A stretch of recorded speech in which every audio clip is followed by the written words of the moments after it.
A service of KIBMradio.com, the Internet's home for an all-old-time radio.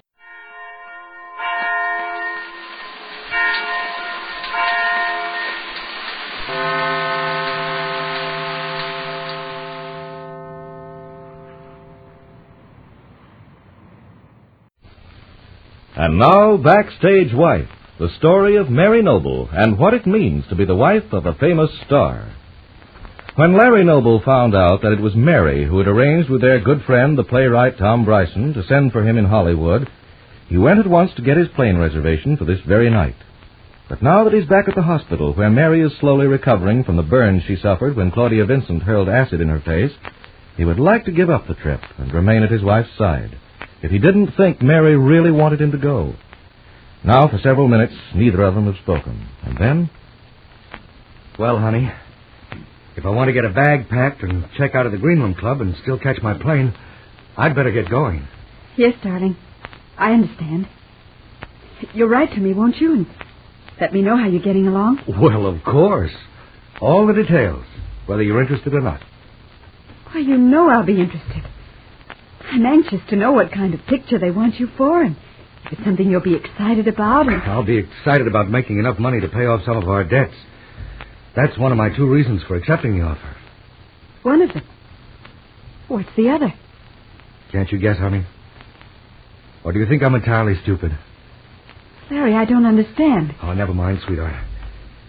Whatever you want, I'm going to try to arrange for you to the very best of my ability. I won't forget that I owe my very life to you.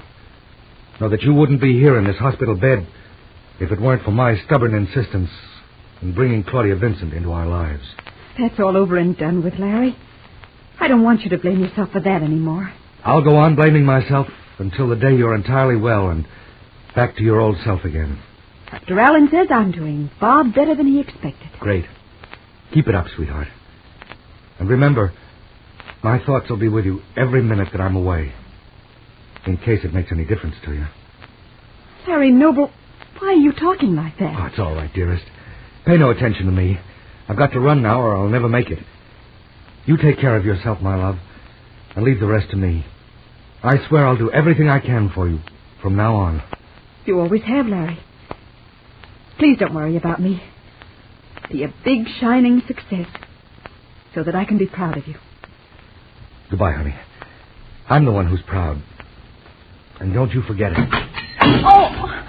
Oh, I'm so sorry, Mr. Noble. My fault, nurse. I'm sorry running into you like that. It's all right. I'll have the orderly take care of it. Well, I'm sorry all the same. If I weren't in such a rush, I'd offer to help, but I have barely time enough to pack and make my plane to Hollywood.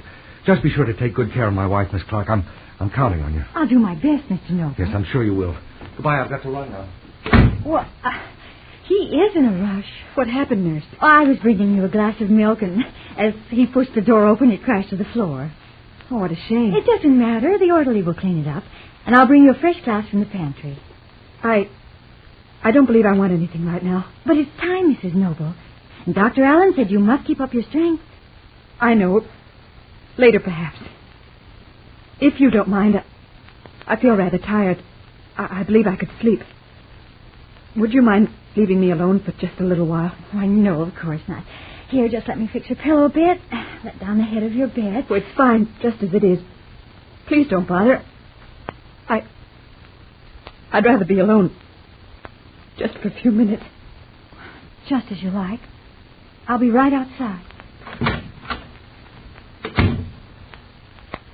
Nurse Clark picks her way carefully through the broken glass and gives word to the orderly. Then she goes to the desk down the hall where the floor nurse is sitting, and we hear... Well, I give up. I'll never try to understand anybody again. Oh, what is it, Miss Clark? Something about your patient? She hasn't taken a turn for the worse, has she? As far as I can tell, Mrs. Noble is getting along famously, Miss Lowry. I just hope this doesn't set her back. Oh, what's happened? I thought he was the most unselfish, devoted husband in the world. I've been thinking how wonderful it would be to have a man like that sit at your bedside.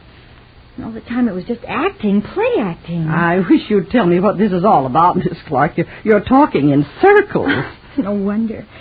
Remember how I told you that Mr. Noble was constantly at his wife's bedside ever since they brought her in here with those awful acid burns? Well, yes, of course. We've all been noticing. I think it's sweet. Well, Right now, guess where he's headed. I wouldn't have the least notion. To Hollywood, that's where. Hollywood, California? Of course. He's flying out tonight. He just left a minute ago. Well, what do you know about that? I know that it's utterly disgraceful. When he pretended to be so devoted, so attentive, and so worried about his wife. And then what happens? He takes the first chance he gets and goes clear across the country, not giving his poor wife a thought. Isn't that awful? And she wouldn't even be here if it wasn't for trying to help him. There just doesn't seem to be any gratitude in the world anymore, Miss Clark. And that's a fact. I'm inclined to agree. Oh, poor Mrs. Noble. How is she taking it? She doesn't say a word. She's very brave, but I can tell her heart's breaking. She could hardly talk when she asked me if I'd leave her alone for a few minutes. Oh, it's too bad. I do think he might have waited a bit longer, Miss Clark. And I thought he was so perfect. I even thought that she was the one who was inclined to flirt with other men. Oh? After all those dozens of red roses appeared one day in that sentimental card signed Rupert. Well, that's the famous Rupert Barlow that's been in all the papers. The terribly rich, good-looking man that's supposed to be in love with Mrs. Noble. You remember? Oh, of course. But after what I saw tonight, Miss Lowry, I don't blame her one bit if she does flirt with other men. Poor thing. I wonder if she'll ever be able to attract anyone like that again. Wouldn't it just be a crime if her face was scarred and her husband was running around all over the country not paying a bit of attention? You'd think it wasn't his fault she had that acid thrown at her. He ought to thank his lucky stars that Mrs. Noble took the trouble to find evidence to get him acquitted. He might have gone to trial and been found guilty of murder if she hadn't found that evidence to convict Claudia Vincent. Oh, that one. I hear she's gone absolutely out of her head. Oh? They put her in a mental institution. Well, all I can say, Miss Lowry, is that you can't tell anything about theater people. They all do just the opposite from what you'd expect. Oh, there's number 7 again. I'll have to see what she wants.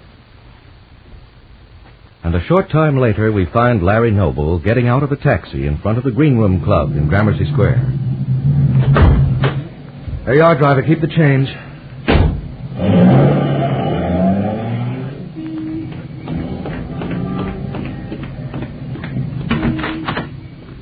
Hey, Larry.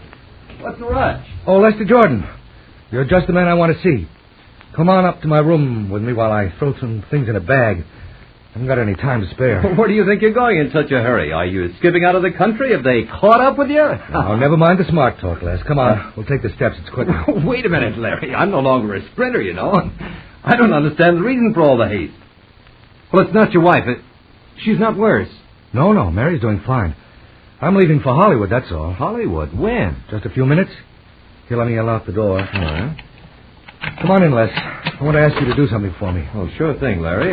Anything at all. Well, this isn't anything sensational like the help you've given me before. Putting up the money for my lawyer and advancing money to Claudia Vincent so she'd hang around to testify at the trial. Now, look here, Larry. I've told you to forget that until you're back on your feet again. There's no hurry. I know you're good for the money, and so do the others here at the club. So forget it. I'm not going to forget it, Les. And that's one reason I'm on my way to Hollywood. I'm going to accept that picture offer Tom Bryson wired me about. When did you decide all this? I thought you swore up and down you wouldn't leave New York as long as Mary's in the hospital. Changed my mind. Matter of fact, she's the one who persuaded me. I'm leaving on the 10 o'clock plane. Yeah, it doesn't give you much time, Larry. No, I know it. Now, what I want you to do is this. Keep an eye on Mary and let me know how she seems. Oh, glad to, Larry. If it's all right for her to have visitors. I think it's all right. Old friend like you, Les. Mm-hmm. And, call Maud Marlowe, will you? Huh? She'll be on the stage right now at the theater where she's playing, or I'd try to reach her. Tell her about this sudden decision. And also tell her to keep in touch with me. Sure, you can count on me, Larry. Maud knows Mary as well as anyone, and she's been right on the job from the start, so just explain to her that this is a last-minute decision. I will. I hate like the devil to make the trip, Les, but certain things have come up I can't very well explain. But this is what Mary wants. I wouldn't be leaving if I weren't sure of that. Look, Larry, I'm not questioning your decision. No, look, just believe me when I tell you it's all for the best. I don't know how long I'll be away, nor how much of a picture this thing will turn out to be. I haven't any of the details. But I'll just have to take the chance. If things work out at all well, I ought to have some money in the bank in a few weeks' time. Anyhow, I hope so. Well, here's luck, old boy. Say, are you giving up your room or what? Yes, I'll check out. I don't know when I'll get back, so it's no use keeping it on. Well, guess that's everything. Now if I can get a taxi to get me to the air terminal in time. So long, Les, and don't forget to keep in touch. Don't worry, and good luck. Thanks. I could use a little. Now that everything else has gone to blazes. So long, Les. So long, Larry. And be sure to call Maud Marlowe at the Playhouse. Tell her I'm not running out. Tell her to ask Mary why I'm going. Larry Noble hurries down the stairs, carrying his suitcase and going quickly to the door on his way to the coast, at what he believes to be Mary's wish. Be sure to be listening tomorrow to Backstage Wife, the story of Mary Noble and her husband Larry Noble, famous Broadway star.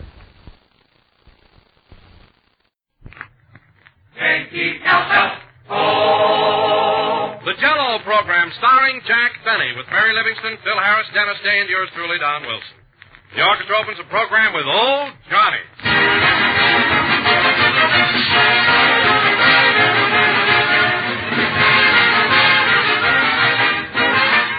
This morning I was looking over the book reviews of the Sunday paper and reading the lists of bestsellers. And that just happened to give me an idea. I'd like to recommend to you a grand bestseller in the field of desserts. Dessert that's not only currently popular, but has been on the bestseller list for years and years. The author is General Foods, and the name is Jell-O. And ladies and gentlemen, that's a mighty important thing, because it's a trademark. It's the property of General Foods. That tells you here is the real thing, the one and only Jell-O. If you hear any other gelatin dessert called Jell-O, you'll know that's incorrect, for there is no other. So when you buy, don't accept any substitutes. Ask for Jell-O by name, and you can be sure every time of getting your favorite dessert. You can be sure of enjoying that delicious, extra-rich flavor, so full-bodied and tempting, as inviting as the fresh, ripe fruit. Look for those big red letters on the box. They spell Jell-O, your password to pleasure.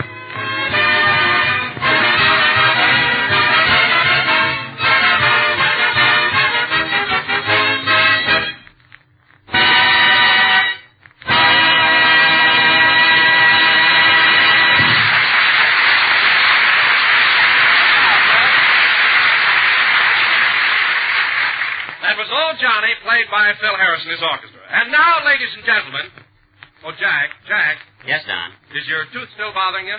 Just a little, Don, but it'll be all right. Go ahead. And now, ladies and gentlemen, you ought to see a dentist, Jack. A toothache can be very annoying. I know, Don, but I'm all right. Go ahead and introduce me. And now, ladies and gentlemen... But, Jack, it must hurt. Don't you feel any jumping pains? Only when you mention it. Now, please, go ahead and introduce me. All right, Jack. Good. And now, ladies and gentlemen, without further ado, we bring you a man who, despite a severe toothache, feels that the show must go on. That brave little soldier, that grand old trooper, Jack Benny.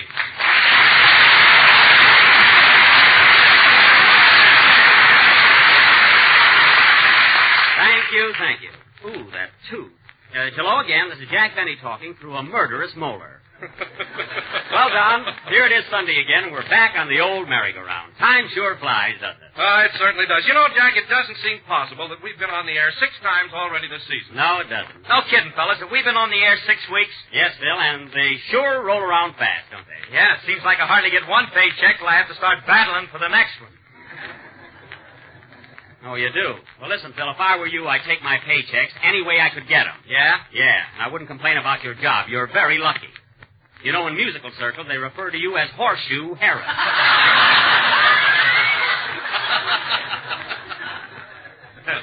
And that goes for your boys, too, those 17 rabbit's feet. So let well enough alone. Now, what was I talking about, Don? You were complaining about your tooth. I was not. I was talking about how the weeks fly by. You know, Don, sometimes it amazes me how I can prepare all the ideas that go into this program in 7 days. It's really quite a grind. I can appreciate that, Jack. It must be pretty tough. Oh, it is, Don. It is. I don't know what you're squawking about. Look at all the band numbers I got to rehearse and get ready. It's no cinch, believe me. Phil, you mean to tell me you actually prepare your numbers ahead of time? Those voodoo bolsas? Sure, we got to have everything right up to snuff. We got to live up to our slogan, you know. Your slogan? Oh, you've got a slogan now. Sure, listen to this. If it's a Harris selection, it's sheer perfection. Well, say, that's very good. I got another one we use on the road. Get this. If it's a Harris number, you'll never slumber. I agree with you there. And, Phil, if you can stand one more slogan, it goes like this. If it's a Harris melody, it's sure to smell-ity. And I don't mean Christmas night. Now, where was I? What were we talking about, Don? You were complaining about your tooth. I was not. You know, Don, there are times... Oh, hello, Mary. Hello, Jack. Say, what's the matter with your face? My face? Yeah, one cheek isn't sunk in anymore. Oh, that's my tooth. My left cheek is swollen a little. A little? You look like a squirrel that's all set for a long winter.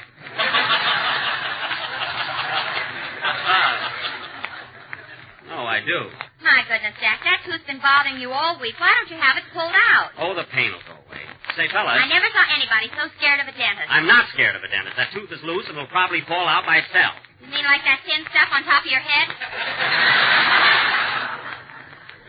I mean, don't worry about me. I'll get this tooth fixed my own way. Say, Jackson. What? One of my piano players don't like you. He'll be glad to knock it out. Oh, you mean that little squirt sitting over there? Why, I'll... No, the other one. Oh. Oh, hello, Butch. I didn't see you. Now go sit down. He won't hit you, Jack, with those glasses on. She's right, Jack. It's against the law to hit anybody that's wearing glasses. Listen, Don, I said that to a big guy one day, and he took my glasses off, punched me in the nose, and put them back on again. So don't tell me. What were you doing in the meantime? Jack was explaining the law to him.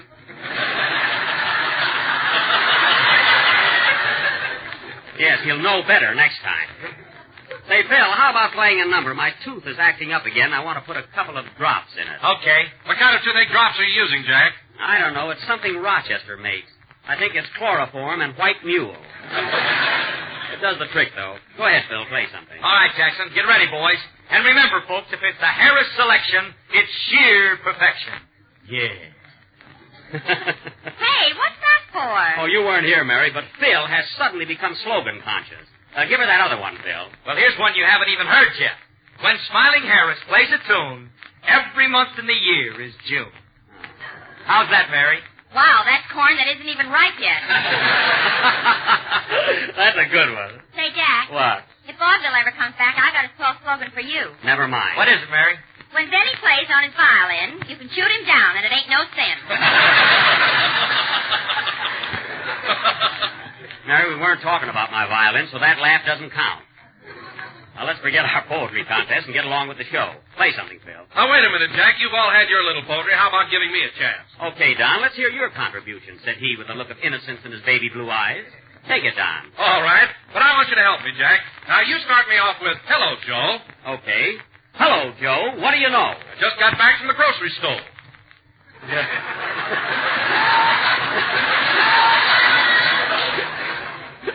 Did you buy a box of you know what? Yes, sirree. That's what I got. What's in this box that's so delish? I bet you wish you had a dish. Can this be Jell-O, that you mean? Yuck, yuck, yuck on Madam Queen.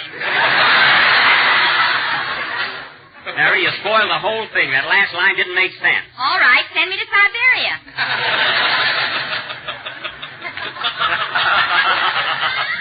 Nothing to get funny about. Hey, genius. What? Play something. And that guy answers to anything if you just put a hey in front of it.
Miracle, played by Phil Harris, who can now tear up his slogan.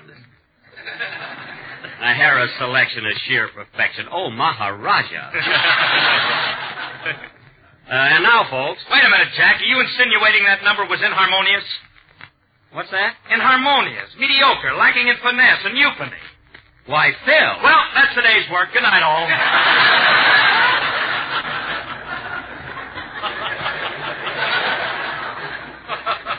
Rosalind, come back here. What a guy. He learns 4 big words and he's all in. And now, folks, before we say, where's Dennis? I saw him downstairs with his mother just before the broadcast. I did, too. And old Jack, is Mrs. Day mad at you?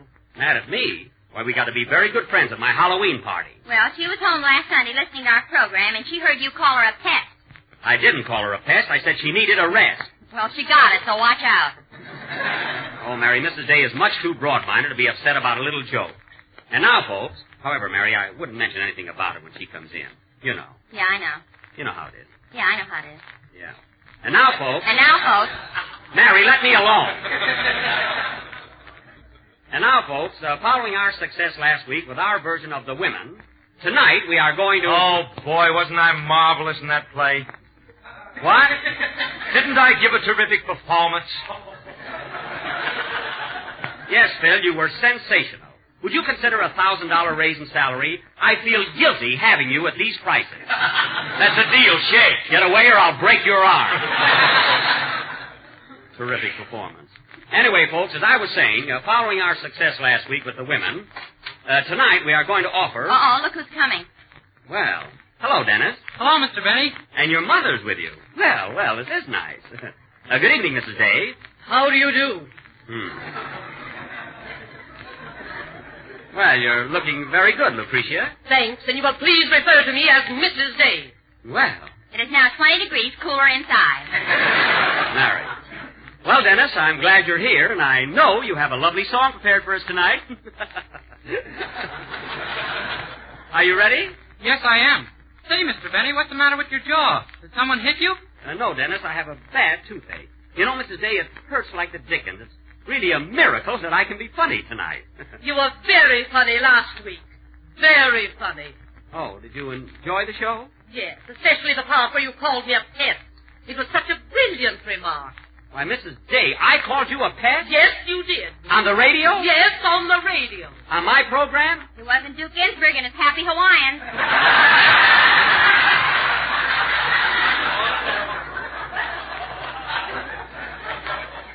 Very quiet.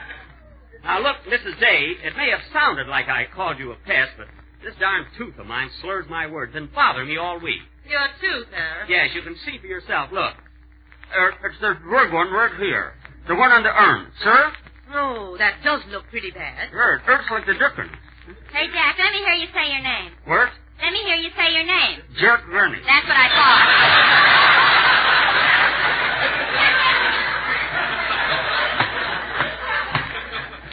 Mary, I've got a toothache. I prefer a little sympathy to ridicule. Well, then, for heaven's sake, stop complaining and go to a dentist. I'm not going to a dentist. What's the matter? You afraid? No, I'm not afraid. Well, there's only one other reason, so let's take up a collection. Phil, that won't be necessary. It's the first time I ever had trouble with a tooth. I haven't been to a dentist since I was 10 years old. Don't tell me you made those uppers yourself.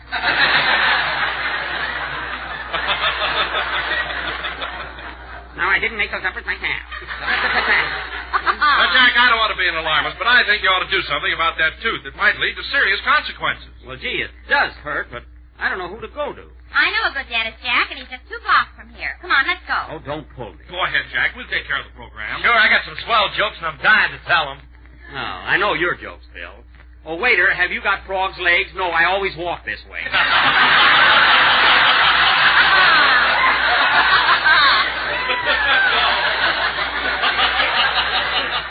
That's nice, smart material. Come on, Mary, let's go. Okay. Well, so long, fellas. So long, Jack.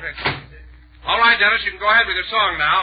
What's it going to be? I'm going to He's going to sing a very popular number called A Man in His Dream. From that Paramount picture, The Starving. Starring Bing Crosby. I got that in. Dennis, don't be such a ham. Now sing.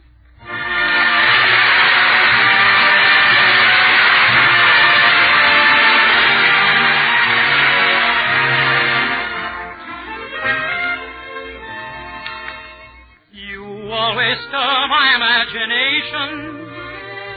Sometimes it borders on fantasy, and sometimes I find visions flash through my mind, close to reality.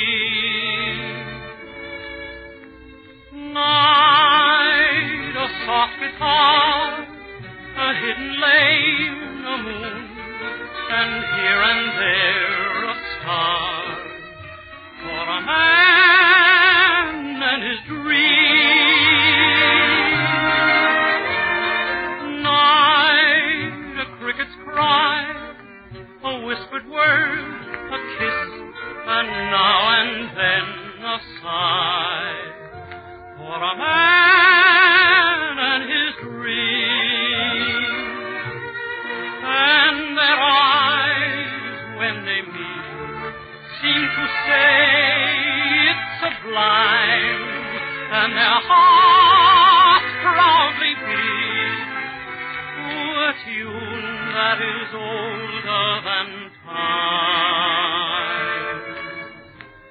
Night must fade away, and yet it leaves a love, so all the world will say there's a man and his dream. And their eyes, when they meet, seem to say it's sublime, and their hearts proudly beat to a tune that is older than time. Night must fade away, and yet it leaves a love, so all the world will say there's a man and his dream.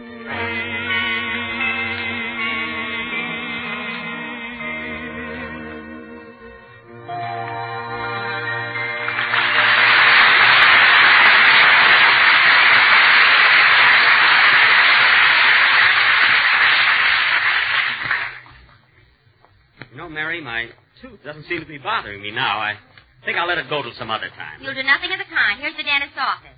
Well, I'd rather wait until... He's a swell dentist, Jack. Look at that sign. Where? Right there. Dr. Frank Nelson. Bridges like San Francisco. He's not very modest, is he? Well, let's go in. Say, he's got a nice office, hasn't he? Yeah. How do you do, sir? How do you do? I'd like to see Dr. Nelson. The doctor is busy with a patient right now. Would you care to wait? Why, yes. Well, you know what you're doing, I guess. What? I'll tell the doctor you're here. Please be seated.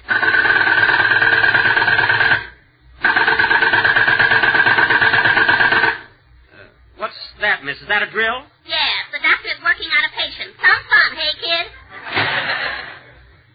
Say, Mary, are you sure this dentist is all right? Of course he's all right. Do I look worried?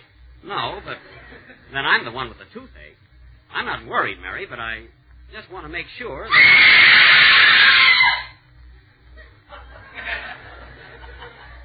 Well, let's scram. I hate this waiting. Come on, Mary. Jack, come here. Dr. Nelson is absolutely painless. Painless? What was that, 6 o'clock?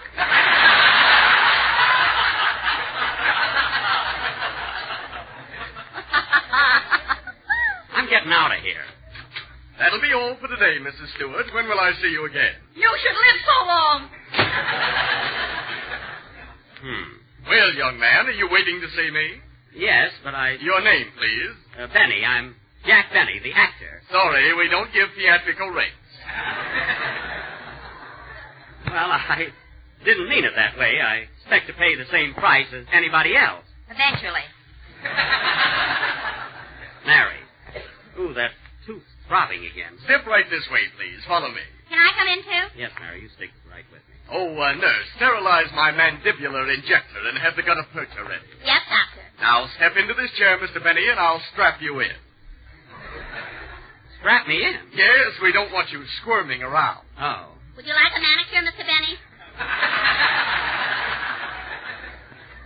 No, thanks. I just dropped in to have my tooth fixed. Oh, yes, the tooth. Now, first we must determine which one it is. Yes. Just a moment. Is it this one? No. This one? No. Is it this one?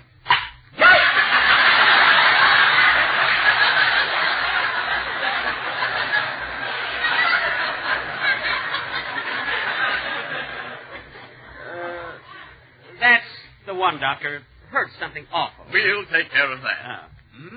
This is a large cavity, and I'll have to fill it right away. Do you want gold or silver? I want cement. Oh, cement is no good, Mr. Benny. It wears out. Listen, Doctor, I've seen sidewalks around here for years, and they're holding up all right. Now go ahead and fill it. Very well. I'll use cement, and then we'll all put our footprints in it. I'm not Grauman's Chinese. Furthermore, I don't want to bother filling this tooth. I want it pulled. All right, then perhaps I ought to give you an anesthetic. Perhaps nothing knocked me out. Perhaps yes. Very well, we'll give you gas. Now, take it easy, Mr. Benny. Relax and breathe deeply. What are you going to do? Nurse, place the mask over his nose. Yes, Doctor. Now, inhale slowly, and you'll soon be in dreamland. Now, wait a minute, Doctor. Wait a minute. Now, just relax. Bye-bye, Mr. Benny. Mary. Mary, where are you? Here I am, Jack. Mary, keep your eye on my money while I'm under the... while I'm under the anesthetic. Okay. Which sock is it in? The right one. Hey, Doctor, I don't think I want to... Nurse, hand me those clamps. Here you are, Doctor. I don't think And that saliva ejector. Yes, Doctor. I don't think I don't think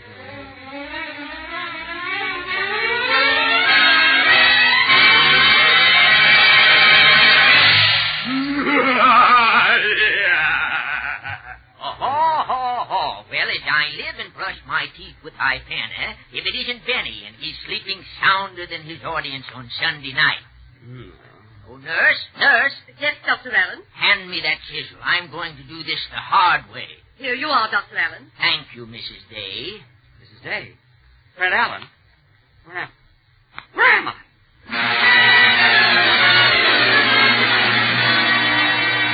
The Jell-O program, starring Phil Harris, with Mary Livingston, Mahatma Gandhi, George Bernard Shaw, and yours truly, Lady Godiva.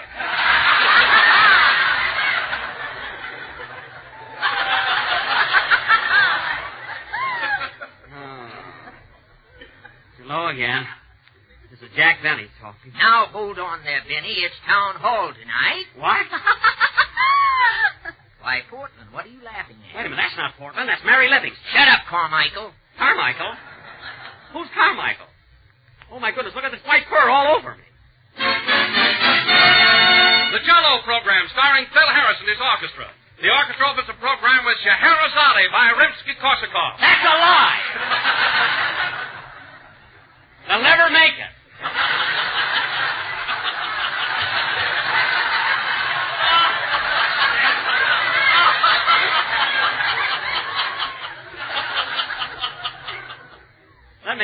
Let me out of this chair. Now, here, hold still, Carmichael. I'm not Carmichael. I'm Jack Benny. Mrs. Day, hand me that crowbar. I'm not getting anywhere with this chisel. Crowbar? Let me out of here. Let me out of here.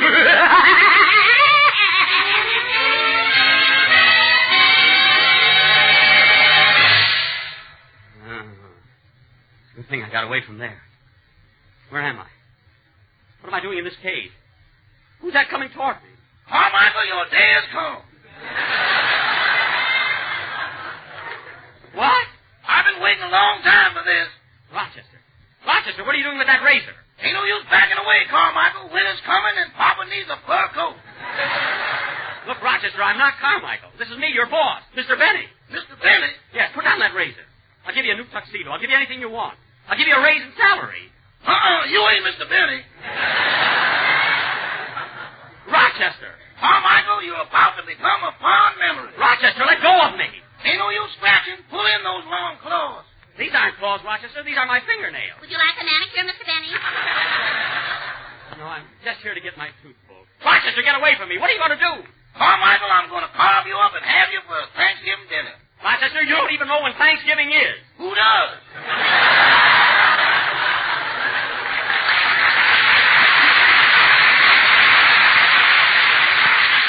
Rochester, for the last time, get away from me. Hiya, Rochester. Look, there's Phil Harris. He'll tell you who I am. Hello, Philsy. Hiya, Carmichael. There's a fish for you.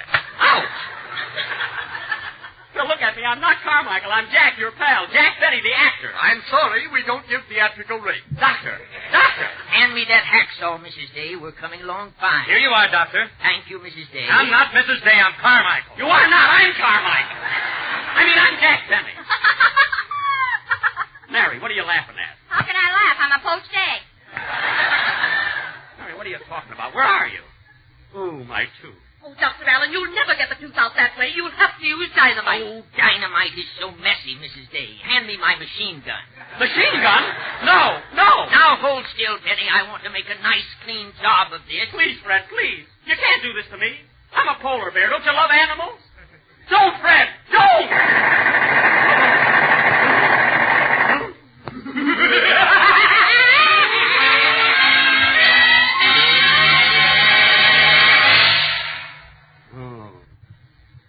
Where am I? It's all over, Mr. Benny. That didn't hurt now, did it? Hurt? Where's Fred Allen? Where's Harris? Where'd I get my hands on that Rochester? Now, calm down, Mr. Benny. You were just dreaming. Dreaming? Oh, yes, you gave me gas, didn't you? I certainly did. And here's your tooth. It's a beauty, isn't it? My tooth? Yes. Do you mind if I keep it? I'm an elf, you know.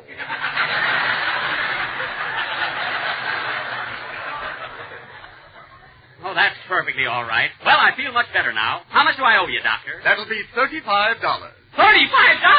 Ooh! There he goes again, folks.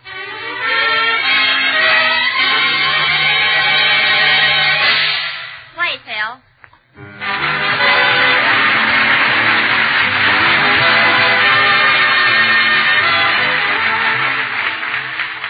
Repeated by popular request. In the language of radio and the theater, that means a hit. And it means a hit, too, when applied to some tasty dish that must be served again and again because of the whole family's enthusiasm for it. Such a dish, ladies and gentlemen, is pineapple strawberry whip, an exciting new Jell-O dessert. For one thing, it's as easy as can be to make. Simply dissolve one package of fragrant strawberry Jell-O in a pint of hot water. Then chill until cold and syrupy. Next, place it in a bowl of cracked ice or ice water and whip with a rotary egg beater until it becomes light and fluffy. And finally, just before molding it, fold in 1 cup of canned crushed pineapple. It's downright thrilling the way those golden tidbits of juicy pineapple complement the rich ruby goodness of strawberry Jell-O. And you can bet that everybody will want this colorful, striking dessert repeated by popular request many times. So ask your grocer tomorrow for some strawberry Jell-O.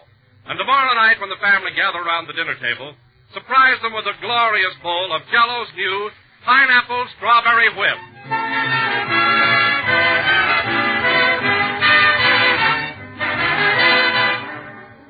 The last number of the 6th program in the new Jell-O series.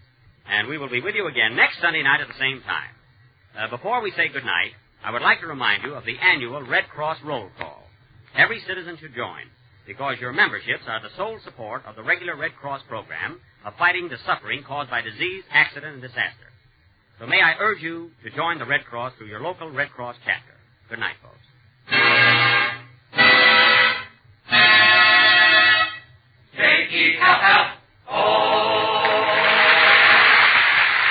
Here's news. Every Tuesday night, the Aldrich family is on the air, starring Ezra Stone as Henry Aldrich, that lovable hard luck kid. Consult your local newspaper or radio guide from time and stations, and be sure to tune in on the Aldrich family next Tuesday night. This is the National Broadcasting Company.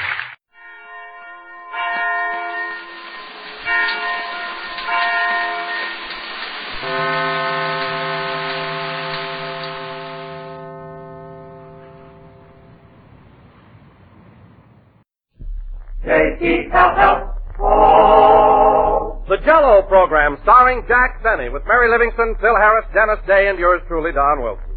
The orchestra opens the program with It's a Whole New Thing.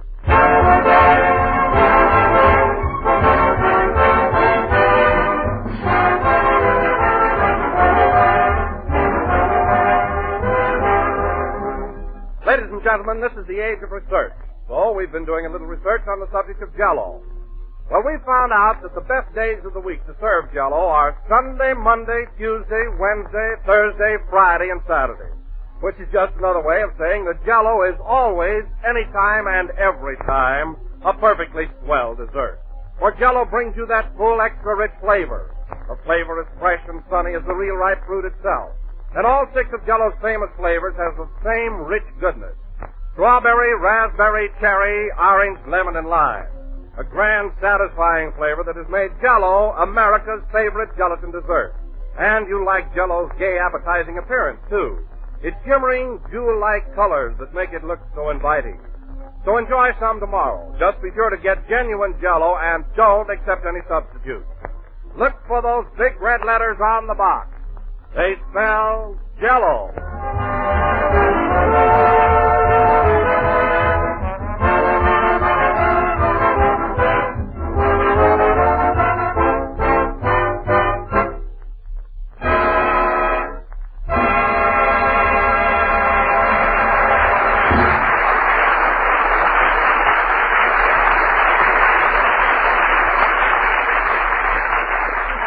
It's a whole new thing played by Phil Harris and his orchestra. And now, ladies and gentlemen, once again we bring you our master of ceremonies. That bubbling personality, that effervescent comedian, that fizz, Jack Benny.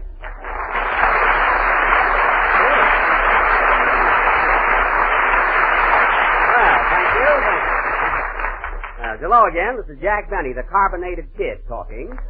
And, Don, I like that introduction. It fits me to a T. I am bubbling and effervescent. The fizz, you can have that. Well, Jack, let me explain. When I called you a fizz, it was really a compliment. I meant you were physical. Mm-hmm. You know, fizz for short. I understand, Don, perfectly. In other words, if you called me a mug, you'd really mean I was magnificent. Is that it? Exactly. Well, Don, if you think I fell for that, you're a fathead, and that's short for your whole body.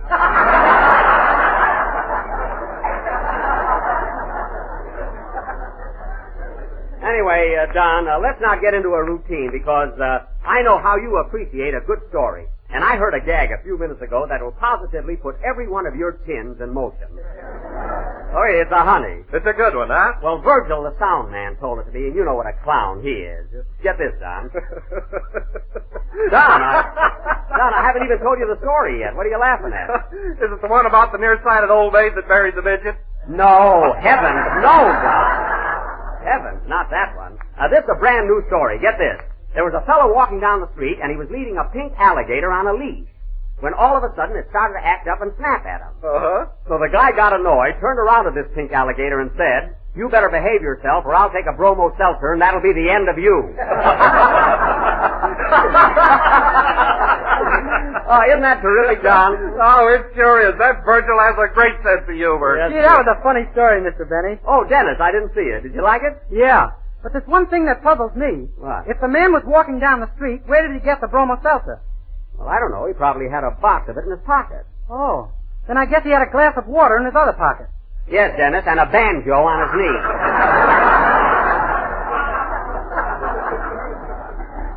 Now, don't worry about it. Say, you're here kind of early tonight, Dennis. Where's your mother? She's across the street in the bowling alley. In the bowling alley? Well, with her legs, you better watch out. Anyway, Dennis, I'm glad you're here on time tonight. Now, try and make a habit of it. You know, Jack, I can't get over that story you told me. It's silly, but I get a great kick out of it. Isn't it ridiculous? Oh, hello, Mary. Hello, Jack. What's so funny? Mary, I must tell you. Did you hear the story about the fellow that was walking down the street leading a pink alligator on a leash? Is that the one where the man said, "I'll take a bromo seltzer and that'll be the end of you"? Yes. No, tell it to me. Well, this guy was... Wait, you just told me the answer. I thought you said you never heard it. Oh, stop, Jack. That's one of the oldest jokes in the world. Mary, jokes happen to be my business. And if that was the oldest joke in the world, I'd be the first one to know it. Should I let him have it, folks? Never mind. Do me a favor, will you, Mary? Go out and come back in again. Well, gee, Jack, as long as you're telling jokes, why don't you tell a good one? I heard a gag last night that was terrific. Oh, you did, eh? Yeah. A man walked into the house and said to his wife, "It's raining cats and dogs outside." Uh-huh. And she said, "How do you know?" Mm-hmm. And he said, I just stepped in a poodle. I know where you heard that, Mary, at the Wilshire Bowl. Phil Harris has been husking that for 3 years.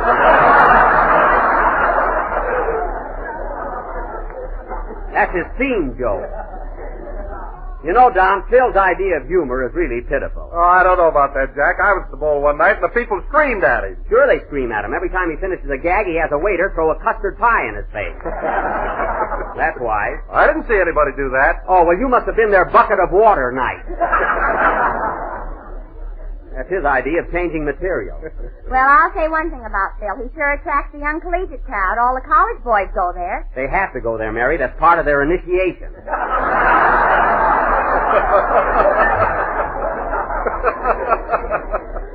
Before they can join a fraternity, they have to either listen to Harris or sleep all night in a graveyard. In a graveyard? Yes, and you'll be surprised at the number of kids around here that aren't afraid of ghosts. Yes, sir. You know, Jack, Phil sure believes in that college spirit. Look at that sign on the bass drum. Oh, yeah. Phil Harris and his collegians. Look, he spelled collegians with one L. Well, he spelled Phil with two, so it's all even. You know, Mary, sometimes I think that Phil... Jiggers, here he comes now. Don't jiggers me. Now, hello, Phil. Hiya, Jackson. What's going on? Well, to tell the truth, Phil, for the last 5 minutes, we've been talking about you. Well, a little build-up ain't never hurt nobody. No, Phil, and never done you no good, either. Your grammar is worse than Abe Lyman's, and he never got beyond block.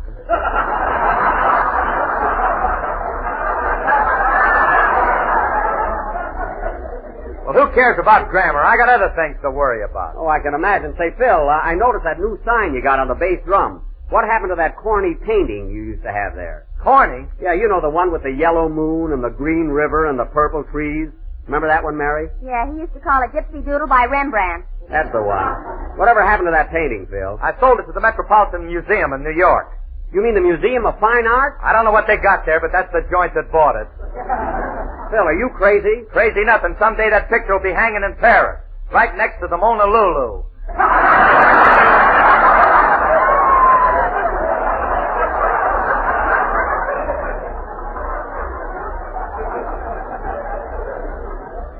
Well, I'm not going to even bother to correct that. How do you like that, Mary? The most famous painting of a woman in the world, and Phil doesn't even know her name. If she were alive, he'd know her name and phone number. And her address and what she's doing on Friday night. Well, I got myself on a detour for no reason at all.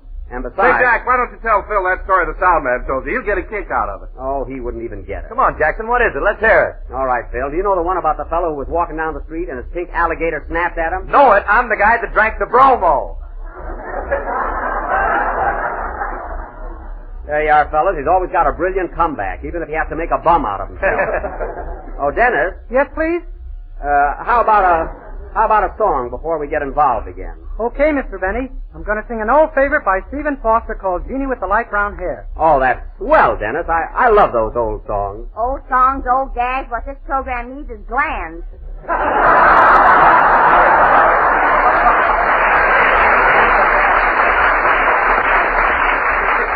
Mary, you just attend to your own little knitting. I'll handle the show. Sing, Dennis. The guy that drank the bromo.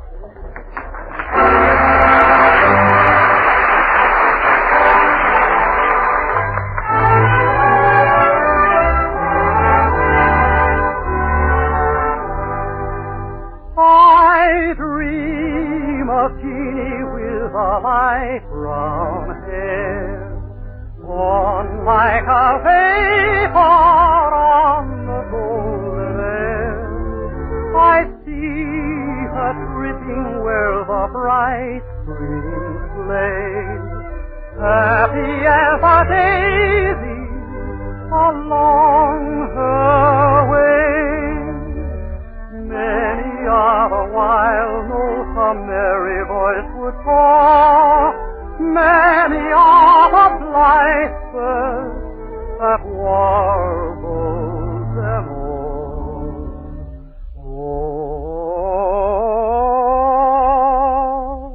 Oh, I dream of Jeannie with the light brown hair, floating like a vapor on the soft summer air.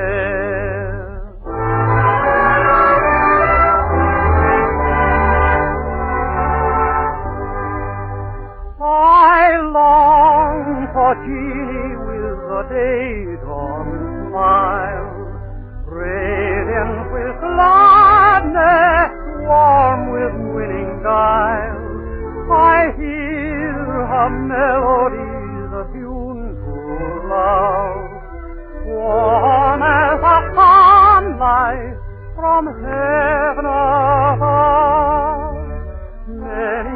the fond notes a merry voice would call, echoed by the birds in the grove, o'er and o'er.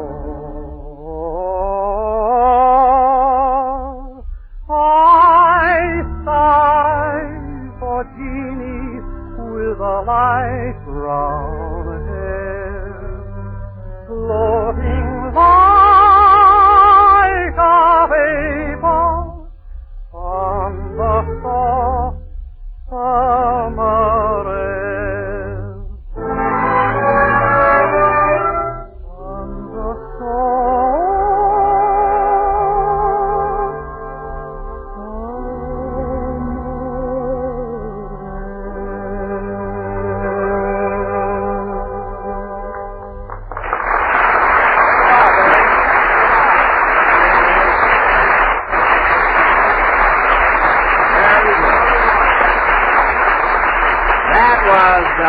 I Dream of Jeannie with the light brown hair, sung by Dennis Day. And Dennis, those old songs always do something to me. I love them. Me too.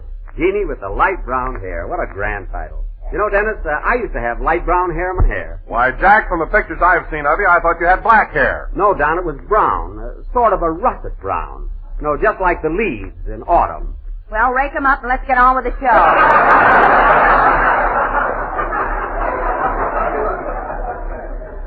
I wish you'd stop with those interruptions.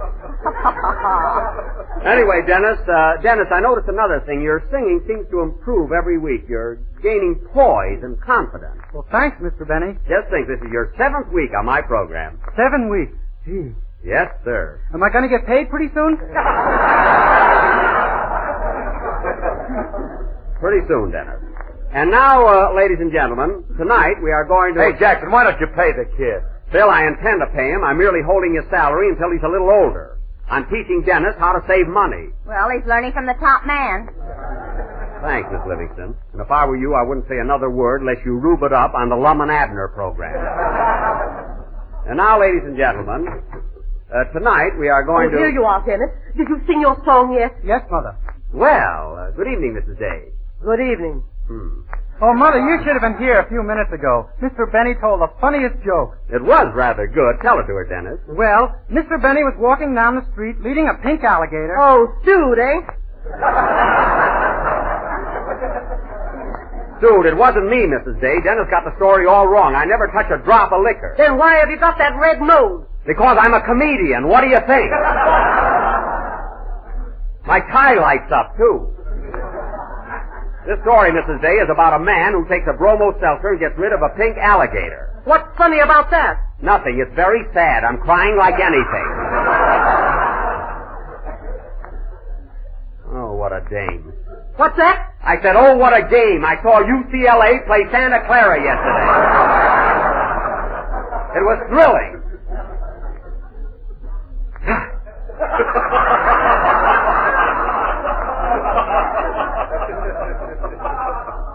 And now, ladies and gentlemen, if you will please forgive my outburst, as I started to announce, tonight we are going to offer an original little playlet all about Thanksgiving, written especially for the occasion by Mary Livingston. Mary, let me have it, will you? Oh, Jack, I forgot to tell you. What? I changed my mind about a Thanksgiving play and I wrote a poem instead. A poem? Hey, Mary, you mean to say we're not going to do a Thanksgiving play? No. Gee, and I was all set to be one of them pilgrims.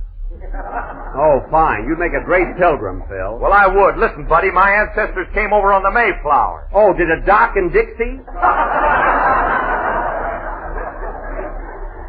I thought your family always lived in Tennessee. Not originally. You see, we migrated from Massachusetts.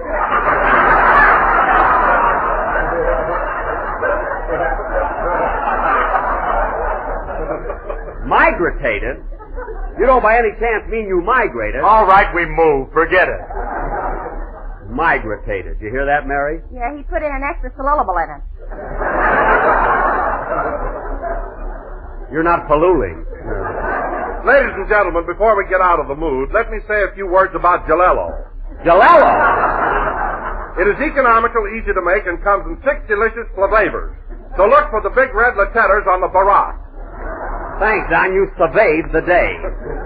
And now, ladies and gentlemen, as we have no Thanksgiving play... Mary Livingston's going to read a Thanksgiving poem. Oh, no, nothing doing. Oh, gee, it's swell, Jack. I don't care. You're not going to read it. Jack Benny, you let me read this poem or I won't buy my Christmas card from you this year.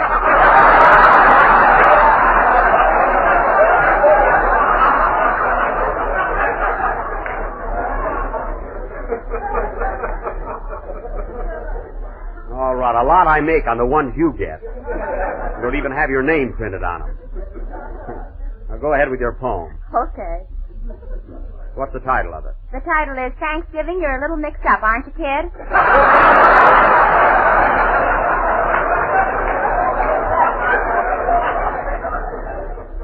Well, that fits. Go ahead. Oh, Thanksgiving. Oh, Thanksgiving. You are with us twice this year. With your pumpkin pie and dressing, and your turkey, front and rear. That's the part I always get. The Pilgrims planned in days of yore that you'd come once, not anymore. But now you are a double feature, and we don't know which day to greet you. Greet you? That's what I said, you gorgeous creature.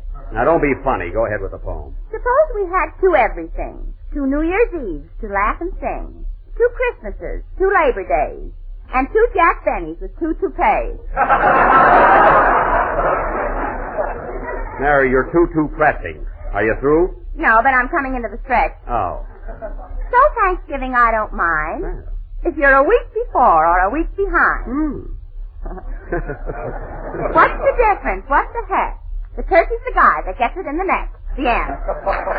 Very good.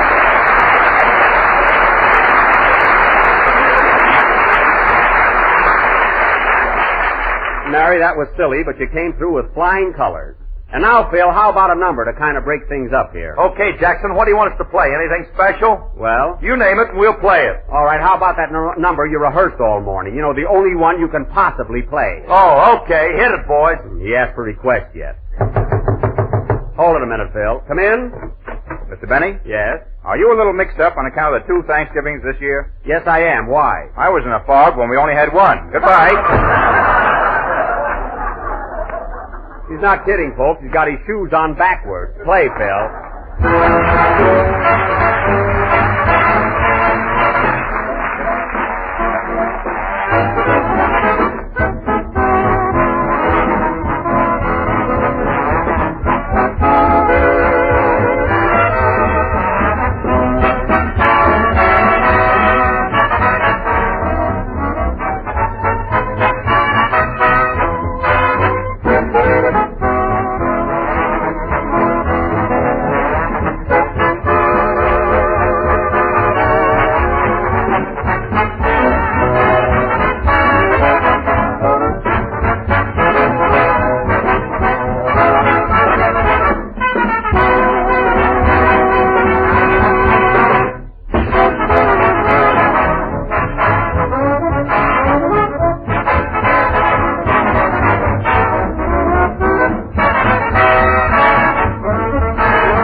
version of an old favorite played by Phil Harris and his orchestra.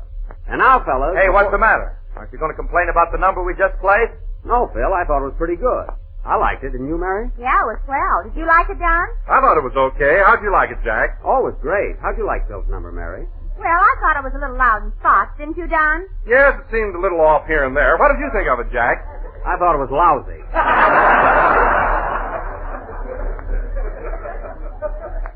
And now, fellas... Hey, what is this, a rib? Yes, Phil, we were just kidding. I thought your number sounded exceptionally good. Didn't you, Mary? Feel me out. I'm tired.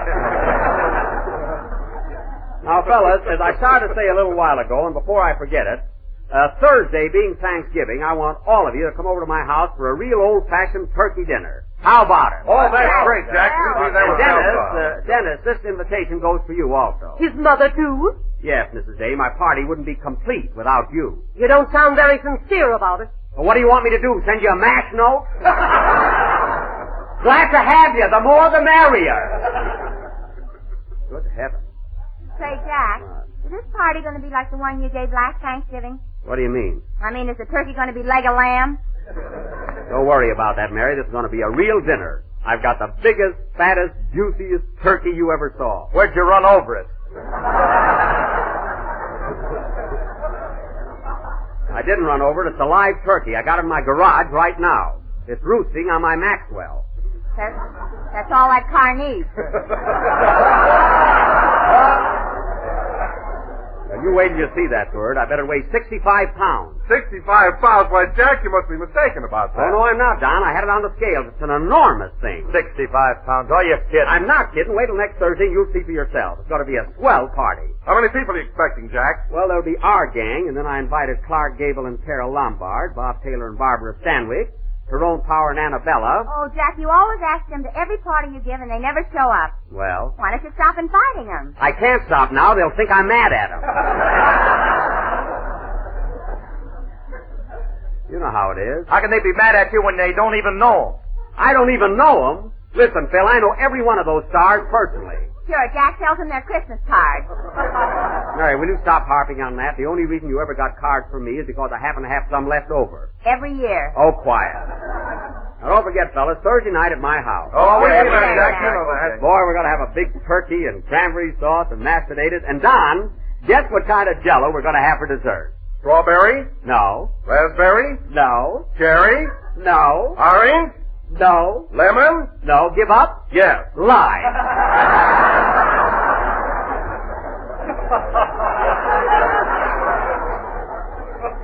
You see, Don, you almost had it. There's a kindergarten commercial if I ever heard one. Never mind, that's what we're going to have. Now, look, kids, if I don't see you again before Thanksgiving, be sure and be at my house by 7 o'clock sharp. And don't eat a big lunch so you'll really enjoy the turkey. I'll take it. Hello? Hello, Mr. Benny, this is Rochester.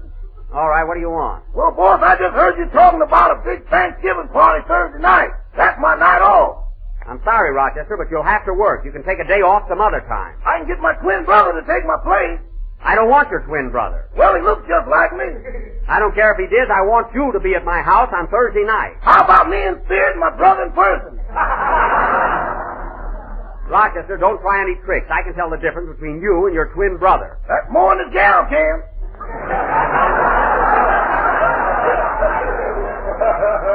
Never mind. Now, look, Rochester, I want you to get that turkey up to 70 pounds by Thanksgiving, so go out in the garage and feed it. I'm working on a Christmas card. They can wait. Now, go out in the garage and feed the turkey. Okay. Oh, say, boss, I meant to ask you something about that bird. Are you sure it's a turkey? What do you mean, am I sure it's a turkey? Well, I went out in the garage a few minutes ago and she laid an egg as big as a cantaloupe. As big as a cantaloupe? What are you talking about? Not only that, but every time I go in there, she sticks her head in a bucket of sand.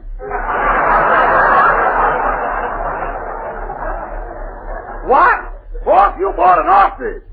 I bought an ostrich? That's right. She just ate the headlights off your car. The headlights? How do you know? She had 2 Adam's apples and they were going down fast. It's all your fault, Rochester. You were with me when I went shopping for a turkey. Why did you let me buy an ostrich? I told you it was a pretty big bird for the money, but you know you.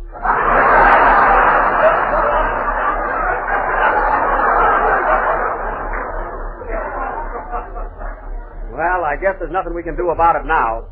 Isn't that awful? I got a polar bear in the guest room and an ostrich in the garage. And mice in the pantry. Let's move out. Now, don't get panicky, Rochester. I'll be home in a few minutes. Meanwhile, call up the market and order a turkey. Okay. Goodbye. Goodbye. Oh, say, boys. What? Have you changed your mind about using my twin brother Thursday night? No, I haven't. Well, I'll figure out something. Goodbye. Wait a minute. Rochester! Rochester! Well, I'll be darned. What's the matter, Jack? Sonny, that big turkey I bought turned out to be an ostrich. Oh, boy, you're going to be lonesome on Thanksgiving. I am not. Now, Mary, don't worry. We're going to have a swell dinner. Play, Phil. I wonder if you can eat an ostrich. I don't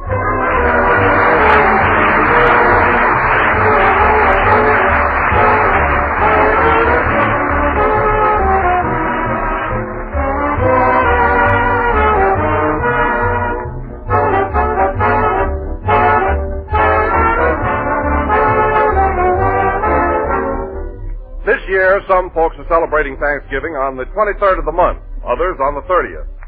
Well, either way, I'd like to offer a suggestion in regard to your holiday menu. For dinner, of course, there'll be plum pudding or pumpkin pie, but later on in the evening, when supper time comes, bring the day's feasting to a fitting close with a truly out-of-the-ordinary dessert, a shimmering dish of golden lemon jello. Now, there's really a luscious-looking dessert, ladies and gentlemen, a grand treat full of the ripe, tingling flavor of juicy lemons fresh from the trees and glowing with the warm color of sunshine.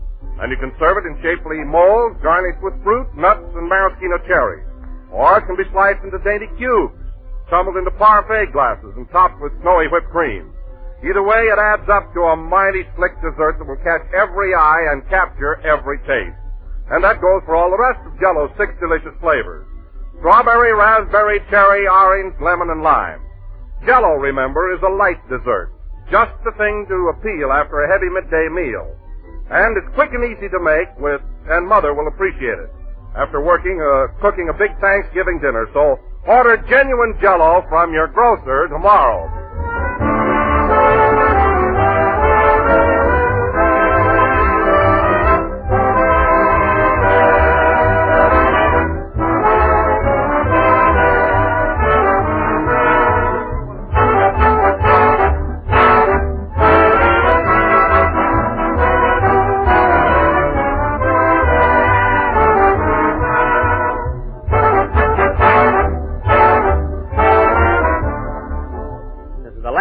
Of the 7th program in the current Jell-O series, and we will be with you again next Sunday night at the same time. Now, don't forget, Mary, next Thursday night at my house for a real Thanksgiving dinner. Count me out, Jack. Now, wait a minute. I'm not going to serve that ostrich. I'm going to have a turkey. Oh, you are, eh? Yes. Well, if I find a headlight in the dressing, watch out. Oh, don't worry. Good night, folks, and a happy Thanksgiving.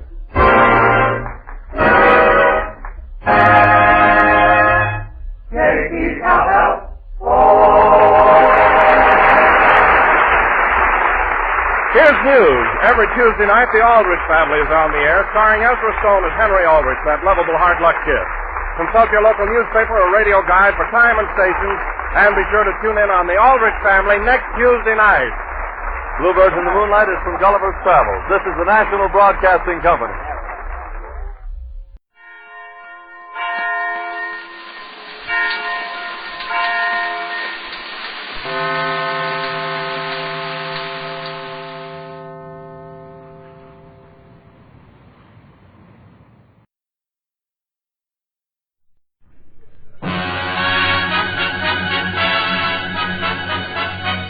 Transcribed from Hollywood, the Phil Harris Alice Faye Show.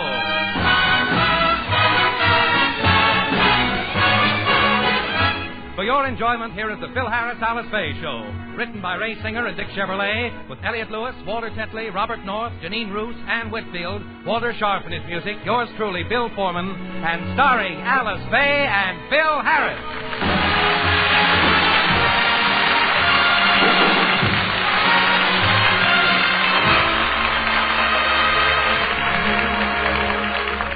Lately, Phil has realized that he isn't getting any younger, and he must make preparations for the security of his old age. As we look in now, we find him planning a steady income for his future. Now, look, baby Alice, you've heard the record 8 times, so let's try and do it the way they do it. But, Daddy, I'm tired. Now, never mind. Now, let's do it once more. Here we go.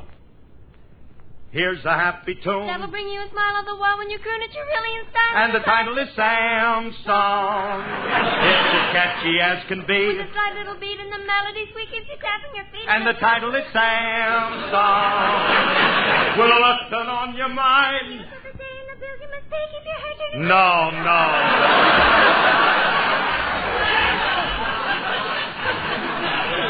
That's not the way that Bing and Gary do it.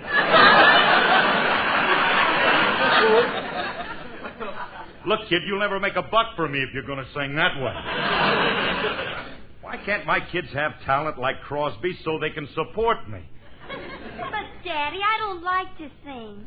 Why should I be forced to sing just so I can support you? What's good enough for your mother is good enough for you.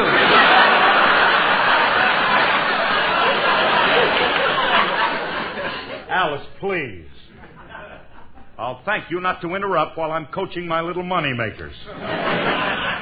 Now, try it again, baby Alice. Why waste time with her, Daddy? Let a kid in here that knows what she's doing. I've learned everything from you, Daddy. Oh, so you think you can sing, huh? Are you kidding? Happens to be my business. Now, wait a minute, Phyllis. Get lost, Myrtle. Stand back and give me a little room while I lay this one on him. Well, okay, honey. Then we'll do Sam's song together. Please, Pop. I work alone. Get a load of this. Oh, come with me to Alabama. Come and see my dear old mammy. She's boiling eggs and frying hammy. And that's what I like about the South. Yeah.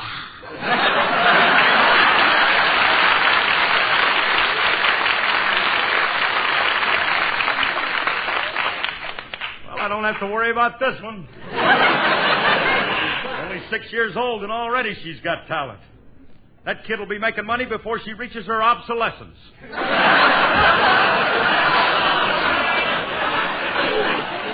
Alice, I guarantee that little Phyllis is going to grow up being able to sing just like me.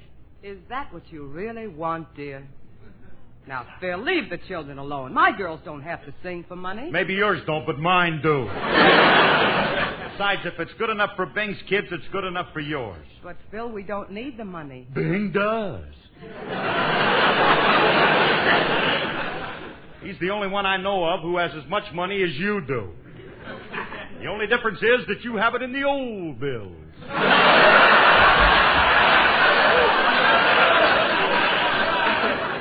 You don't really want your children to support you, do you? Certainly I want them to support me. Why not? Bing has his kids doing all the singing for him. He don't have to work. All he does is sit around all day squeezing Minute Maids to get orange juice. Well, Phil, I think it's fine for the girls to learn how to sing, but you're not the one to teach them. That's what I like about the South. It's not a song for girls or women or men. All right. Or dogs. Wait a minute. Look, honey, that's no way to talk to one of RCA's biggest recording stars. Why, do you realize that my record of the thing has sold 1,200,000 copies? It sold 1,100,000 copies. Don't tell me I made them. Don't tell me I bought them.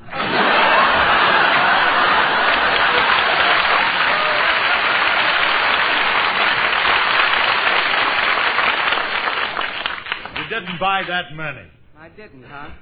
Those orange flapjacks piled up in the guest room. That's a woman for you. She buys a lousy million records, and right away she makes a big thing out of it. Besides, I don't have to teach the girls that type of stuff. I'm capable of better things.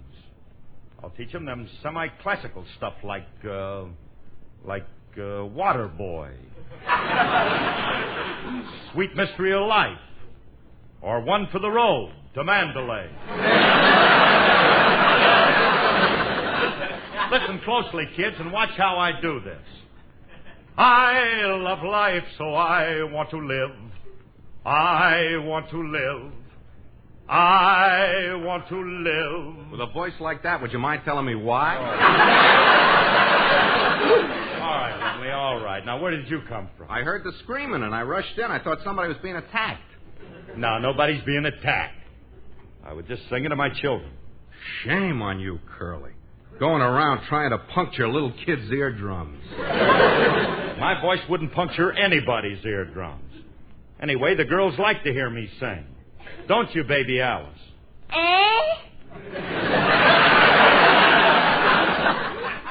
I should have known better than to ask the one with the tin air. All right, you can run along, girls. The lesson's over for today. Hey, Curly, what's the idea of the singing lesson? Well, I'm trying to prepare him for the future.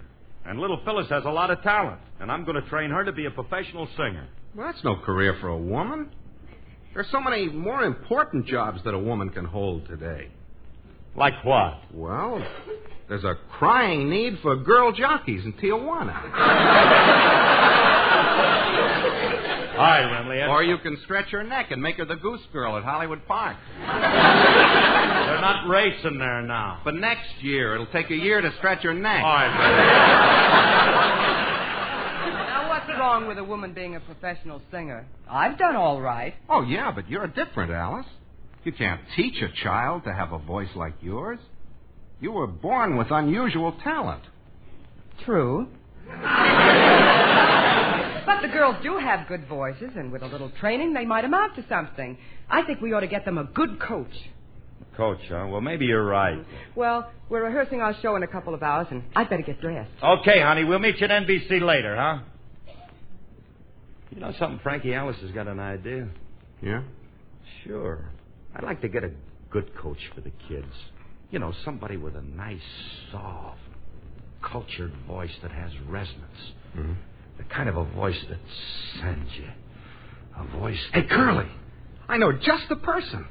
She's a woman, and if she can teach your kids to sound like her, you got nothing to worry about.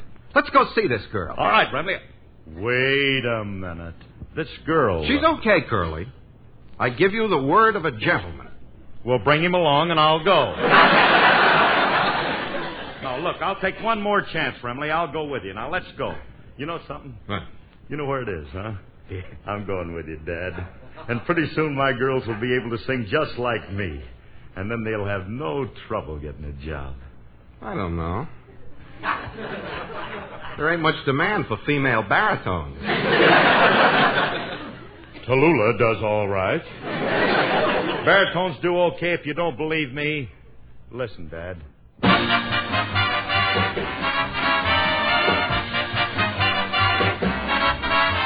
A preacher went out walking, 'twas on one Sunday morn. It was against his religion, but he took his gun along. He shot himself some mighty fine quail and one little measly hare. But on his way returning home, he met a great big grizzly bear. Now the bear got down in the middle of the road, on all fours like a great big toad, and looked that preacher right square in the eye. And the preacher looked at him and said, bye-bye. Preacher got up, took out the run. The bear right after that preacher did come, and he run for about a mile. And the preacher sat down and rested a while. Preacher got up, started again. Bear right after him with more vim, and he ran till he spotted a tree. Said, up on the limb is a place for me.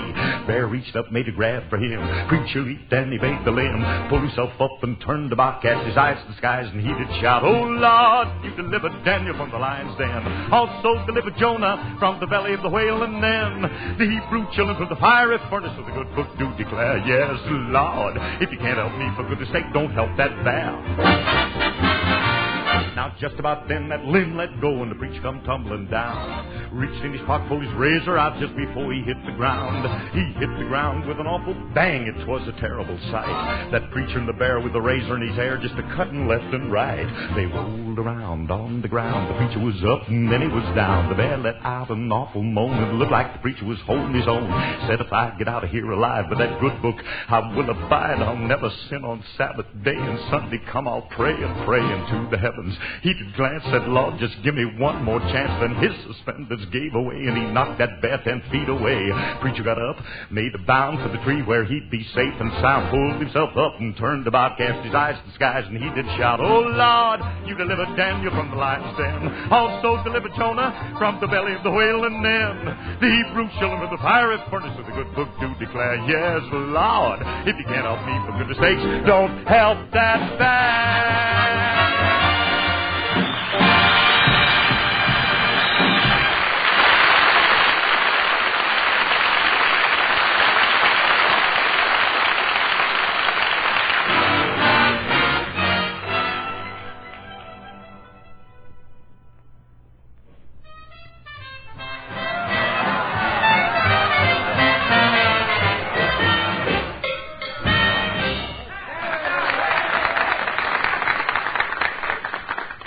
Blackie, why'd you bring me to this place? This is a nightclub. All I'm looking for is a voice coach. She works here, Curly. And when you hear this girl's voice, it's sensational. Well, what does she do here? Is she the star of the show? No. Well, does she sing with a band? Not exactly. Every time I hear a voice, it does something to me. I swoon with ecstasy. Well, what does she do here? Cigars, cigarettes, gardenias.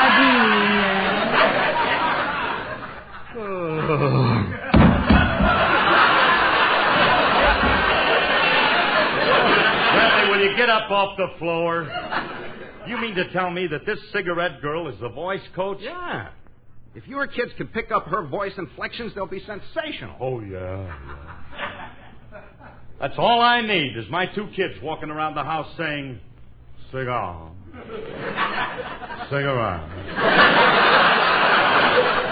gardenia. Emily, I don't think that's quite the kind of a coach Alice had in mind for the girls. Oh, Curly, give her a chance. The poor kid needs a job. She has a job. But she don't make enough to be able to dress right.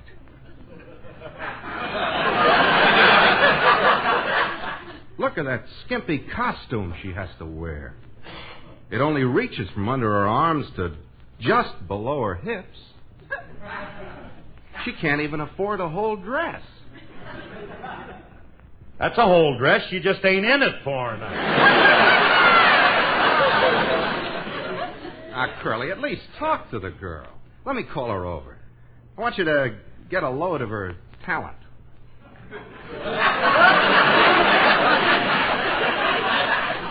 Don't bother. I can see it from here. Remley, I can't hire this girl. Will you come on? Now, let's get on to rehearsal. Well, you run along, Curly. I'll meet you there. I have a little business to attend to. All right, but don't forget to show up. Cigars, cigarettes, chewing tobacco. If you're...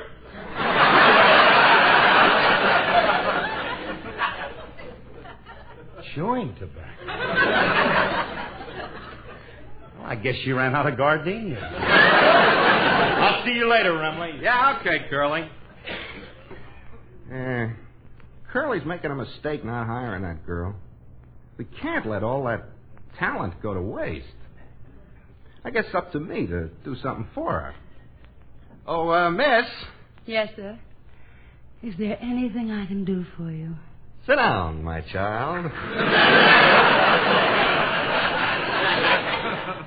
There's nothing you can do for me, but I'm in a position to do things for you.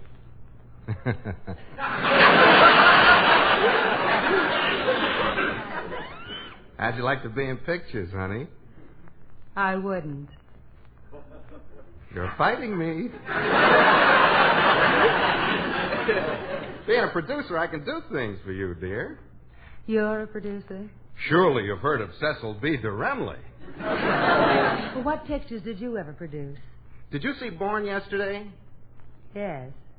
Well, you're looking at a man who saw the same picture. I told you, I don't want to be in pictures, but I like to sing. If you could get me a job with the band... You come to the right man, honey. Consider yourself working. You ever hear of the Phil Harris Band? You mean you can get me a job with Phil Harris? That's a cinch. I happen to own the outfit. Harris just fronts it for me. I'll put it in writing. By the way, what's your name, honey? Carmen Lombardo.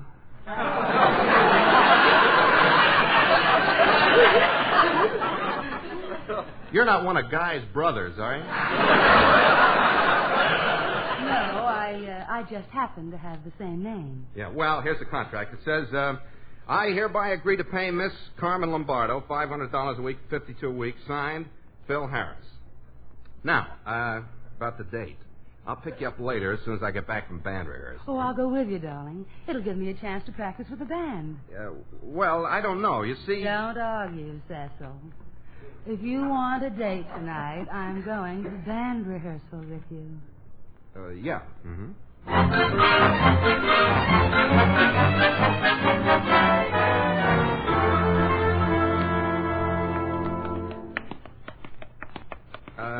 Now, look, Carmen, you better wait out in the hall, dear, while I go into Curly's dressing room and set things up for you. Very well. But don't keep me waiting too long. Yeah. Now that I signed her to a contract, I may have a little trouble getting her on the show. Of course, if I could talk Curly into letting Carmen take Alice's place, it's worth a try. Oh, there you are, Rummy. Where you been? Oh, I was detained. Curly, I've been thinking. You're working Alice much too hard lately. What do you mean? Well, after all, she's the mother of 2 children, she's getting along in years, and she's entitled to retire. Yeah, but she wants to work. She makes a lot of money. So what? Seabiscuit was a big money maker, too.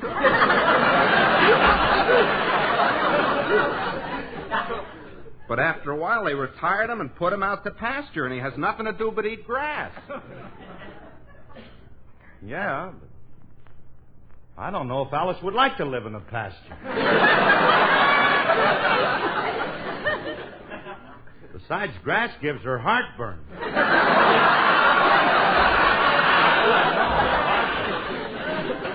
Anyway, I could never get anybody to replace Alice on the show. Yeah, it would be tough.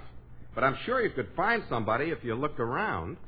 Looked around where? Right in back of you. Cigars, cigarettes.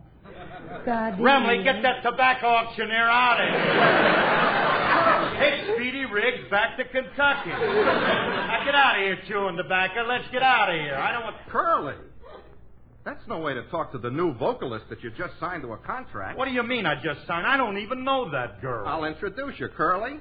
I want you to meet Carmen Lombardo. I don't care what...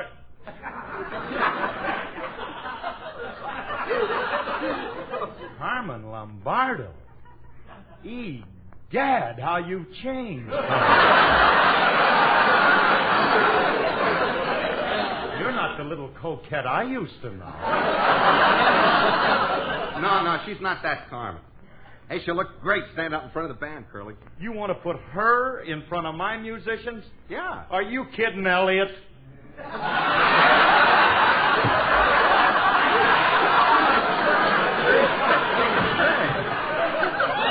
That's like dangling a sardine in front of a school of barracuda.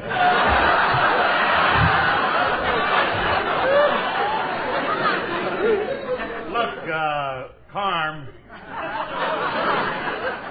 I'm sorry, honey, but we can't use you with this band. Oh, but you've got to hire me. I quit my job. I have no money. I can't pay my room rent. And my mother needs an operation. Stop making fun of me. Mother does need an operation. Oh, well, that's different. And in that case, we'll be glad to help. Then you'll give me the job? No, send your mother round and we'll operate on her. Oh, please, lady. Lady, please. Now stop it. You're breaking my heart. Don't cry. Don't do it. Hey, she cries pretty good, don't she? Things cry up high. She cries nice and low. I like it. Yeah. Look, lady, will you please stop with the tears? Well, stop crying. I tell you, I can't. Carmen, you're getting my feet wet. Look, miss, look, you can have the job if you'll just stop bawling. Oh, you great, big, wonderful man. Oh, you're so kind and thoughtful. I could just kiss you and kiss you and kiss you. Carmen, you mustn't. Emily, let this girl talk.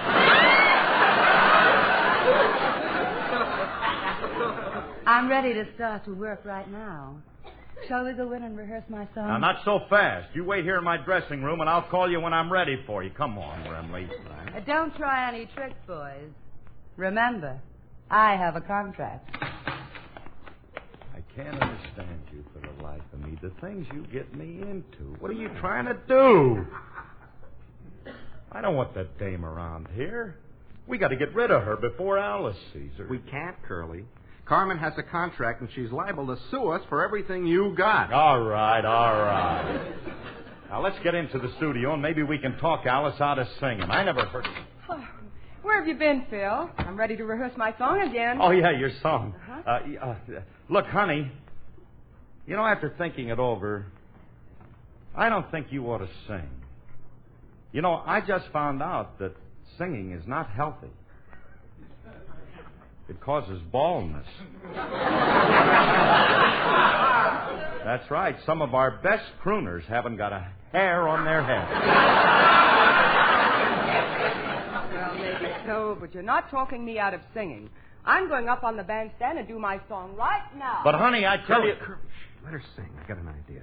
After she's through singing, we'll make believe that we didn't hear a sound come out of her. Go ahead and sing, Alice. We'd love to hear you.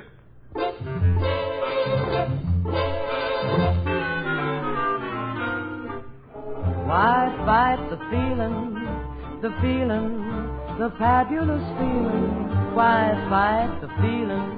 We're face to face with romance. Why miss the magic, the moment of magic? Why miss the magic? Relax, give it a chance. We're right on the very brink of kiss number one. There's no time to stop and think. It's too late to run, the beginning has begun. So why fight the feeling that started us reeling? Why fight the feeling that says tonight is the night? Why fight the feeling when it's oh so right?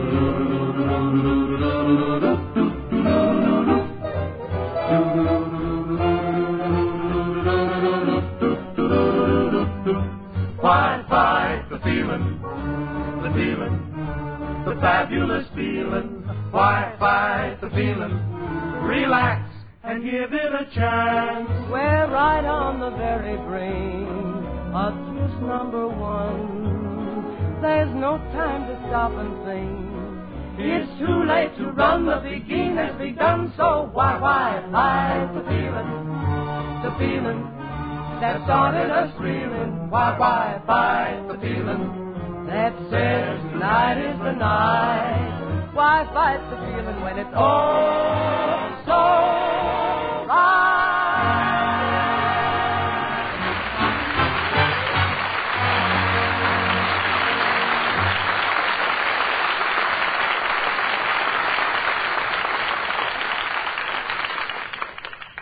Well, how was that, fellas? Hey, the band sounded great, didn't it, Frankie? Yeah, but I thought Alice said she was going to sing. I guess she changed her mind. Now, what are you talking about? I just finished my song. I didn't hear her sing a note. Frankie, didn't you hear me sing? I can't answer that. Oh, why not? I can't even hear you talking. Frankie,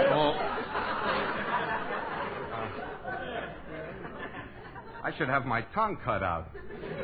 Why don't you have it done by the same guy that removed your brain? All right, fellas, all right. Out with it. Why are you trying to keep me from singing? Are you trying to get rid of me, Phil?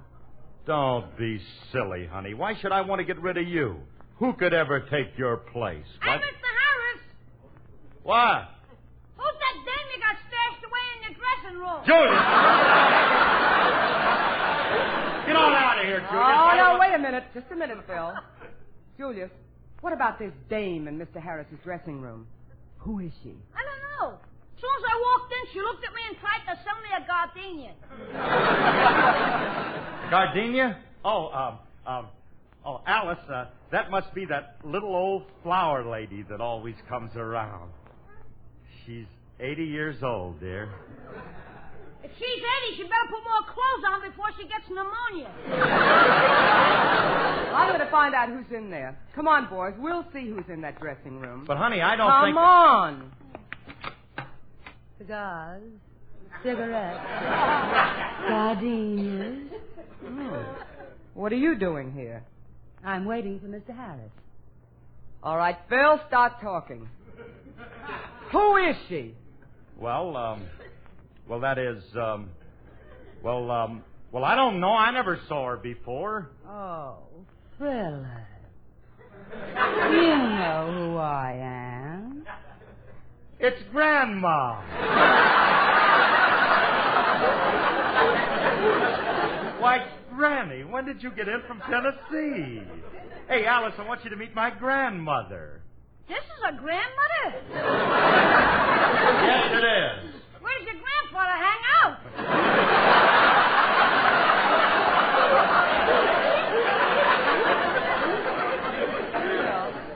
Phil, you never told me you had such a young, shapely grandmother. Well, you know Grandpa. He gets a new model every year. You see, he doesn't have a car, and he All right, you can stop now. Miss, who are you? I'm the new singer Mr. Harris hired to replace the old girl he had.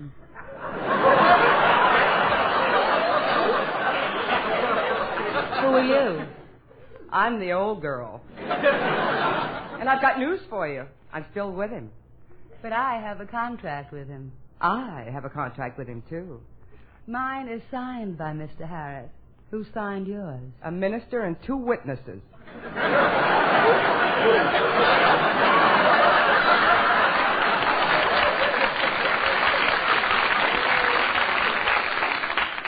Let's see you top that one. I think she's got you, Speedy.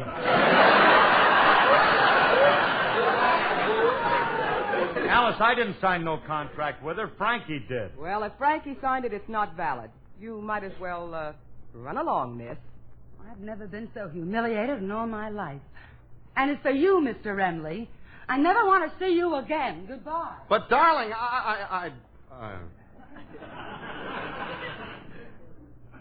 There goes the only girl I ever loved.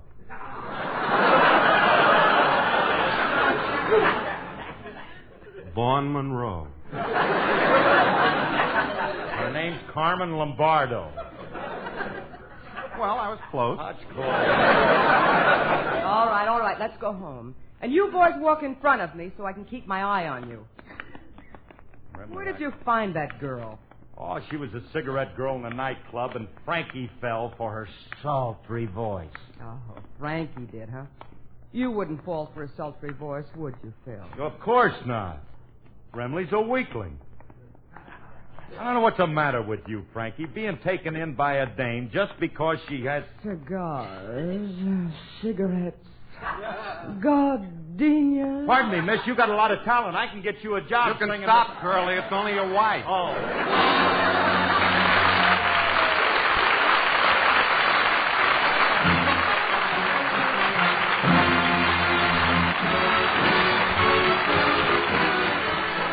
This program was produced and... Stay tuned for Hedda Hopper's radio column, then Theater Guild on NBC.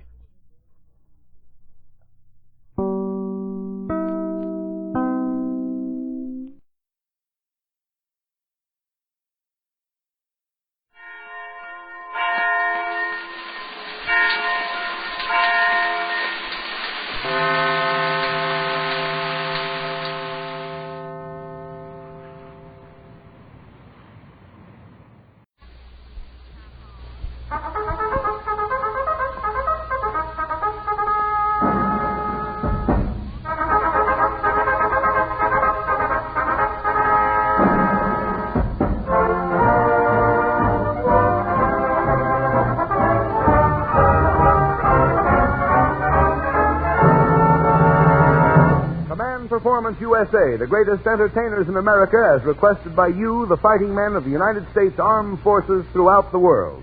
Command Performance presented this week and every week till it's over. Over there.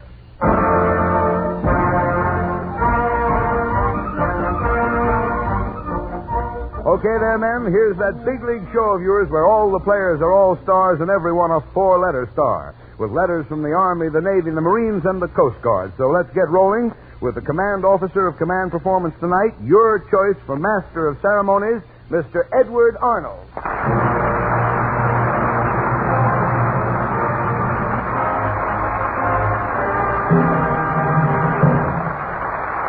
Thank you, Paul Douglas. Hello, fellows. You know, here in Hollywood, when an actor is away from the set, they shoot around him till he gets back. Right now, we're shooting around you fellows who are doing the shooting over there. But we're going full blast with production. Now, speaking of shooting, Command Performance is really going to shoot the works tonight with a cast that's bigger than a 16-gun salute. From North Island to Australia and from Africa to Aruba, Your letters have poured in for a famous lady in a famous song that she introduced just 25 years ago.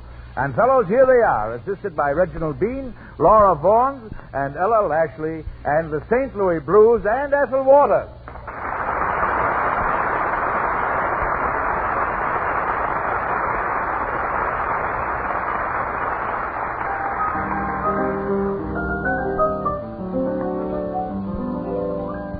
I hate to see that evening sun go down.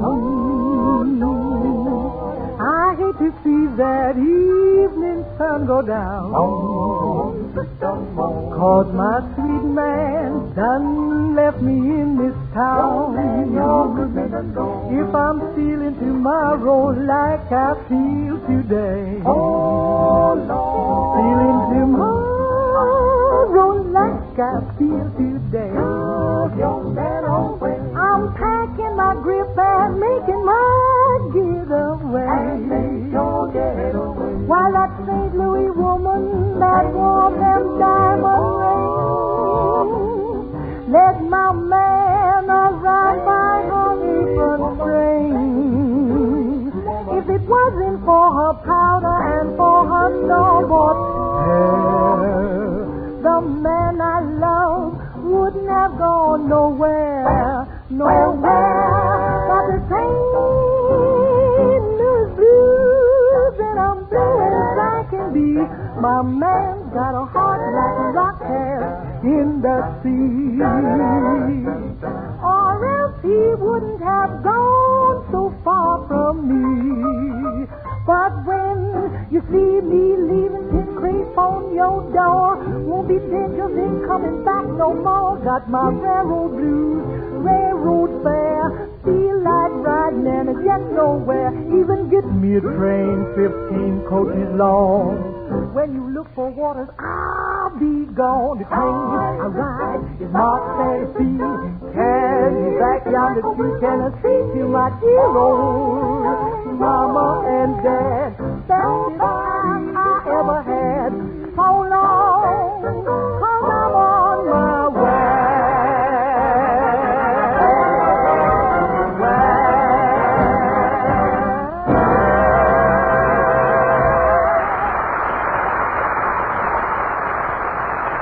Thank you, Ethel Waters and the trio. And thanks to Konstantin Bakalanikoff and the RKO Studio Orchestra, appearing through the courtesy of Local 47. And now for Corporal KDL at APO 958, for MAB at that embassy in Quito, Ecuador, and for 14 Pennsylvania Irishmen now in North Island, the strangest phenomena of the 20th century, the only living fish mimic, Richard Haydn.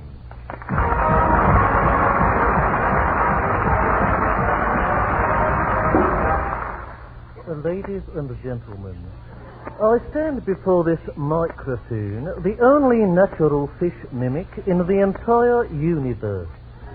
There are, of course, other mimics, but none so completely natural as myself. This is no time for tittering. I am married, having a wife and 2 children, and in passing it is interesting to note that they cannot imitate fish at all. In appearance, I am rising 63, of medium stature, having a whitish hair, a pointed face, glasses, and a fawn moustache. And looking at me, it is difficult to imagine why I have been endowed with this great gift. By great gift, I of course refer to my powers of fish mimicry, and not to my fawn moustache. I did not discover my great gift until, as you see, late in years, and the method of its discovery is in itself highly entertaining. I must insist upon a deathly hush. To use the words of one critic after my first recital, it does not seem possible in this day and age that such things can occur. Some 5 years ago, I was out shopping when a errand boy dropped a package upon my foot. As is natural under such circumstances, I cried out, inadvertently emitting the call of the goby or sea squirt. And a well-known fishmonger who was passing on a bus got off and said, that voice is a gold mine. My reply was, what do you mean? And over a cup of tea he told me, since that day my life has been one long extravaganza.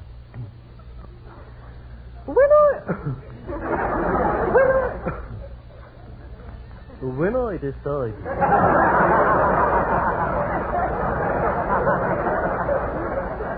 I don't want to have to get ugly. When I decided to allow the world to share my great gift by going on the stage, my friends all said, you must be mad. That life will kill you. My reply was, well, we will see. I will now give you a demonstration of one of my most superhuman feats. I will imitate the call of the red-bellied gudgeon or blushing fish. This call is so high in the scale as to be completely inaudible to the human eardrum. Dog.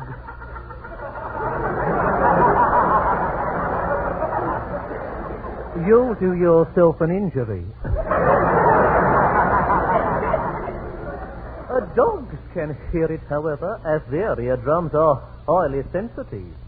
And it is also audible to a certain lady friend of mine, a Mrs. Phelps, who lives on the Norfolk Broad, and who has been endowed, through some caprice of Mother Nature, with the eardrums of a elk hound.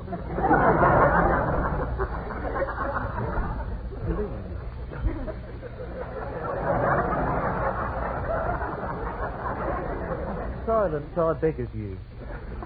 I will now give the call of the red-bellied gudgeon or blushing fish, and although you will hear practically nothing, I advise you to watch the expression on your dog's face. Should you chance to have him or her with you. Are you ready? Now will you be perfectly quiet and watch your dog's faces?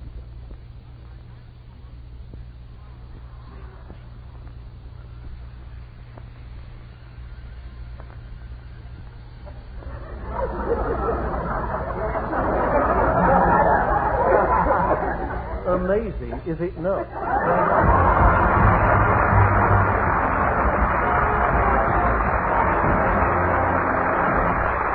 Thank you, Richard Haydn. Well, men, in your letters to command performance, you ask for the best and you'll continue to get it until that duration becomes reality.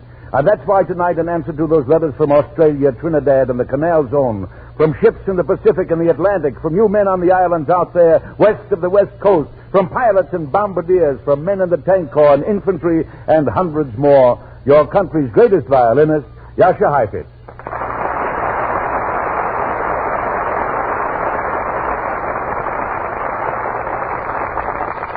By worldwide command of the AEF, accompanied by Emmanuel Bay, Mr. Heifetz plays Schubert's Ave Maria.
As his concluding selection, Mr. Heifetz plays Drigo's Valse Bluette.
Thank you, Yasha Heifetz. On behalf of Uncle Sam's fighting men throughout the world. You know, fellas, it's seldom that one program, a program that there's so much music on, an abundance of musical genius. You've just heard the world's greatest violinist, Yasha Heifetz, and now standing before me is another great violinist. I'm sure you'll all be thrilled to hear him. Well, I hope so. That great American violin virtuoso, Jack Benny.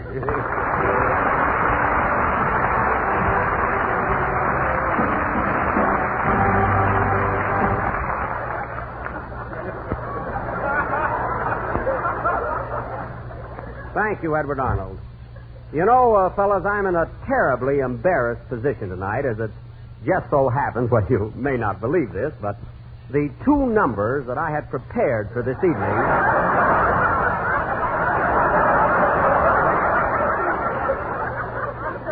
were the same two numbers that Mr. Heifetz chose to play.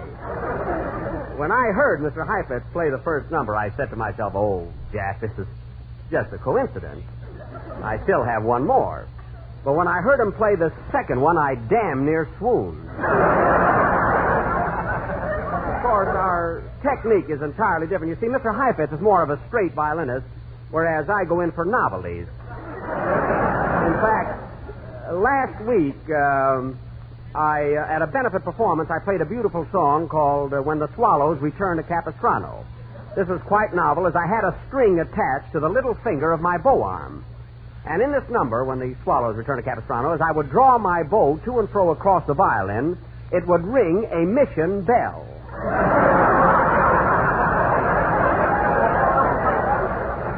I also gulped frequently to indicate swallows. People are still talking about it. Of course, fellas, I'd like to point out, as long as I have to play on the program this evening, is that at least Mr. Heifetz's violin and mine are entirely different. You see, Mr. Heifetz has an Italian violin. I believe it's a Stradivarius. I bought mine at 3rd and Main.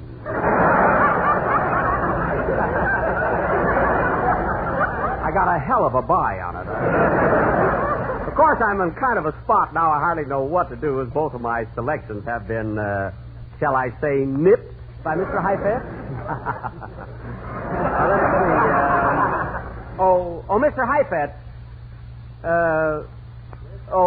Mr. Heifetz. Yes.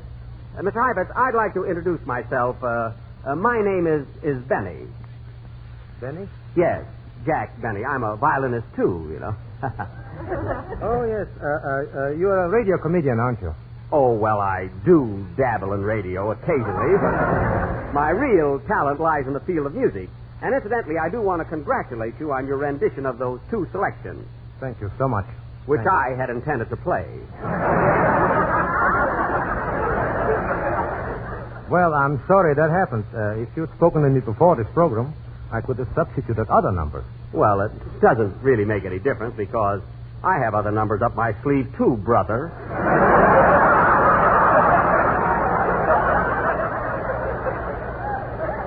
But I was just thinking, Mr. Heifetz, rather than playing a solo, it might be a good idea if we played a duet together.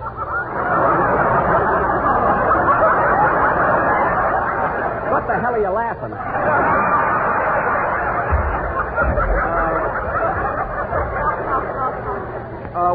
What do you say? Why, I think that would be rather amusing. Is there anything in particular you'd care to suggest? Oh, I don't know. I'll leave that to you, Mr. Heifetz. What would you suggest? Well, let's see. How about Paganini's Perpetuum Mobile?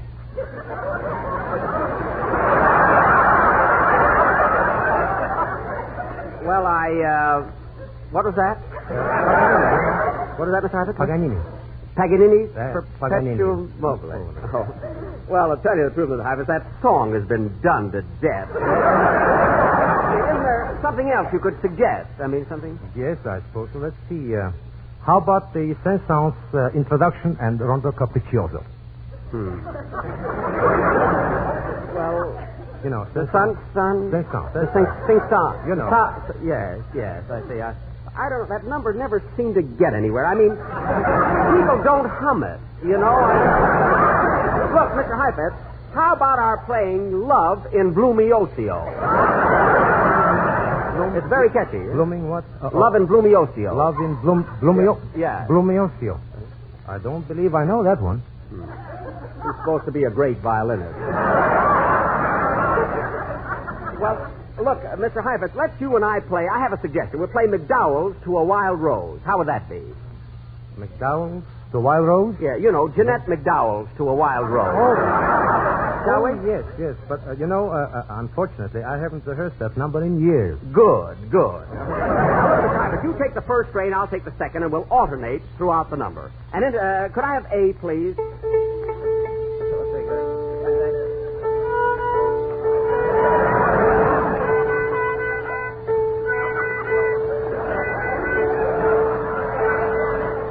That's close enough, I think.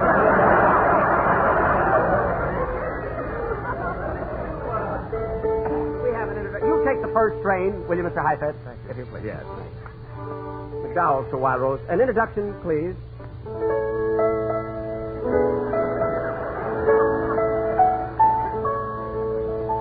If you please, Mr. Heifetz. Thank you.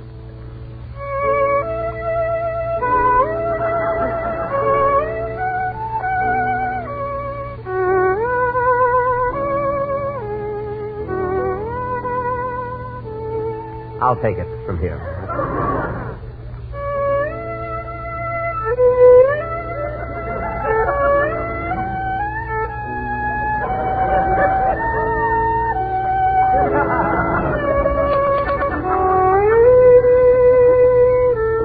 Honest, folks, can you tell the difference?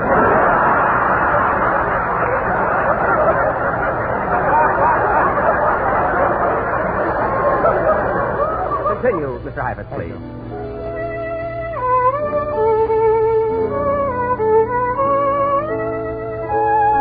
How am I doing, Mr. Benny? Very good.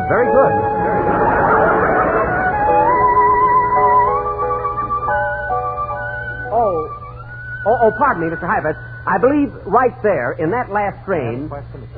Oh, I see. I'm so sorry. But,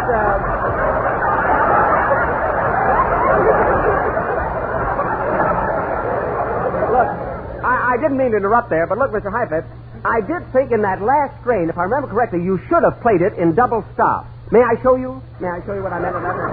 Something like this.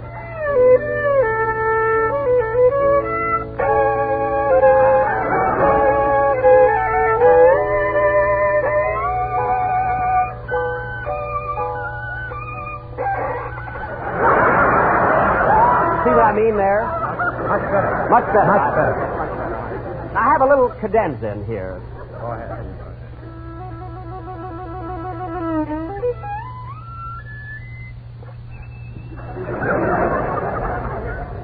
how was that?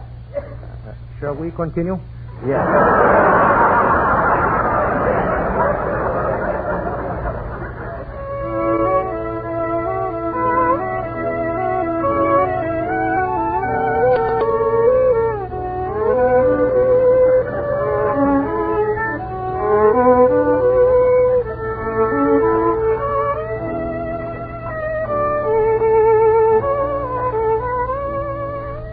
G-string it. Here, let me... I bet you thought I was going to be lousy, didn't you?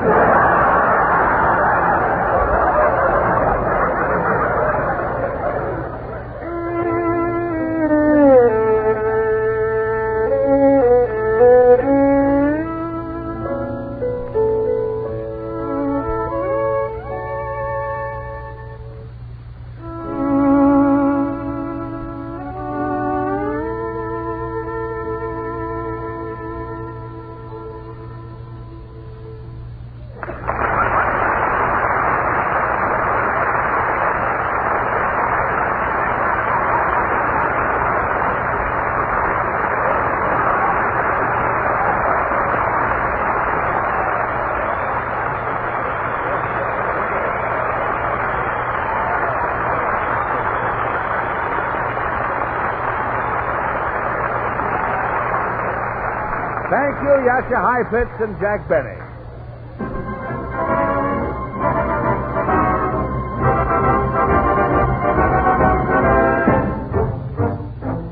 Well, fellows, as Jack Benny just said when he put his violin back in the mothballs, that's all, brother.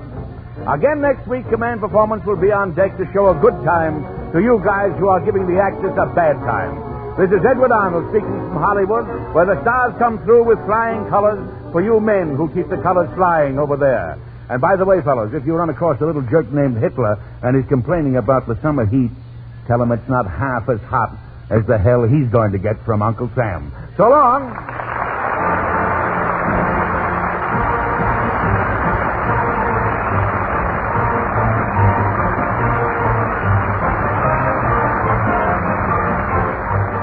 That's it, fellas. Command Performance USA and good night from the stars you've just heard. We're on 24-hour watch for those letters, men, so keep them rolling into Command Performance, care of the station to which you're listening, and your big show will be rolling out to you each week and every week till it's over there. This is Paul Douglas saying the best of the best from the USA.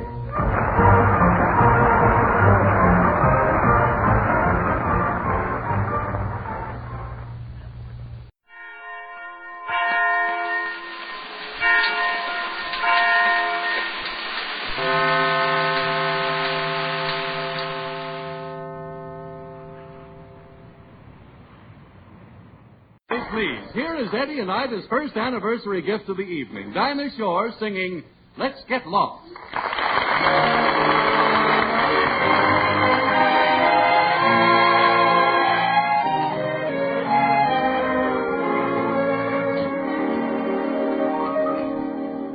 Let's get lost, lost in each other's get lost, let them send out along,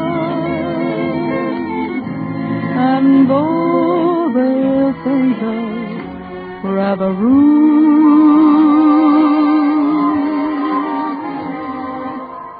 let's tell the world we're in that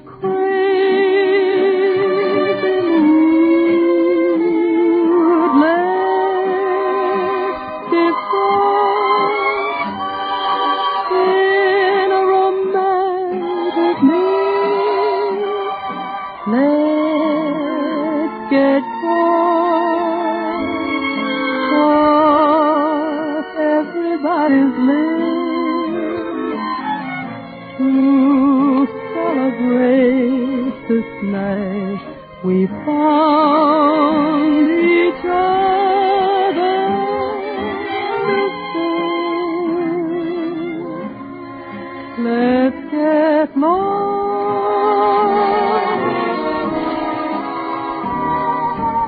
Let's get lost.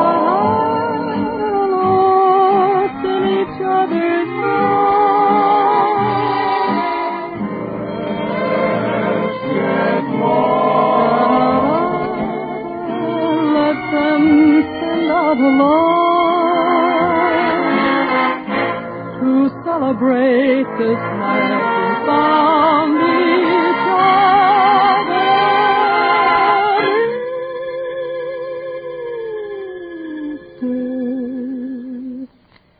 Let's get lost.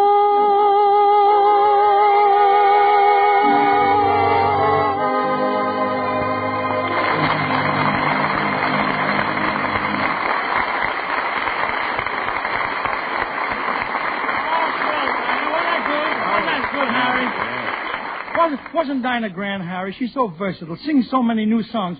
Gosh, I just can't get over how different show business was 29 years ago, Harry. It was, huh? In those days in vaudeville, you could use an act for years. Would you believe it? I used to repeat the same jokes week after week after week. It was just a case of traveling from one city to another to do it. Yeah, well, it's certainly different with radio. Well, of course. Oh, now you don't travel. Yeah. He laughs at his own. All right, so I occasionally repeat a joke. My motto is that anything worthwhile can stand repetition. And it's a good policy for you to follow, too, Harry. Me? Yes. Take the advice you give our listeners about how they can feel better faster. That's mighty worthwhile and worth repetition. As a matter of fact, why don't you repeat it right now, Harry? All right, thanks. I will, Eddie.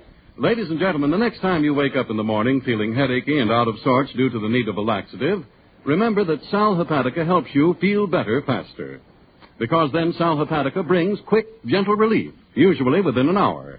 And that's important, for it means you no longer have to wait till night to take the laxative you need in the morning. No longer have to risk feeling miserable all day.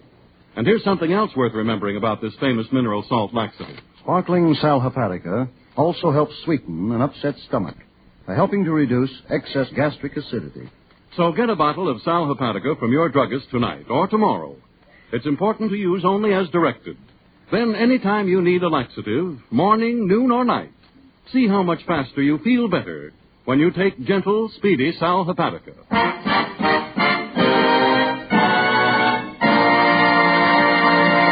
How about the Eddie, your guests are getting hungry. Well, I know it, Harry, and I can't understand what's delaying their food. Gosh, by now they should have salads and hors d'oeuvres too, but where is my chef? How do you do?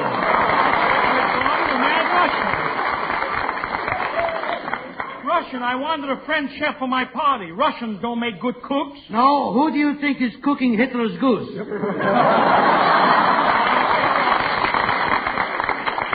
no chef. Who did you ever work for? Hedy Lamarr. I was fired because I had a little trouble with my favorite dish. What was your favorite dish? Hedy Lamarr. My guests are getting impatient. What's delaying dinner, Russian? The soup receipt. Yeah. It says, stir soup while boiling. So it's boiling, I'm stirring. It's boiling, I'm stirring. And finally, I can't stand it. Why not? It's burning my fingers. Don't be ridiculous. You don't start. How is the rest of the food coming along? Frankly, I'm having a little trouble with the seasoning. Why? On the roast goose, I am putting a pinch of salt, a pinch of pepper, and a pinch of paprika. Suddenly, the maid is slapping my face. Why? Wrong pinch. Oh, get out.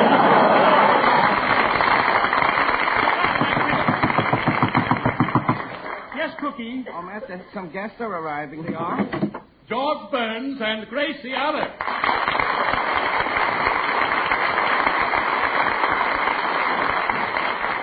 Well, Eddie, we just want to say congratulations, and Gracie has a present. Oh, my goodness, Mr. Cantor. Imagine you being married for 29 years.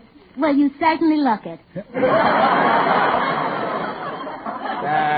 Gracie, just give Eddie the present you got for him. I don't know what it is, Eddie. Gracie picked it up. Oh, yeah. Well, Eddie, it's just a little something you can take along on your honeymoon. Honeymoon? We had that 29 years ago. Oh, really? The same year you were married, huh? Yeah, they killed two birds with one stone. And, oh, what an embarrassing thing that was. I was so broke that Ida had to pay for the honeymoon. No. Yes. Oh, well, I'll have to get with Ida and compare prices. Of course, I paid her back as soon as I went back to work. Well, I'm sure George will, too. Gracie, just give Eddie his anniversary present. Oh, yes. It's in this package. Gee, I'm excited. What is it, Gracie? Well, you know the 25th anniversary is silver, and the 30th is pearl. So this being in between the two. Yes? I got this handkerchief. A handkerchief? Gracie, is that all you're giving Eddie for his anniversary? Oh, no, I wrote a poem, but that's for Ida. Well, Ida's here. Let's hear it. All right.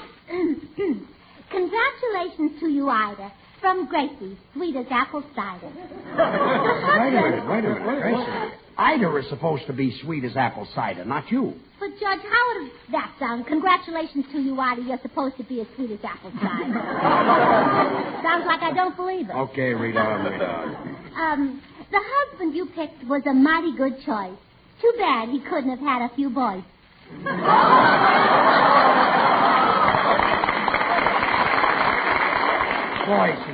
Boys, yeah. Yes. I'm sure he's kind, a good protector. I'll bet you're glad you married Hector. Hector? Gracie Allen, my name happens to be Eddie. Well, that doesn't rhyme. Now stop interrupting. You've had him for 29 years, that's true. But a retread can make him as good as new. Yes, Ida Cantor, we two are the same. We both got our husbands with riches and fame. They're sweet and gentle. They're our little pigeons. But I'll bet we both wish we had gotten Walter. Oh, Walter Pigeon? Walter Pigeon. Yes. Eddie, call us when dinner I'll call is ready. you. Come on. So long, Gracie. Goodbye, Judge. See you later.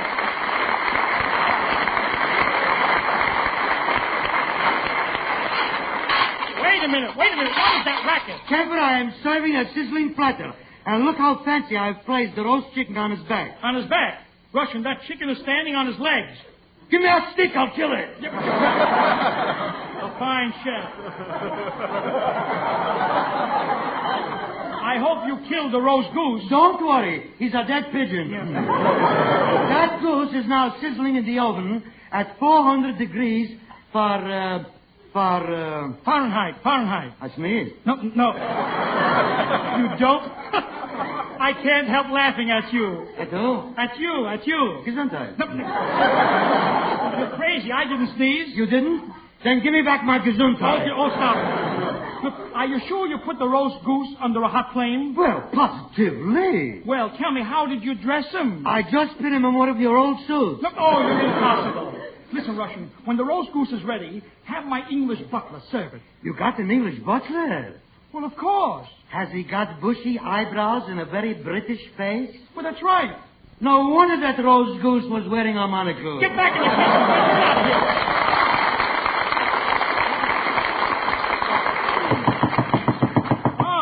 More guests. I wonder who it can be.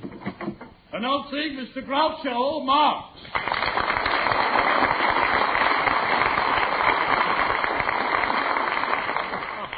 Well, this is a surprise. Eddie Cantor's I live and breathe. What's such a surprise? You're still living and I'm still breathing. Well, anyway, it was nice of you to drop in. Aren't you going to congratulate me? Why, of course. What is it, a boy or a girl?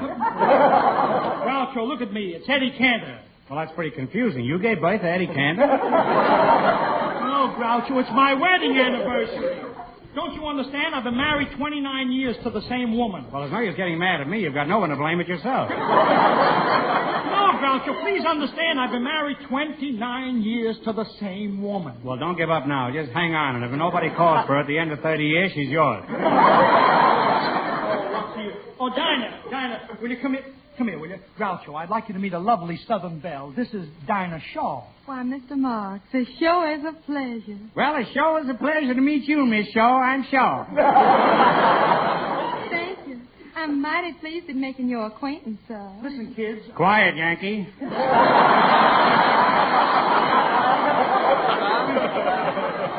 Are y'all from the South, Mr. Marx? Why, sure enough. I'm a big plantation man. I spend most of my time picking tobacco. By the bale? No, by the butt.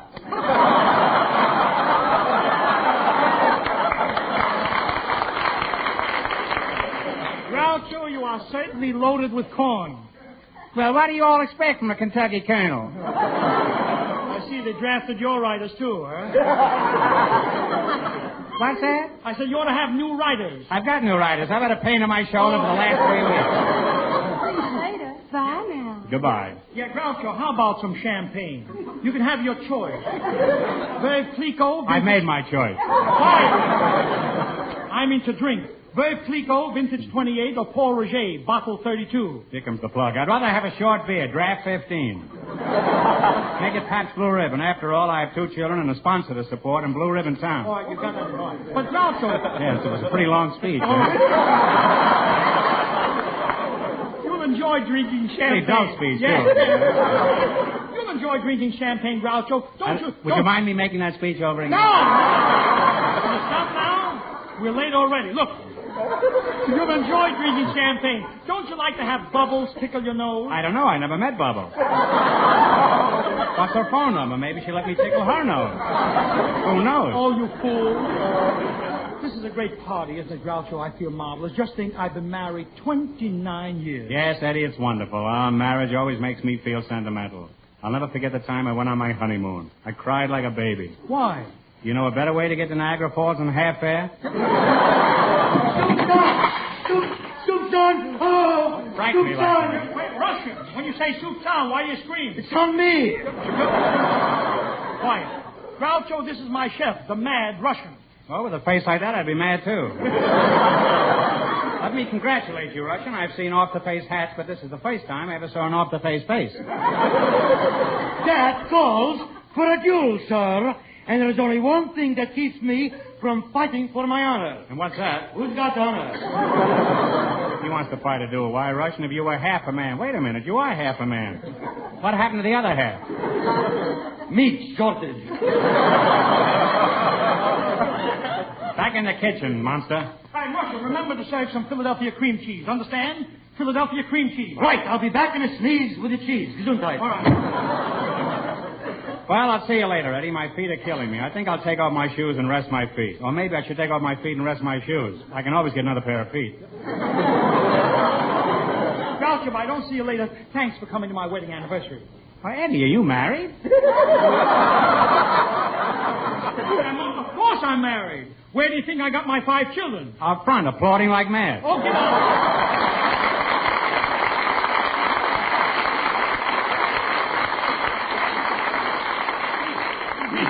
Oh, Eddie, this is a grand party. You know, I'm having a record made of this program as a souvenir. Great idea, Harry. A few years from now, you should get a big kick out of it, hearing the whole gang and all the laughs. Oh, that's right. I wish I could have taken a movie of it so I could see the laughs. See the laughs? Yeah. Well, at least the smiles, especially of Gracie and Dinah. Yes, Harry. They've been having a lot of fun, and it's a pleasure to watch them. Yes, you're right. It is a pleasure, Eddie, and they certainly bear out what we've been saying about lovely women having attractive smiles. You know, Eddie, they prove a point everyone agrees on. The importance of an attractive smile to a woman's loveliness. But not everyone gives his smile the intelligent care it deserves. And it's so easy, ladies and gentlemen, when you see your dentist regularly, and between visits faithfully use iPana toothpaste and gum massage. Because healthy gums are mighty important to sound teeth and sparkling smiles. And iPana is not only unsurpassed for cleaning and brightening teeth, but when used with massage, it is especially designed to give gums the stimulation they need to help keep them firm and healthy. So adopt this famous healthful routine. Brush your teeth regularly with iPana toothpaste. And every time you do, put a little extra iPana on your brush or fingertip and massage it on your gums. Yes, ladies and gentlemen, for firmer, brighter teeth and naturally a more attractive smile, decide now to massage with iPana toothpaste.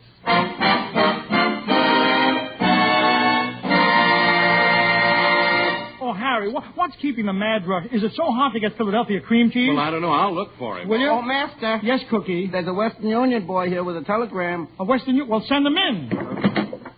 Telegram for Eddie Cantor. It's Jack Benny, a Western Union boy.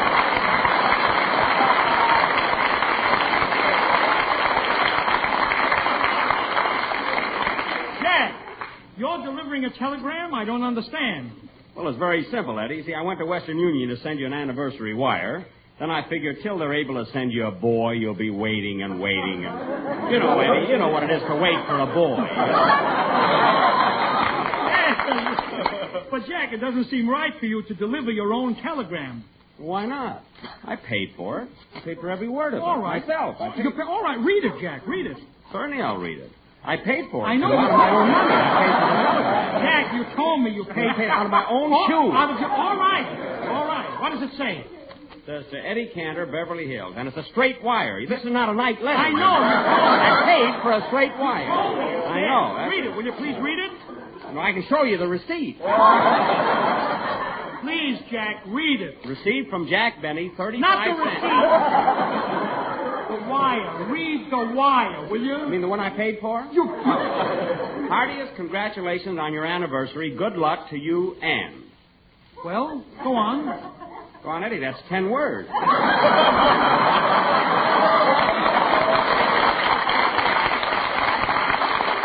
I paid for the 10 words. I paid for that. But, Jack, the wire is unfinished. Good luck to me and who? Who, Jack? Who? Eddie, if you don't know your wife's name by now, don't blame me. I mean, who else could it be? Aunt Jemima, Count Fleet? Who is it? All right, Jack. You wrote out a wire to me. It's very nice. You delivered it personally. Thanks very much. All right, Jack. I said thanks very much. What are you waiting for? No tip? I paid for it. All right, you paid for it.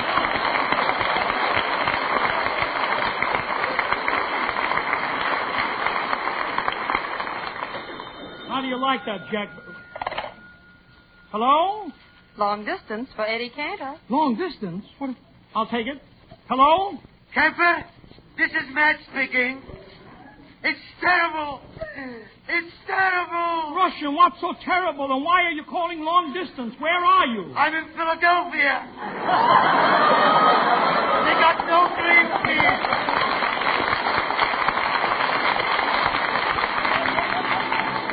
Listen, Eddie, I'm sure Jack Benny and Burns and Allen and Groucho Marx and all of your guests would enjoy hearing you sing some of your songs that were popular 29 years ago. How about it? By the sea, by the sea, by the beautiful sea, you and I, oh how happy we'll be. When each wave comes a-rolling in, we will duck or swim, and we'll float and fool around the water, over and under, and then up for air. Mars rich, no, what do we care? I love to be beside your side, beside the seaside, by the beautiful sea.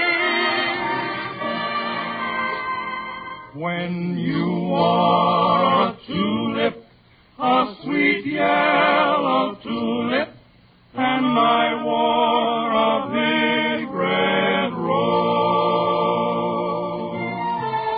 When you caressed me, 'twas then heaven blessed me. What a blessing, no one knows.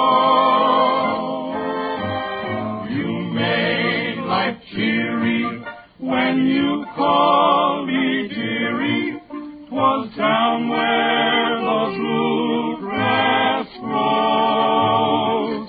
Your lips were sweeter than julep when you wore a tulip, and I wore a big red rose. I love the cows and chickens, but this is life. This is alive. I love to raise the chickens while I'm cabareting where the band is playing. I love a homemade cider, but I'd rather have wine. No more picking berries, me for cocktail cherries. This is the life. This is the life. This is the life for mine.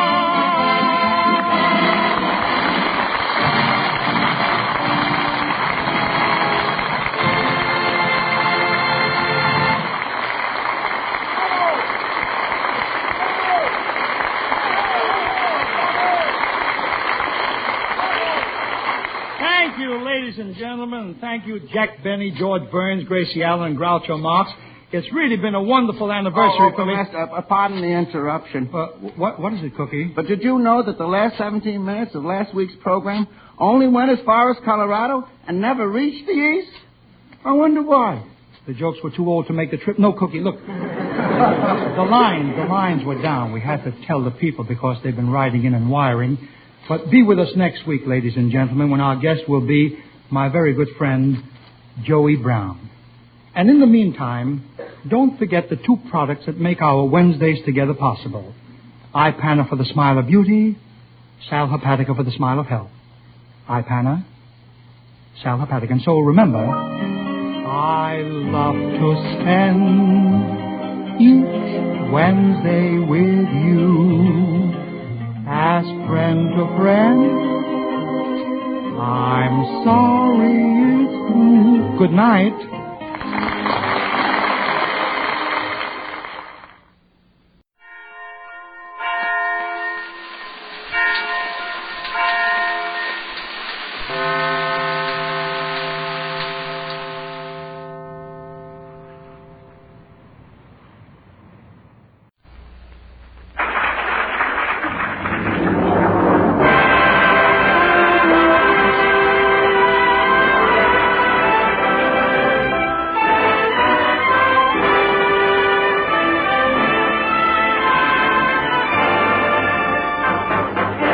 Gentlemen, Dennis Day. That makes life seem worthwhile. Dwells in your eyes and the spell of your smile.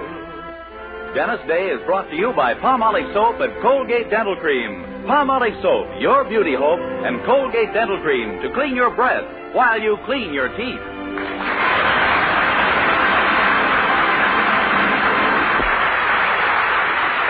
The Dennis Day Show with Barbara Eiler, B. Benaderet, Dink Trout, George Dooning in the orchestra, and yours truly, Vern Smith, is written by Frank Galen and stars our popular young singer in A Day in the Life of Dennis Day. Here's Dennis to sing the new hit song, The Matador. The matador was in the ring, pra-da-boom-chick, boom-pra-da-boom-chick. When a frightened bull came out of that door to face the matador and slaughter ring, pra-da-boom-boom, boom-pra-da-boom-boom, dressed in a new vermilion cape and traditional regalia. He hadn't let a bull escape, so the bull was facing failure.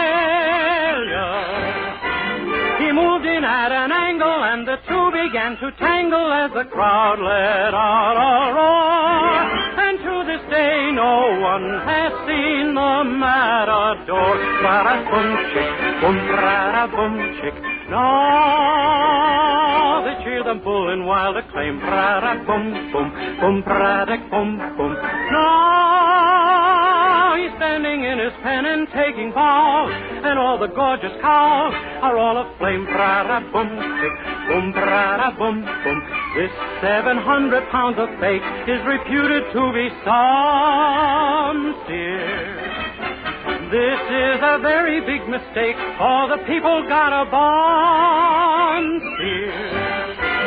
He may be celebrated, but he actually was slated for Pepito's butcher store to be a beefsteak for the famous matador. Pra-da-boom-boom, boom-pra-da-boom-boom, boom-pra-da-boom-boom-boom. Ole!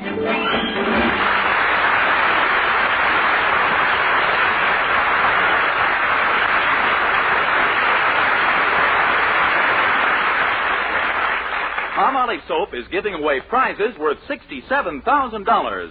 A grand prize of $25,000 in one lump sum, or $100 a month for life. And that's not all. There are over 2,000 prizes in Palmolive's big treasure chest contest. Ford sedan, Westinghouse laundromat, Fromm Silver Fox scarf, Toastmaster toasters. And it's easy to enter. Complete the last line of this jingle. A fresher, brighter-looking skin is something I would like to win.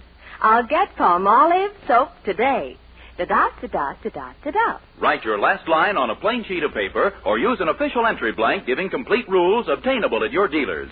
Include your own and dealer's name and address and mail with the big word Palmolive from the front of the wrapper of one regular and one bath-size cake of Palmolive Soap to Palmolive, Box 92, New York 8, New York. Now, here's the jingle once more. A fresher, brighter-looking skin is something I would like to win. I'll get Palmolive soap today. Da-da-da-da-da-da-da. Mail your entry to Palmolive, Box 92, New York 8, New York. But hurry, contest closes soon. Get Palmolive soap for a lovelier complexion. Remember, doctors prove Palmolive's beauty results.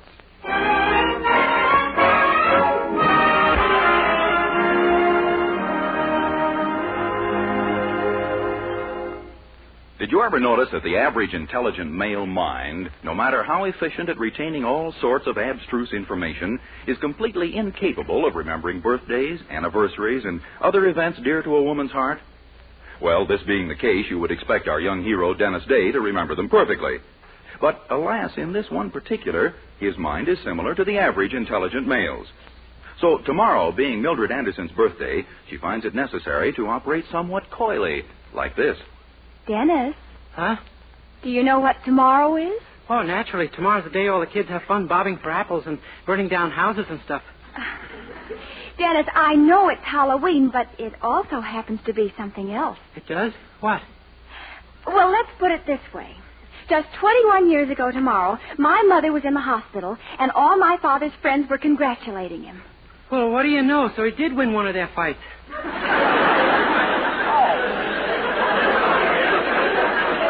Dennis, that's the day I was born. Oh, I knew he couldn't have done it if she hadn't been concentrating on something else. Dennis, don't you realize what I'm trying to tell you? Tomorrow's my birthday. Your birthday? Oh, my gosh, that's right, it is. How could you ever have forgotten? Don't you remember how you surprised me on my birthday last year? Yeah, I didn't give you anything. Yes, and I'll bet you were going to do the same thing this year. Oh, Dennis. Oh, Mildred, don't get excited. All you have to do is tell me what you want. No. It's up to you to pick out my gift with no help from me. Oh. Do you think I tell you that a new shop called Mademoiselle Yvette of Paris just opened at 128 Elm Street with the loveliest bed jackets and negligees and things I've ever seen? Do you think I let you know I didn't trust your judgment by hinting that's what I wanted? Looks like. Well, she does have some simply divine imported lingerie, Dennis. Just ask for Mademoiselle Yvette herself. Okay, I'll get a firm grip on myself and go down to her shop right now. Get a firm grip on yourself? What do you mean? Well, I've never been in a store like that before, Mildred, and, well, gosh, you know how I blush just going through the backyard on Monday mornings.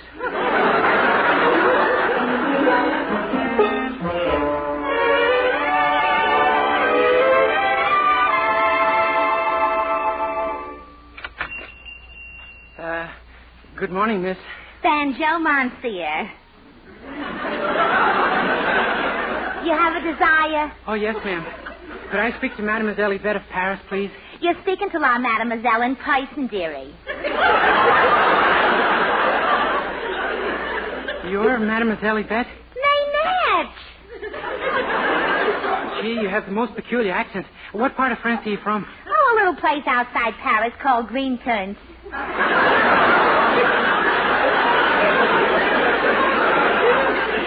Did you wish to see some merchandise, Monsieur? Well, yes, ma'am. It's for my girlfriend, but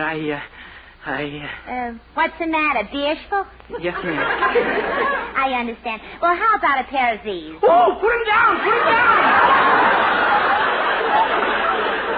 Now, what are you getting excited? There's nobody in them.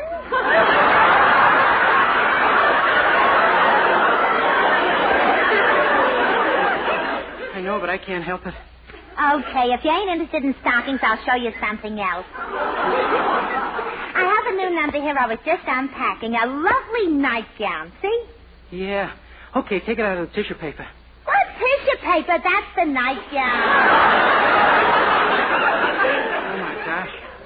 Ain't it a lovely creation, though? Sew me like froth, huh?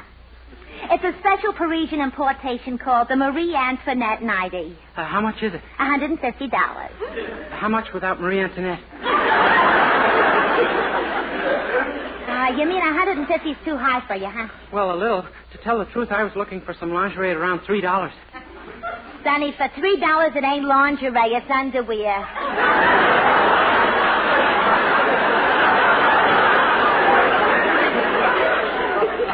sorry, mademoiselle, but that's all the money I have. How about a pair of these black lace things? They look kind of inexpensive. Well, that's an import, too, dearie. Don't you see those French words embroidered on one leg? Oh, yeah. L'amour, toujours l'amour. I wonder what that means in English. Well, I'm not sure, but I think it's do not use a hot iron.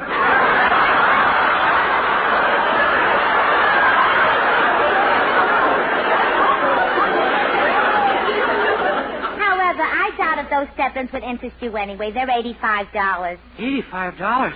Gosh, in that case... Well, wait, don't give up. I think I have something in the back in the stock at just your price. I'll be with you in just a sec. Gee, $85 for just one little pair. They are kind of cute, though, with that black lace. I wonder if...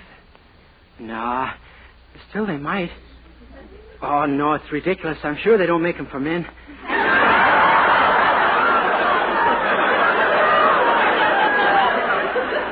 It'd sure be a sensation down at the locker room of the gym, though. Oh, but they're too flimsy anyway. I'll bet if they got one little tug like this that they just... Oh, my gosh, what have I done? They're not black lace step-ins anymore. They're black lace kilts. What'll I do? $85. She'll have me locked up. I think I have something for you, Sonny. Holy smoke, here she comes. I gotta get out of here. I can't go to jail. Hey, wait, where are you then? Oh, my $85 pants I paid $9 wholesale for. Oh, gee, thank goodness. It's only along the seam. 2 minutes with the sewing machine and they'll be as good as new.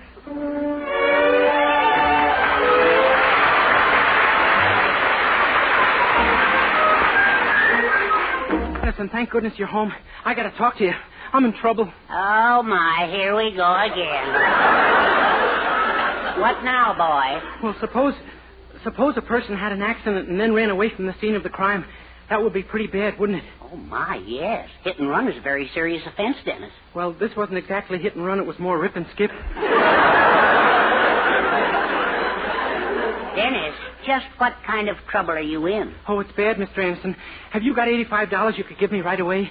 $85? Who do you think you're talking to, the head of the family? Oh, my gosh, then what can I do? Well, as I see it, you have two choices. You can try to borrow the money from my wife, or you can commit Harry-Carry. Of the two, I'd say the first was the faster way to go. Mr. Anderson, I'm desperate. I'm going to try to borrow it from your wife. I'll see you later. Well, out of one eye at the very most, but good luck, my boy. Oh, thanks. Ah, good morning, Mrs. Anderson. Good morning, Dennis. Gee, you know something? I've never seen you looking so lovely. What have you done to your hair this morning? I haven't had a chance to comb it yet. Well, Mrs. Anderson, I was wondering if you'd do me a tiny little favor. You see, my grandmother hasn't been feeling well. Oh, I'm sorry to hear it. Anything serious? Well, probably. She died last night. Oh, my gracious, that's... Wait a minute. Didn't you tell me one of your grandmothers passed away 10 years ago and the other died before you were born? That's right. Now I need $85. It's time they were buried.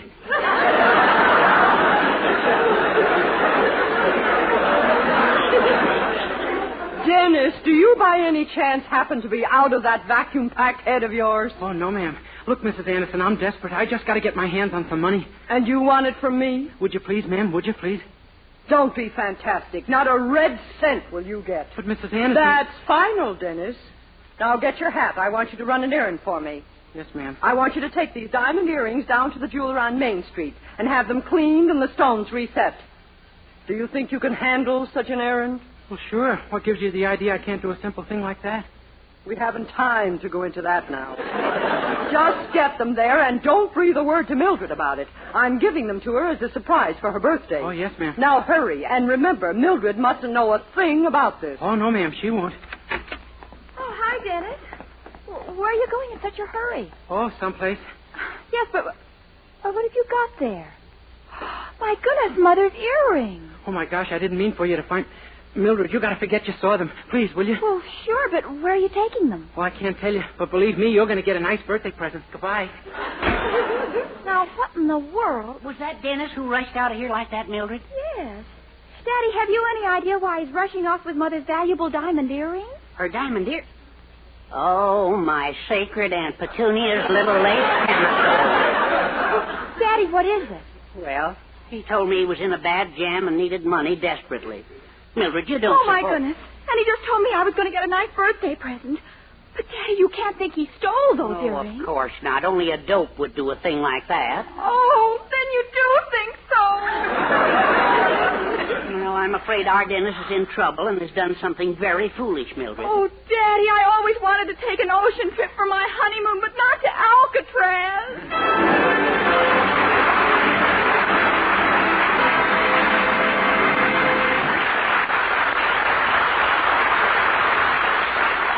We'll continue this rather harrowing day in the life of Dennis Day in a few minutes. Meanwhile, here's Dennis to sing Every Day I Love You.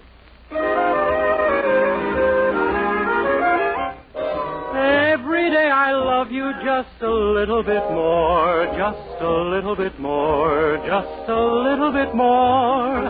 Every day I want you just a little bit more than I did the day before. You'll never guess how deep my love is, not even in your wildest dreams. But just so you'll get it clear, compare to my love, my dear, the Mississippi River's just a stream. Every day I love you just a little bit more, just a little bit more, just a little bit more. Every day I want you just a little bit more than I did the day before.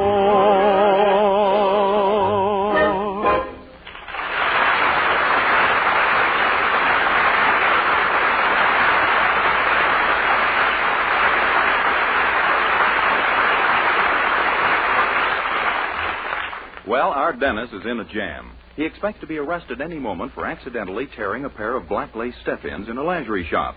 But what he doesn't know is that his guilty actions have caused Mildred and Mr. Anderson to believe he's stolen Mrs. Anderson's diamond earrings and intends to sell them. They've just confided their suspicions to Mrs. Anderson, who takes the news of her loss like a trooper. A stormtrooper, that is. Why, that low-down snake in the grass. I'll break every bone in his empty skull. Easy now, Bunny Fluff. Easy. Oh, that thief. And to think I handed him those earrings myself. Mother, Dennis isn't a criminal. He's just temporarily out of his mind.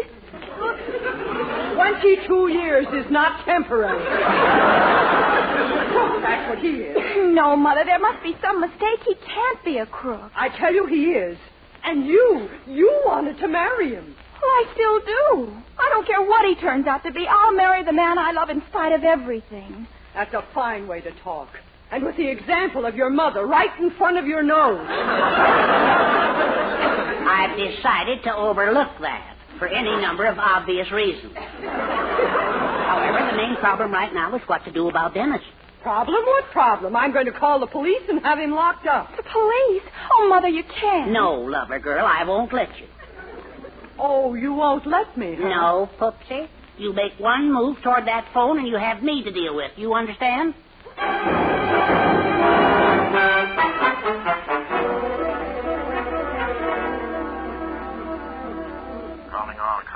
Calling all cars. Be on the lookout for Dennis Day, wanted for jewel robbery. Description as follows. Age 22, height 5 feet 9. When last seen was wearing brown trousers, tennis shoes, and a Mickey Mouse sweatshirt. Both of Mickey Mouse's eyes are bloodshot due to ketchup stains. Arrest this man on sight. That is all. Rosencrantz.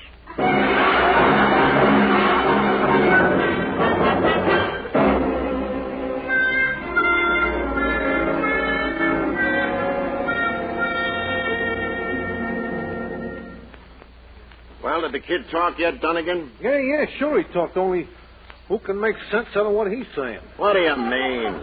Did you shine the light in his eyes? Yeah, but I had to quit. Found out he likes it.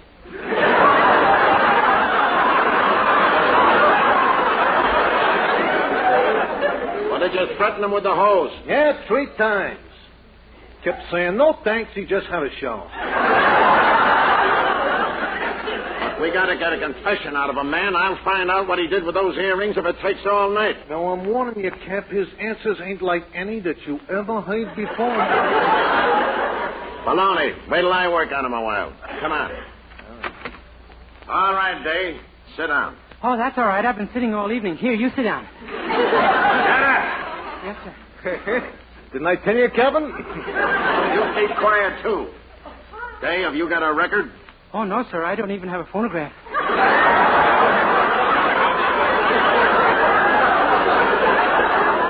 Now, look here, you. This has gone far enough. You're going to sing, do you understand? I beg pardon? I'm telling you, if you know what's good for you, you'll sing. Yes, sir. Way down upon the Swanee River. Yeah. Any a Lulu, though.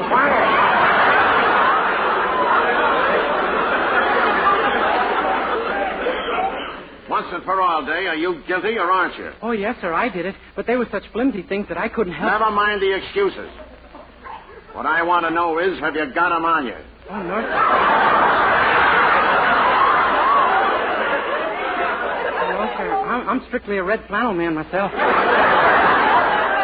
Say, Cap, did you notice that some of his answers don't even have anything to do with the question? Yeah. He's starting to make me a little nervous, too. Well, he ain't got him on him. I can vouch for that. He probably get into a fence and they divided the loot. Yeah. Okay, Dave, did you split with the fence?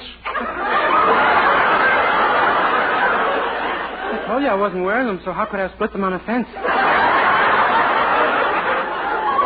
Quit stalling. Did you break them up and take the stones out of them? They have stones in them? You know they have stones in them. Gee, no wonder some women are so fidgety.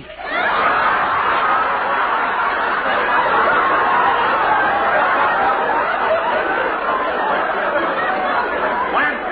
Now I know why you hear so much screaming on the radio when you tune in Ladies Be Seated. Let's get them both and let them go before we're nuts too, eh? Now, Day, I'm warning you for the last time. Are you going to tell us what you did with those earrings, or aren't you? Earrings? What earrings? Mrs. Anderson's earrings, of course. What do you think we pinched you for? Oh, I thought it was on account of the black lace step-ins. Why do we care how you dress? All we want to know is where those earrings are. Oh, well, that's easy enough. They're at the jeweler's being fixed. Mrs. Anderson asked me to take them there for her. Oh, she asked you to take them, eh? A likely story. Oh, it's true, Sergeant. In fact, I walked right past you when I went into the jeweler's with them. It could be, Dunnigan. That's your beat. Of course, maybe the sergeant didn't notice me. He was sitting in his patrol car with a blonde. What? Now, look, don't listen to him, Cap. Well, were you with a blonde or weren't you, Dunnigan? No, really, Cap. Come on, talk. Shall I shine the light in his eyes?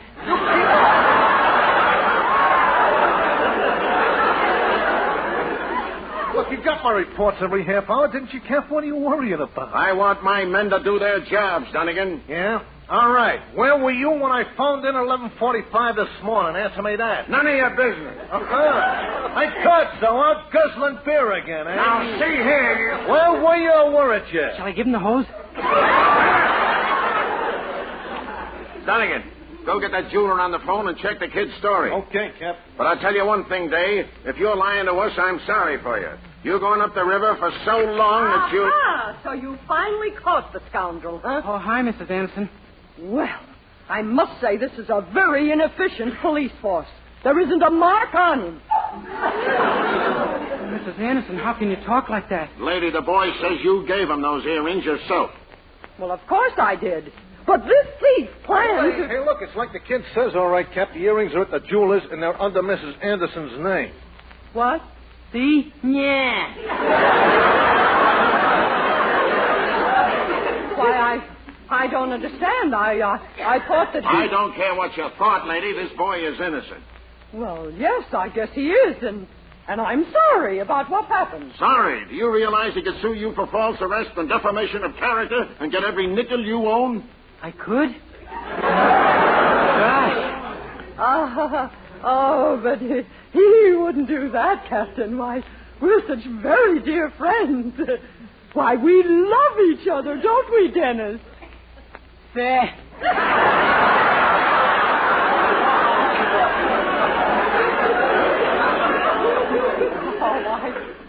don't mean that. I know you don't. And just as soon as we get back to my house... Whose house, kiddo? I mean, our house, naturally. I'll get my car right away and... Whose car? Our car, of course. What am I saying? You stay right here and I'll get my husband. That is, I mean... Oh, no, you can have him all to yourself. Oh, thank you, Dennis. Thank you who? I mean, thank you, Mr. Day. Who? Very well, Pupsy.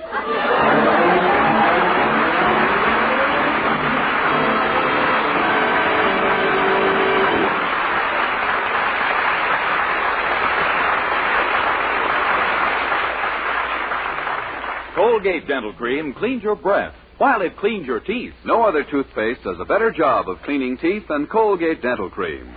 For Colgate Dental Cream has a safe polishing agent that cleans your teeth both gently and thoroughly, brings out their natural sparkle and beauty. You can actually see and feel the difference. And scientific tests prove that Colgate Dental Cream cleans your breath while it cleans your teeth. Yes, actual scientific tests prove conclusively that in 7 out of 10 cases, Colgate instantly stops unpleasing breath that originates in the mouth. Colgate Dental Cream is famous for its wonderful wake-up flavor, too. Nationwide tests of leading toothpastes prove that Colgate's is preferred for flavor over every other brand tested. Yes, preferred over every other brand tested. And no wonder. For Colgate Dental Cream is the result of constant effort to produce the finest toothpaste in the world today. For cleaning teeth, for flavor, for sweetening breath. So see if you don't agree with the millions who have made Colgate Dental Cream America's favorite toothpaste. Try Colgate Dental Cream to bring out the natural sparkle and beauty of your teeth.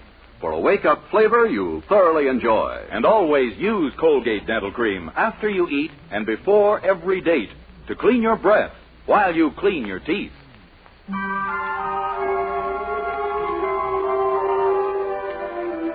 With George Dooning and the orchestra, here now is Dennis to sing The Night Has 1,000 Eyes. Don't whisper things to me you don't mean, for words deep down inside can be seen by the night. The night has 1,000 eyes, and it knows a truthful heart from one that lies. Oh, romance may have called in the past. My love for you will be everlasting and bright as the starlit sky. And this wondrous night that has 1,000 eyes. I've lived my life walking through a dream, for I knew that I would find this moment supreme, a night of bliss and tender sighs, and the smiling down of 1,000 eyes. The night has 1,000 eyes.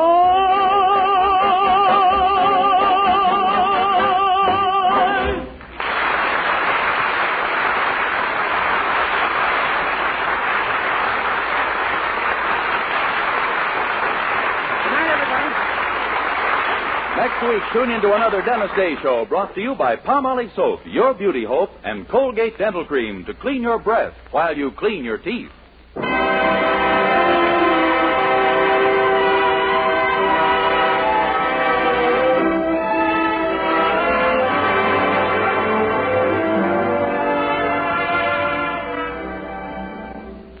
Tonight, show him how much lovelier your hair can look after a Luster Cream shampoo. Only Luster Cream brings you Kay Dumet's Magic Blend. glamorizes your hair as you wash it. Yes, tonight, you can be a dream girl, beautiful luster cream girl. You owe your crowning glory to a luster cream shampoo.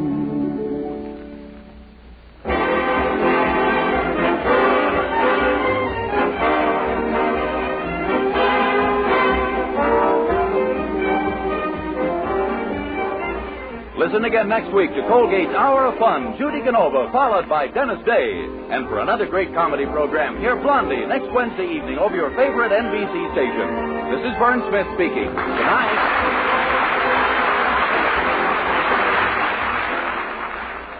This is NBC, the National Broadcasting Company.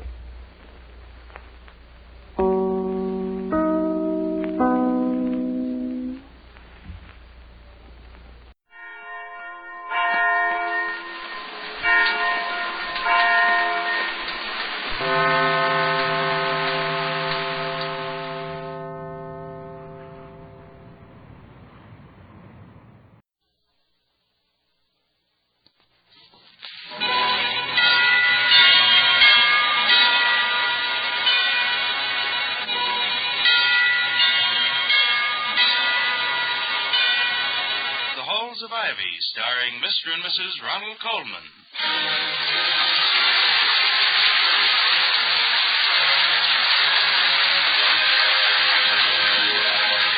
Good evening, this is Ronald Colman. And Benita Colman. Inviting you to join us again on the campus of Ivy College. And now, the Halls of Ivy.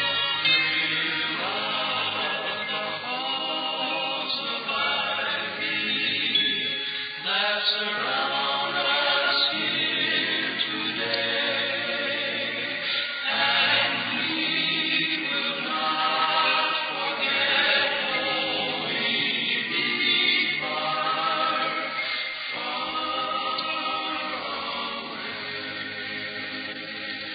Welcome again to Ivy. Ivy College, that is, in the town of Ivy, USA. The president of which, Dr. William Tolliver Hall, is engaged in one of America's favorite indoor sports. Oh, not table tennis, not bridge, not charades, not putting golf balls into a paper cup. This pastime requires more accuracy, more muscle, and more finesse than any of those. It's called rearranging the living room furniture. And as his wife Victoria so well says... But after all, dear, we can't just leave things the way they are forever and ever. You know what Voltaire said? Changez tout, hors vos amours. Change everything except your loves. Thank you for excluding me from your alterations. Oh, you're my one permanent possession, darling. Collector's item. I hope so. But frankly, I was well satisfied with this living room the way it was.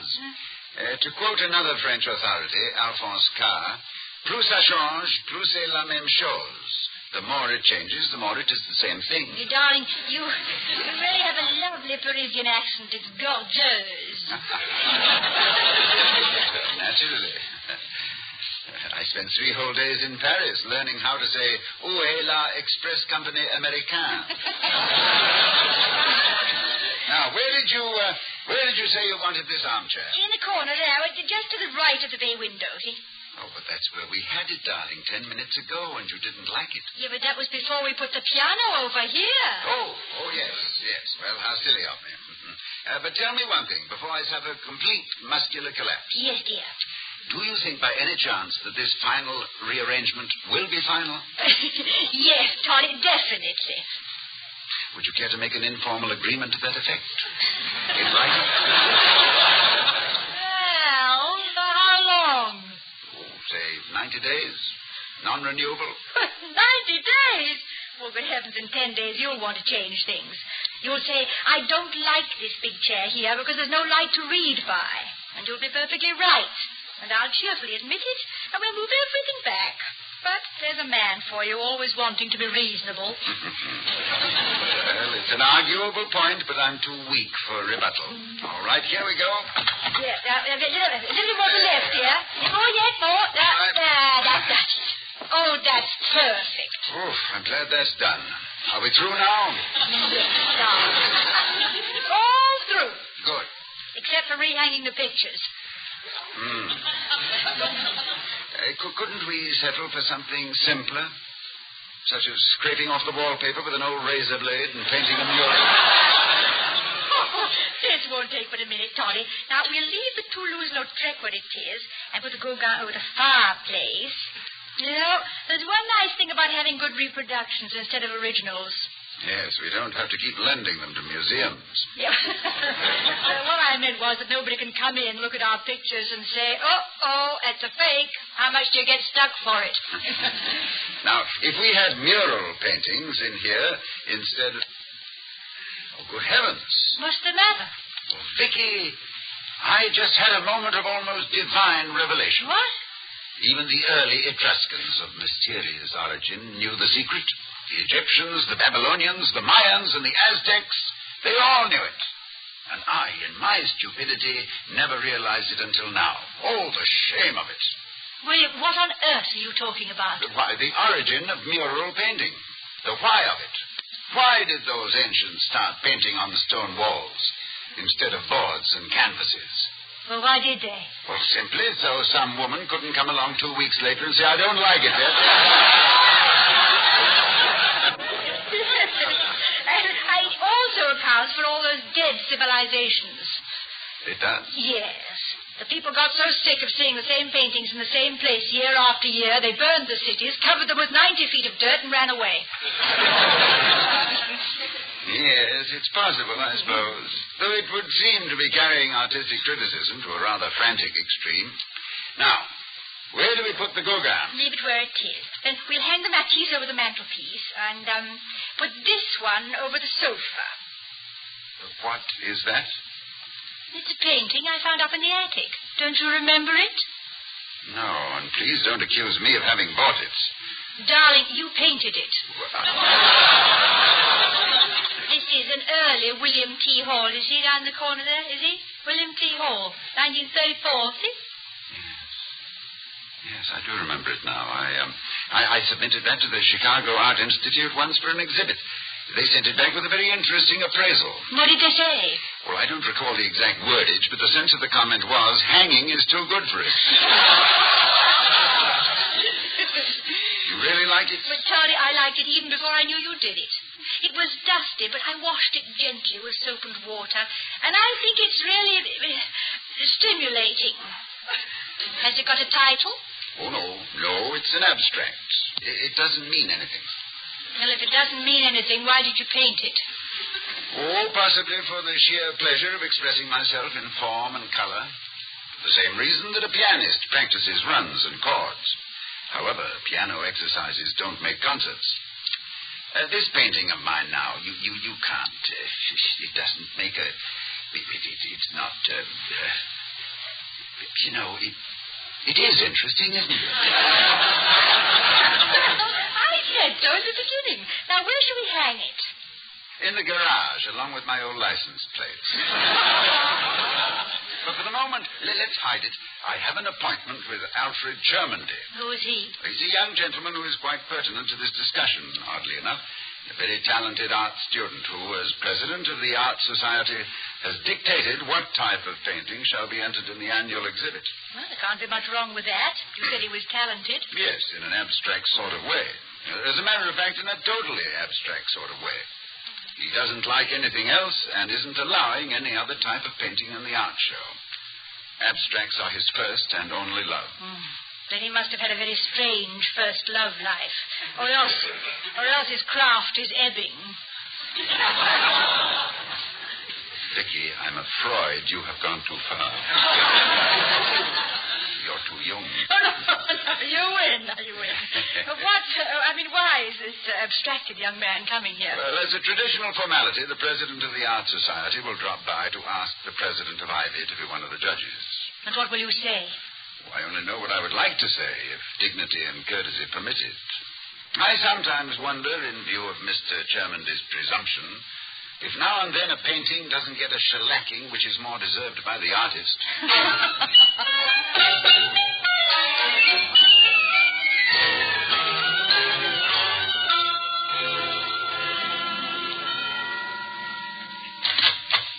Good evening, Miss Mrs. Hall. Oh, good evening, Mr. Germany. Dr. Hall is expecting you. Thank you. Good evening, Alfred. Good evening, Dr. Hall. And how is the exhibit coming along? Almost ready to go. We have an excellent collection of paintings. You'll have a hard time picking the best ones, Dr. Hall. And, incidentally, according to the tradition, I have the honor of inviting you to be a judge. Well, thank you very much, but I'm afraid I must decline. You decline? But why, Dr. Hall? Alfred, I am an exponent of healthy nonconformity, but you are insisting on your own brand of conformity in this show. You've screened the exhibitors through the thumbhole of your own palette. Well, I've limited all paintings to abstracts because I believe they'll contribute the most towards the advancement of art. It is your narrow limitation to which I object. But apart from that, would you throw Cézanne and Renoir into oblivion?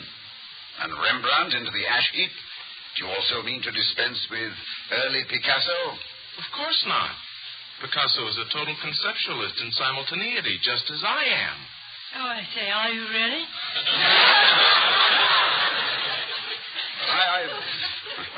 I've seen some of your work, Alfred. You have a genuine talent.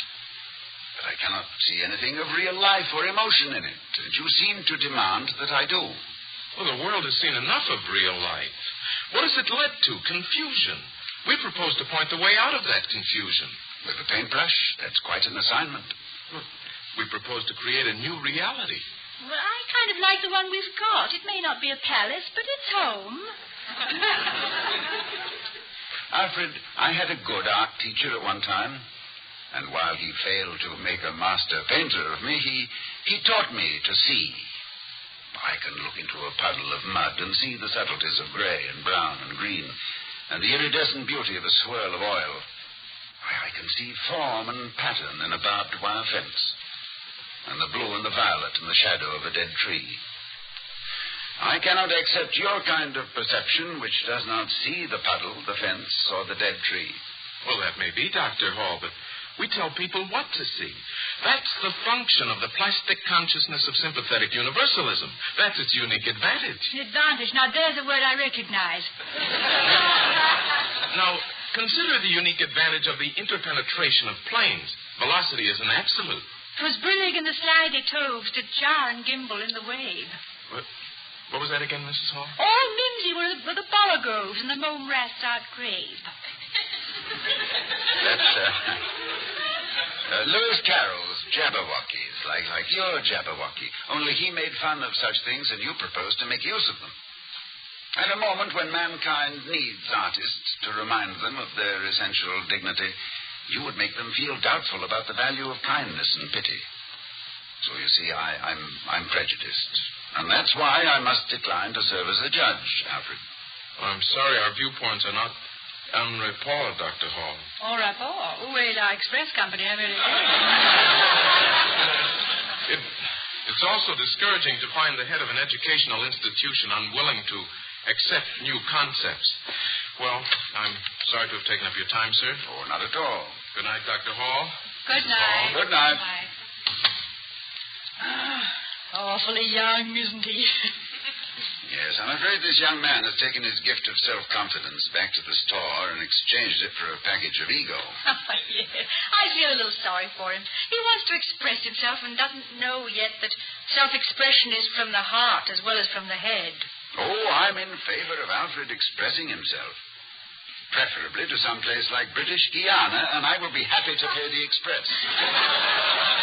And away, la Express Americana. Oh, no, all right. But who will you get to judge this art exhibit in your place? Well, I think perhaps someone like Charles Nevers. Charles Nevers? Who's he?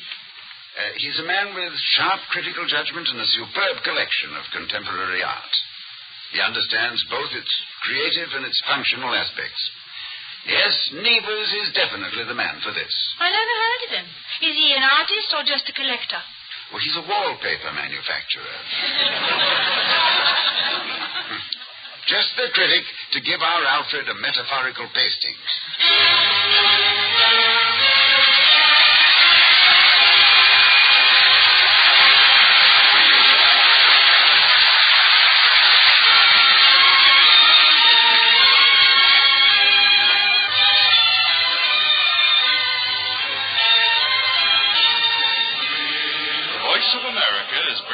this rebroadcast presentation of The Halls of Ivy, starring Mr. and Mrs. Ronald Coleman.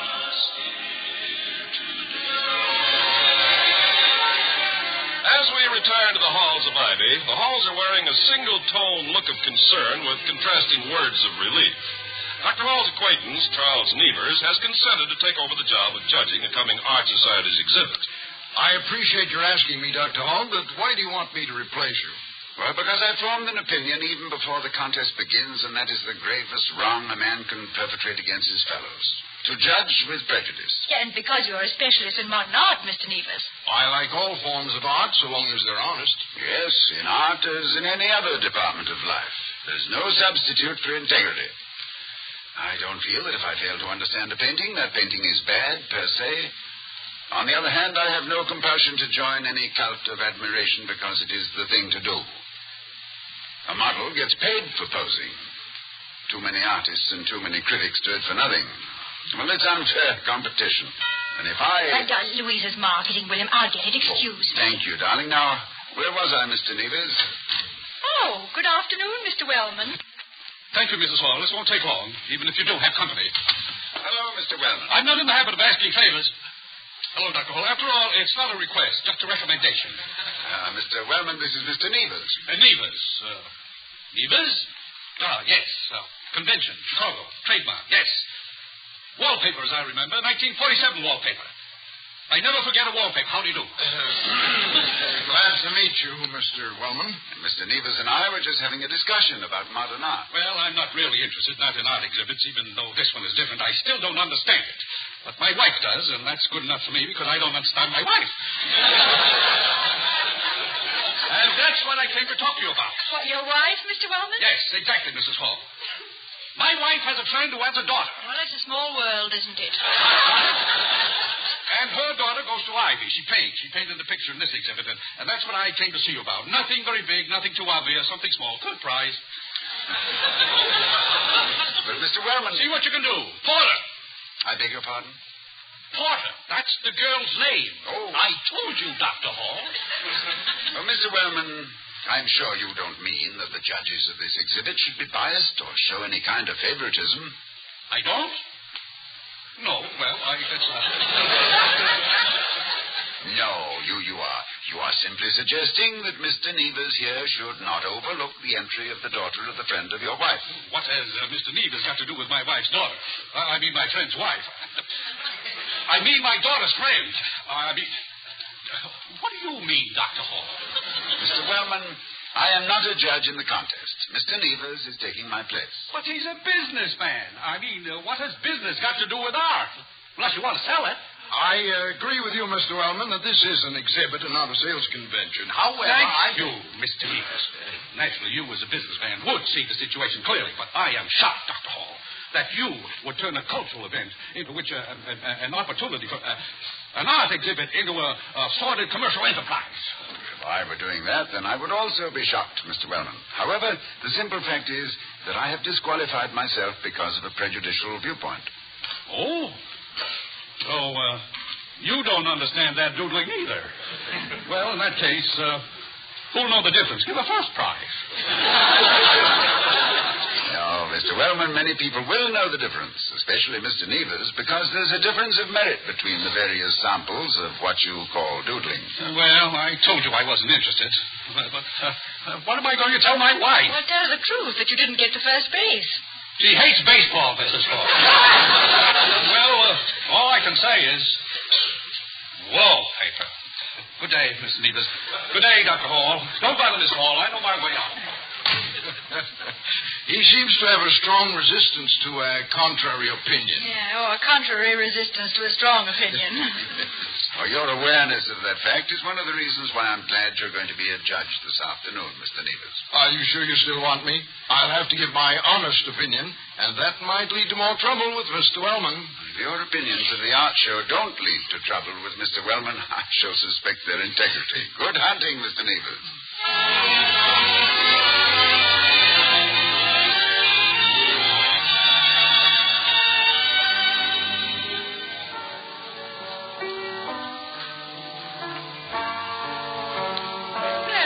Piano for a long time, Toddy. very soothing. It's very satisfying, too. On a piano, everything is right there in black and white. I hope Mr. Nevers found the exhibit interesting. Yeah, I hope so, too. Do you remember how much fun we had, darling, trotting around those galleries and museums in London? I'm surprised that I didn't view every display with scorn and contempt. Why? Well, because I had walking by my side the most beautiful exhibit in all England. Oh, that's a good one, that is. As a matter of fact, my love, while I was pointing out some inspired composition, some masterpiece of light and shadow, I was most likely looking at you instead of the painting. That was probably because you had to point at things with your left hand. I was holding on to your other one. Oh, Toddy, you were so nice to be with, and still are. Thank you, my sweet. I echo the sentiment with fervency and gratitude. Life with you is like walking through a permanent exhibit of everything that's good and beautiful. You're a one-man show, darling. And I'm happy to be the one man. And I'm glad, too, that... No, Louise will answer the door, darling. Maybe Mr. Nevers to report about the exhibit. Mr. Wellman, without whom life would be so placid. However, placidity can turn to just acidity if its monotony is not relieved by a... Oh, come in, Mr. Wellman. I am in. Hello. Did you know, Dr. Hall, that Mr. Nevers completely ignored the Porter girl?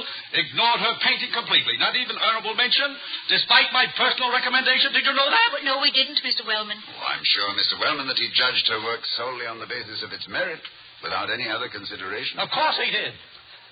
Bless his heart. Her painting was the worst thing in the show. Looked like it was painted with a toothbrush. With oil out of a sardine can. Horrible. My wife is terribly upset, but not I. I'm delighted. Well, we thought you wanted her to win the prize, Mr. Wellman. I did, naturally, because of my wife. Had her heart set on it. Otherwise, I never would. I mean, suppose she had won a prize. How would it make me look? Me, chairman of the board of governors. I mean, a man in my position trying to use my influence. Did you hear what Mr. Nevers did and what Alfred Shermanley did after Mr. Nevers did it? No, we didn't. Well, he offered that fellow, that Shermanley, he offered him $1,000 for the right to use his painting to make a wallpaper pattern. That wasn't a prize, it was a sale. Are you shocked at the fact that the special award was given for design, or are you protesting that $1,000 was paid for it? Both. Who's that? Well, you go right ahead, Mr. Wellman, and I'll find out for you. Well, his $1,000 is his, but the reputation of Ivy is mine. What will happen to our art department? Laughing stock. Excuse me for interrupting, Dr. Hall, but I had to see you. Of course. Come in, Alfred. You know Mr. Wellman? Yes. Hello, Mr. Wellman. Bravo, Alfred Shermanley. 3 cheers. What do you mean, cheers? Because even if it isn't good business sense, you turned down the $1,000. That's idealism. That's what I was cheering. And that's all I have to say, Dr. Hall. Good day. Congratulations, Shermanley, and my sympathy. Yeah, give my regards to Mrs. Wellman. She's not speaking to me. Goodbye. I would also like to congratulate you, Alfred. But why did you turn down the offer? Dr. Hall, I've never been so humiliated in my life. I want to be recognized for my creativeness. I don't want to be insulted with just money. Well, I'm glad I'm not so sensitive. Besides, he doesn't know the first thing about art. If he thinks that my painting of time and space in limbo would make a good wallpaper pattern. Why, it was a new emotional configuration. Well, here we go again. Mr. Nevers was biased. Besides being incompetent to judge this kind of art. Yeah, I don't think Mr. Shermanley understands about Mr. Nevers, William. Well, what is there to understand about a wallpaper manufacturer pretending to be an art critic? Mr. Nevers has one of the finest collections of contemporary art in the United States. He has? Well, anyone can buy paintings if they have the money. It doesn't make them critics. Mr. Nevers is also rated as an expert on paintings, Alfred. Oh. He is. You He's consulted by galleries all over the world and by the United States Customs Office to authenticate paintings. No. Yes. Well, that makes all the difference. Of course it does, Alfred. It's not a case of a businessman buying some of your art to make a label for toothpaste. This is a matter of an acknowledged art expert selecting one of your designs to make things brighter in American homes. As long as your work hangs on people's walls, Alfred, what does it matter whether it's put up with wire or paste? I mean, you still contributed something. You created a new design for living. And people live in living rooms, not art galleries. Well, maybe my trouble is I don't know enough about living. Or living rooms. I've been so busy living by a theory. Well, Dr. Hall, I'm glad you weren't one of the judges. Yes, so am I. We can't afford to give anybody $1,000. Well, it's not only that I'll be ahead $1,000, Mrs. Hall. Dr. Hall's refusal to judge this art exhibit has improved my judgment. I've lost some of my overconfidence, but I'm way ahead in my education. Well, I'm glad I did something to fulfill my proper function, Alfred. I can't give cash prizes, but sometimes a little education is a prize worth winning. I believe with Aristotle that learning is an ornament in prosperity, a refuge in adversity, and a provision in old age.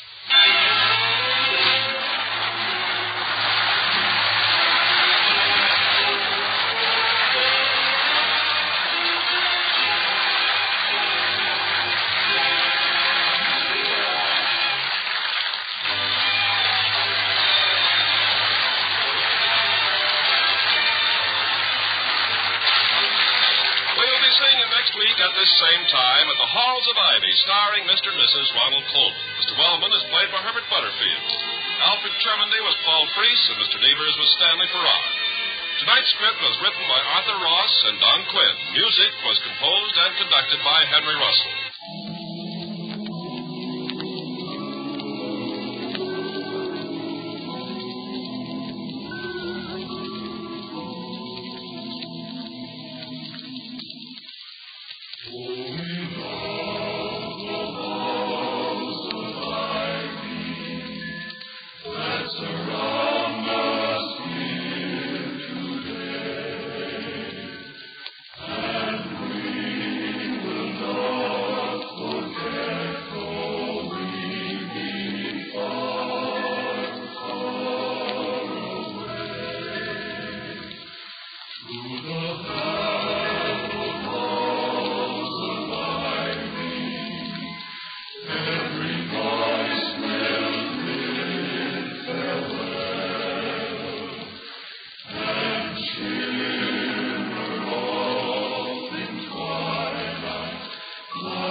One day a hush will fall, the footsteps of us all will echo down the hall and disappear. But as we sadly start our journeys far apart, a part of every heart will linger here in the sacred halls of Ivy, where we've lived and learned to know that through the years we'll see you in the sweet afterglow.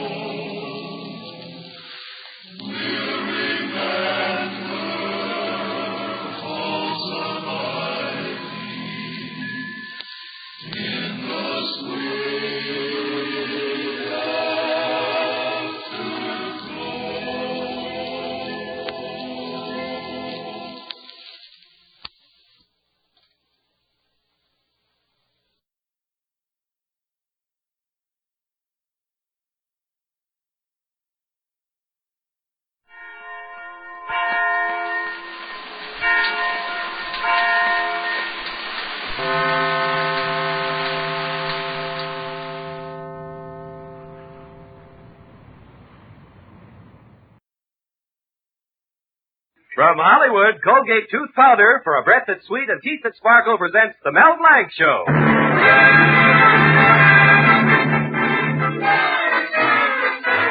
My lawnmower needs sharpening. I've got to take it to Mel Blanc's Fix-It Shop.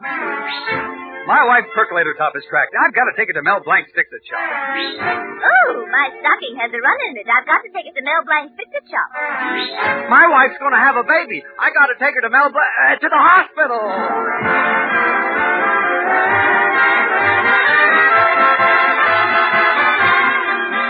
Colgate Tooth Powder for a breath that's sweet and teeth that sparkle brings you the Mel Blanc Show with Mary Jane Croft, Earl Ross, Joe Kern, Snooky, Victor Miller and his orchestra, and as the star in his own Fix-It shop, Mel Blanc.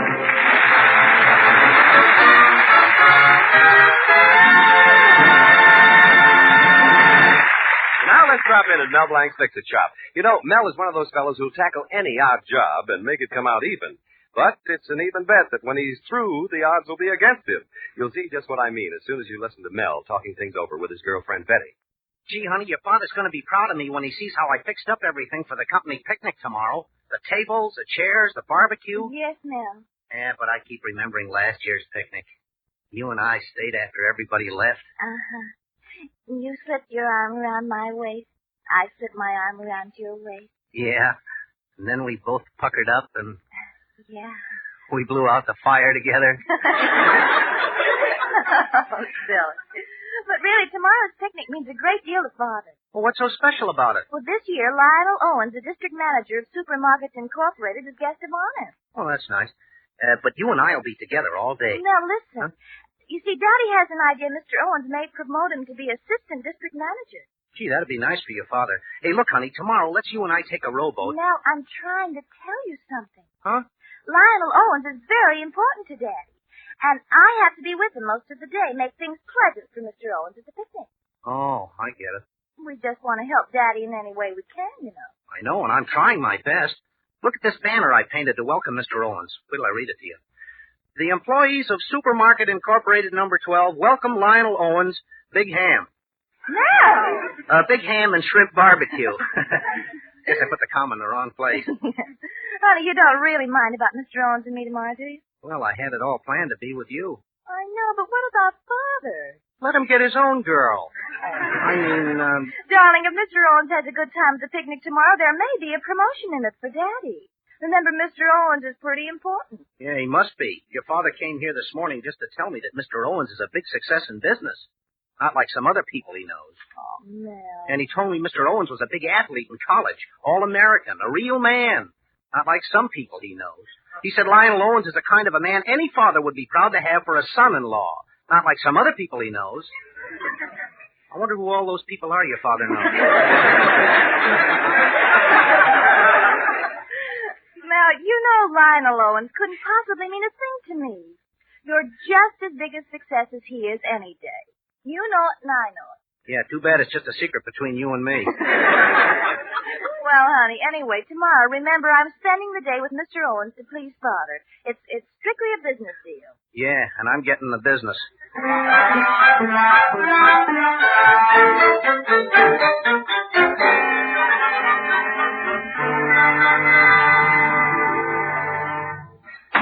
Oh, hello, Mr. Colby.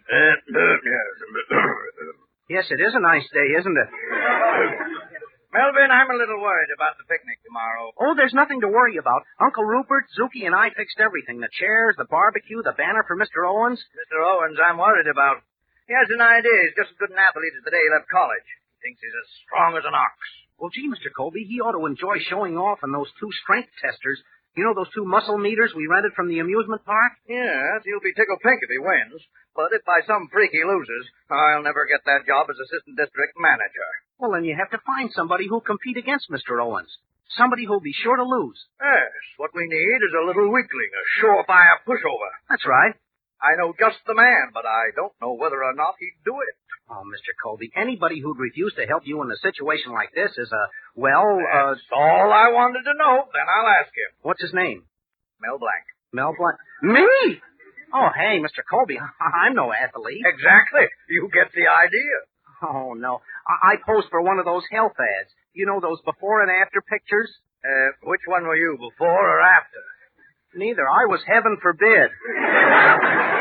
Oh, but it's wonderful. You know, I can just see it now. Lionel Owens takes the mallet, swings at the muscle meter, up goes the whatchamacallit, hits the thingamajig, and the bell rings. Yeah. 1,000. The meter reads Superman. Gee, and Mr. Owens wasn't even trying.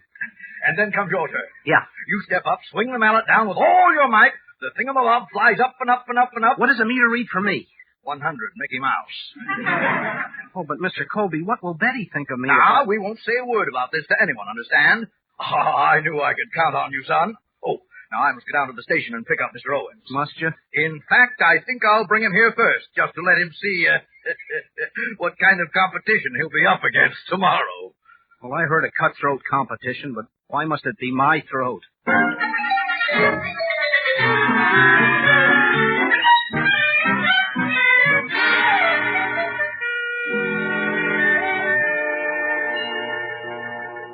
Mel, is it true what Father told me? You're going to compete against Mr. Owens tomorrow? Yeah, on the muscle meter, but... Oh, darling, I'm so proud of you. Well, maybe you better wait till tomorrow. Mel, this is what I've been waiting for. You taking this way to show Daddy you're not spineless, that you've got a lion's heart and a quick eye. Gosh, wouldn't it be easier if he just gave me a physical? Oh, darling, I just know you're going to win. Oh, look, here comes Father, Mr. Owens, now. Morning, Mr. Owens. I want you to meet Bearcat Blanc, the strongest man in town. I'd be delighted to. Hello. Hello. Oh, yes, and this is my daughter, Betty. Hello, Mr. Owens. Well. I've looked forward to meeting you. It's my pleasure. It's my girl. Now, Mel, aren't you going to shake hands with Mr. Owens? That's right. Put her there, Bearcat. Oh! What's the matter? Oh, nothing. I never use that hand much anyway. Say, I hear you're quite a fella in the muscle department. Good. I want some real competition. Here, feel some real muscle. Well, go on, feel. Gee, they are real, aren't they? You know where I got these? Eastern Columbia, Broadway at 9.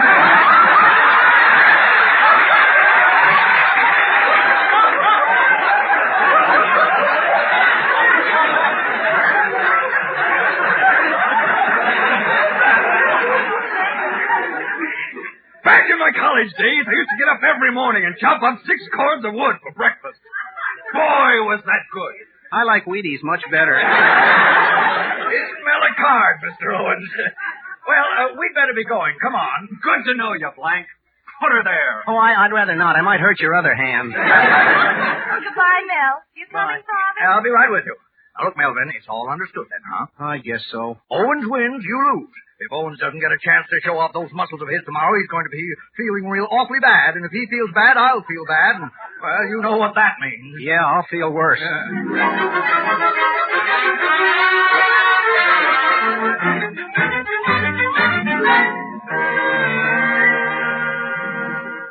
Zookie, my lad, installing these ridiculous muscle meters has me completely fatigued. Yeah, I'm all to be tired. Ow. I'm all beat. I'm exhausted. I feel swell. That supermarket super athlete Owens will give Mel an awful trouncing tomorrow. How does Mel expect to win? He ought to wise up to himself. Yeah, Mel ought to get next to himself when it comes to meat muscle. He ought to get next to himself when it comes to... He ought to get next to himself when he could meet more nice people that way. But listen, Zookie, Mel is not going to lose. I have a plan. Yeah. Zookie, we're going to loosen the spring in this red machine so that no matter how hard this Owens fellow hits it, it won't register over 200. Understand? Yeah. And then we're going to tighten the spring on this blue machine so that when Melvin brings his puny mallet down, the bell on top will resound for hours. Get it? Oh, it's no. How can you tell which muscle meter, which guy is supposed, whether Mel can, how?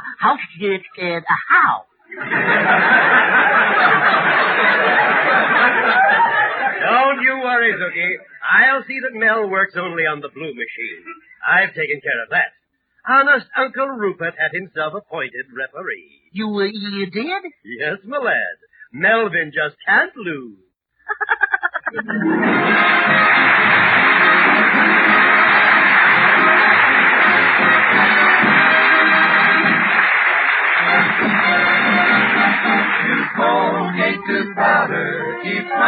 just right. Use it each morning and use it each night. Don't take a chance with your romance. Use Colgate tooth powder. A breath of trouble makes no detour. It strikes the rich as well as the poor. Perhaps that little breath of trouble, unpleasing breath, has even caught up with you. Be on your guard. Do this. Brush your teeth night and morning and before every date with Colgate tooth powder. For Colgate tooth powder cleans your breath as it cleans your teeth. Yes, scientific tests have definitely proved that in 7 cases out of 10, Colgate tooth powder instantly stops unpleasing breath that originates in the mouth. What's more, no dentifrice at any price cleans your teeth more quickly and thoroughly than Colgate tooth powder. Remember to buy it first thing. And remember the name Colgate tooth powder with the accent on powder.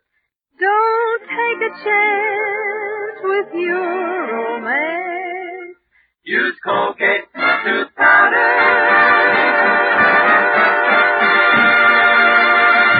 Well, our Mr. Fix-It, Mel Blanc, is really in a fix. Mel has promised to lose to Lionel Owens in a contest of strength on the muscle meter. But Uncle Rupert and Zookie, who know nothing of Mel's promise, have fixed it so that Mel can't lose. Well, we find Mel and Betty at the picnic grounds now, but you can bet that before the day's over, it'll be anything but a picnic for our hero. Hey, look, Betty. Suppose I don't show up so well against Mr. Owens. Would it matter very much to you? Oh, of course not. I know you're going to do your best against him in this contest. And when it's all over, you'll feel like a new man. Yeah, and whoever I feel like will be an improvement. Honey, don't talk like that. I know you're going to win today. How can you be so sure? Well, I love you, don't I? That's logical. Be serious, darling. What's the matter with you? Oh, I don't know. I just don't have the ambition to amount to anything. Now, that's silly. I don't have the personality to amount to anything. That's not true. And I don't have the brains to amount to anything. Well, there's a fine time to stop arguing with me. Oh, darling. Well, now, listen, I really must get back to Mr. Owens. Say, do you know what that big windbag said? What, honey? He said he can tear a telephone book in half. Isn't that funny? Can he? Yes, he tore one in half for me. Oh. A Chicago directory, too. Oh. Well, I can tear a telephone book in half, too. You can now? Yeah, if it's one from Ghost Town, Arizona. Well, goodbye, honey. Bye. Don't forget I'm with you. Thanks, honey. Oh, this is fine. If I win, I lose. If I lose, I win. Well, at least you can't say I'm not getting an even break.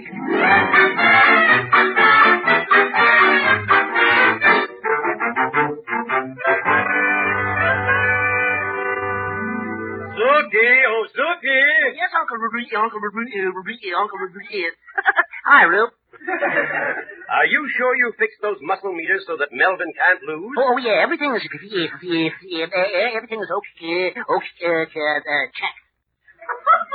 What took you so long? I ran into Dr. Crab. Dr. Crab, that dog doctor. What's he doing here at the picnic? Well, he wants to see you. Here he comes now. I'll talk to him. Zookie, you get back and watch those machines. Yeah, okay. Oh, hello, Christopher. How's the good dog doctor today? Consultant veterinarian, if you don't mind.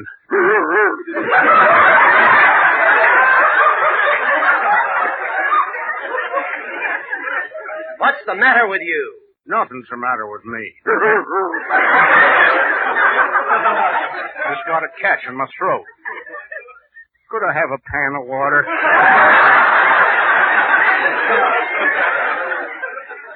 Say, Christopher, do you realize you hang around dog kennels so much? You're beginning to sound like a dog? You're very kind. Thank you, Rupert. Christopher, I'm in a hurry. I have to referee a contest of strength between Melvin and Mr. Owens. Oh, I wish you'd introduce me to Mr. Owens. I want to ask him to market my special dog food. It's called Dr. Crab's Doggy Dinner. How does it taste? Oh, delicious.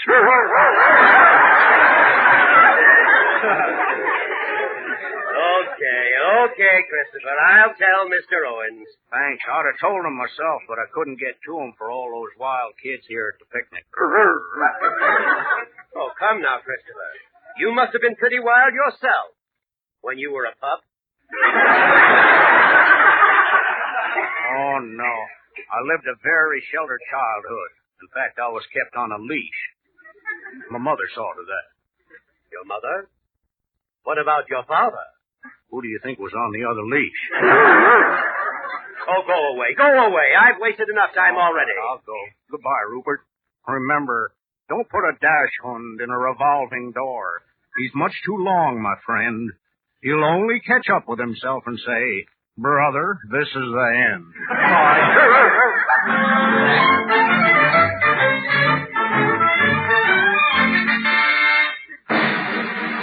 Ladies and gentlemen of supermarket number 12, you're about to witness a contest of strength and skill between your esteemed district manager, this mass of muscles, Lionel Owens. Thank you very much. Here in my hand you see a Chicago telephone directory. Watch closely.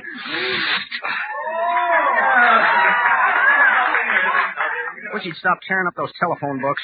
And his opponent, that grand boy, that magnificent specimen of manhood, proprietor of our local fix-it shop, Mel Blanc. Hooray!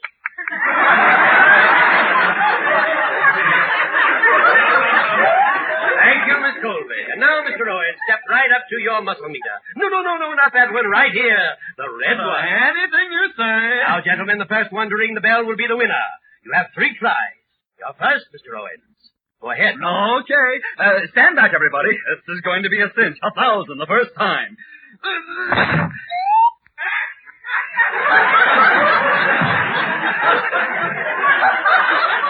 100 on the muscle meter. Good for you, Mr. Owens. The meter reads, weak as a kitten, drink more milk. Hey, wait a minute. Wait till I take another swing at this. I'll break it in half. 150 and the meter reads, top of the mark, if you're a grandmother. I don't understand it. Wait, everybody, get further back. Spread out.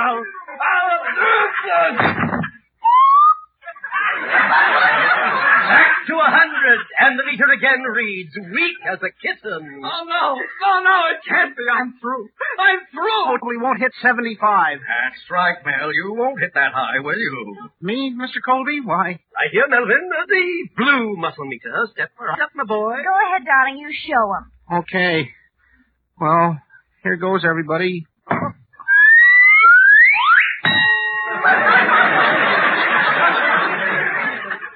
Did somebody hear something? 1,000 on the muscle meter, and the meter reads, Superman. That's wonderful, Melon, with only one hand. Yeah, my left hand, too. Mel Blanc, I want to talk to you. Oh, Mr. Colby, honest, I just... talk to you. I can't now. I'll see you later. I got to get a candy bar, for energy. Melvin, the boy, wait for Uncle. Mr. Colby? Yes, Mr. Owens. I want to talk to you. Alone. Now, look, Mr. Owens, you weren't informed. Everybody has an off day. No, Colby, let's face it. I'm slipping. I've been working too hard as district manager. The old fire is gone. Fire? Oh, you mean fire's gone.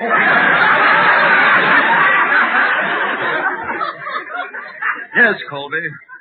When I got out of college, I promised myself that the moment I started losing my grip, I'd give up work completely and build myself up again. You don't say. Now you can help me, Colby. You've got to take my place as district manager. Me? District manager? No, I know it'll take a toll of your strength as it did me, but you won't let me down, will you? Will you accept? Will I? I will.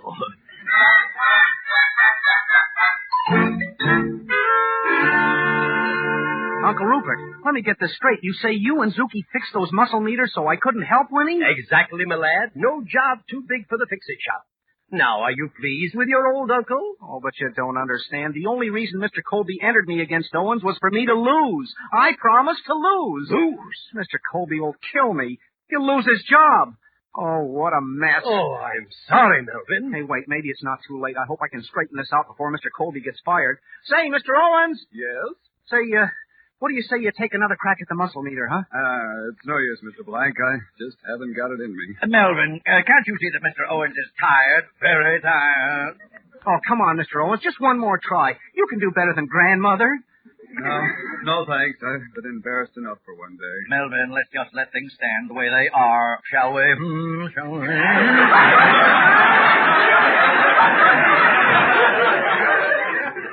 Oh, Mr. Owens, please. Here, take this mallet. Step up to the blue muscle meter. Please, go on, try it, please. Well, okay, but it's really no use.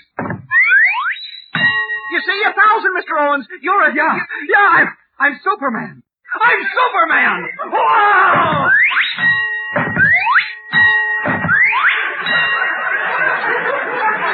Well, that's more like it. I'm my old self again. Mr. Colby. Where's Mr. Colby? Here I am, sir. Oh, I thought I was through, Mr. Colby, but Mel here changed my mind. Yeah, didn't I? Well, I won't be needing anybody to replace me, Colby. I guess I'm still right there on the beam, thanks to Mel here. See you later, everybody. Oh, Daddy, aren't you proud of Mel? Daddy, put down that mouse! Colby!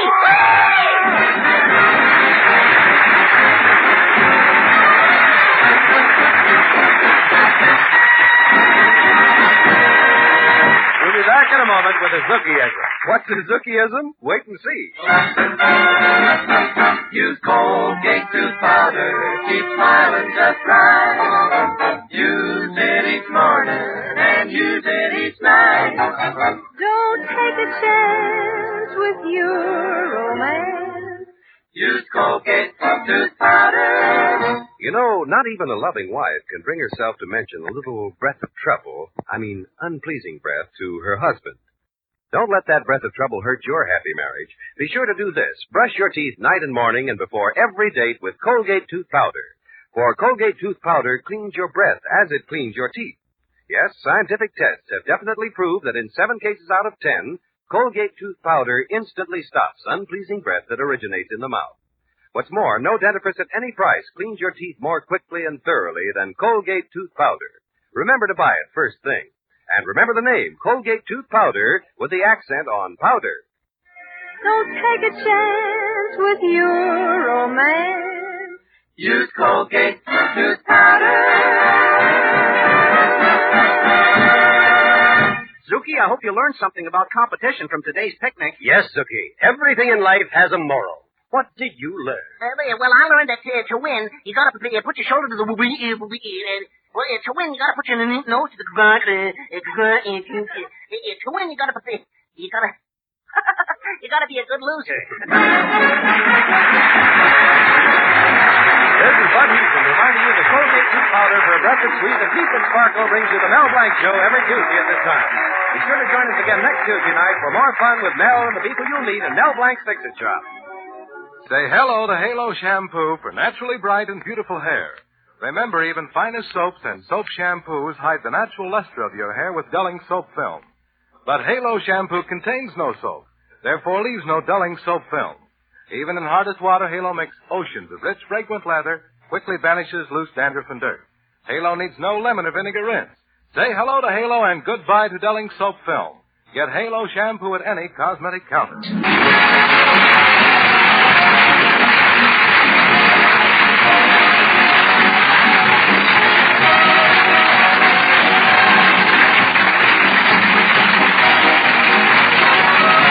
The Mel Blanc Show was written by David Victor and Herb Little Jr. and was produced and directed by Joe Ryan. This is CBS, the Columbia Broadcasting System.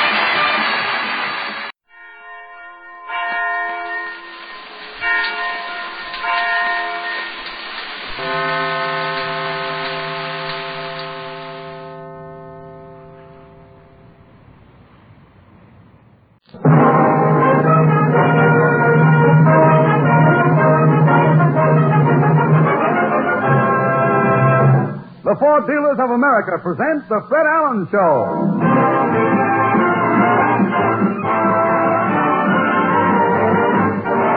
The Fred Allen Show with Fred's guests Leo Durocher, Fulton Hoffa, Minerva Pius, Peter Donald, Parker Fenley, the DeMarco Sisters, and Al Goodman and his orchestra.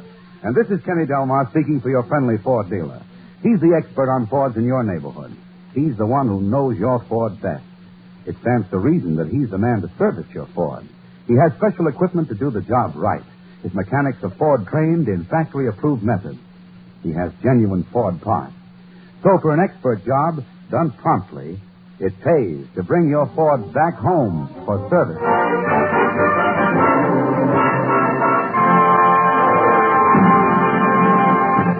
Ladies and gentlemen, to observe daylight saving time, today all clocks were moved ahead 1 hour. Tonight, we bring you the man of the hour the country lost. He's Fred Allen.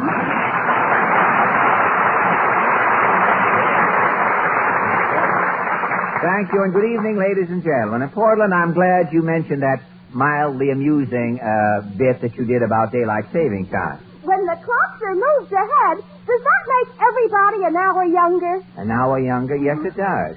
If you had a grandfather clock and you moved it ahead enough hours, the grandfather clock would become a little boy clock with a small face and dirty hair. You'd have to move it ahead an awful lot. Daylight... Wait, no, it's just because your lines don't get laughed, you know. Daylight saving spoiled Mama's cuckoo clock. Really? How? The cuckoo doesn't know what time it is. Really? What makes you think so? Today at 12 o'clock, the cuckoo came out and just shrugged its wings. If you think you're... I saw a man come out of the Audubon Society and do the same thing. I think he was cuckoo too, but if you think your cuckoo is confused, you should see Misha Auer today. He doesn't even know who he is. Hey, I just happened... We have awfully slow acoustics in here. I must speak to Mr. Trammell to have the acoustics stepped up in here. Say, Portland, I just happened to think. Jack Eigen. What is that? Well, Jack Eigen only listens to our program until he hears his name. Now, he asked me to mention his name early tonight. He has to go over to the circus. He's doing a special broadcast from inside Gargantua's cage. After the show, Gargantua is going over to the Coper, I think, for Jack's anniversary. It looks like a big night with fur on at the Coper.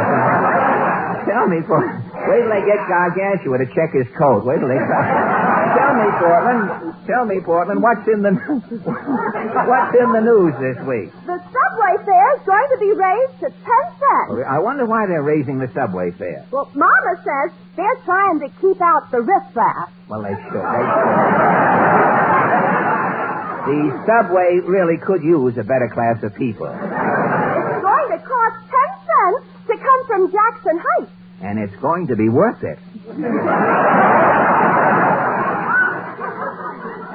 Have you heard the new subway jingle? Really? What is the subway jingle? The subway fare is now a dime. Commuters think it is a crime. The good old days are forever lost when a ride in the subway only costs a nickel, nickel, nickel, nickel, That's nickel. very good.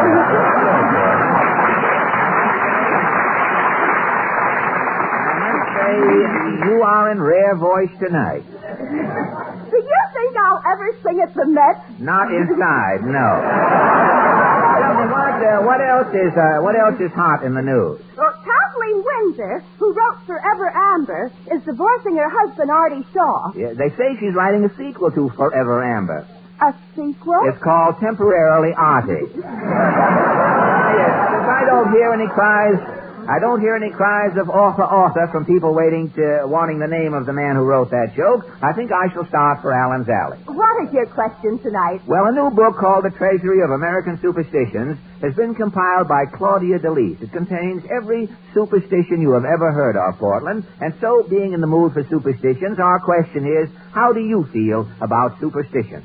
Shall we go? As the Chinese teapot said to the auctioneer's hammer, I'm going, I'm gone.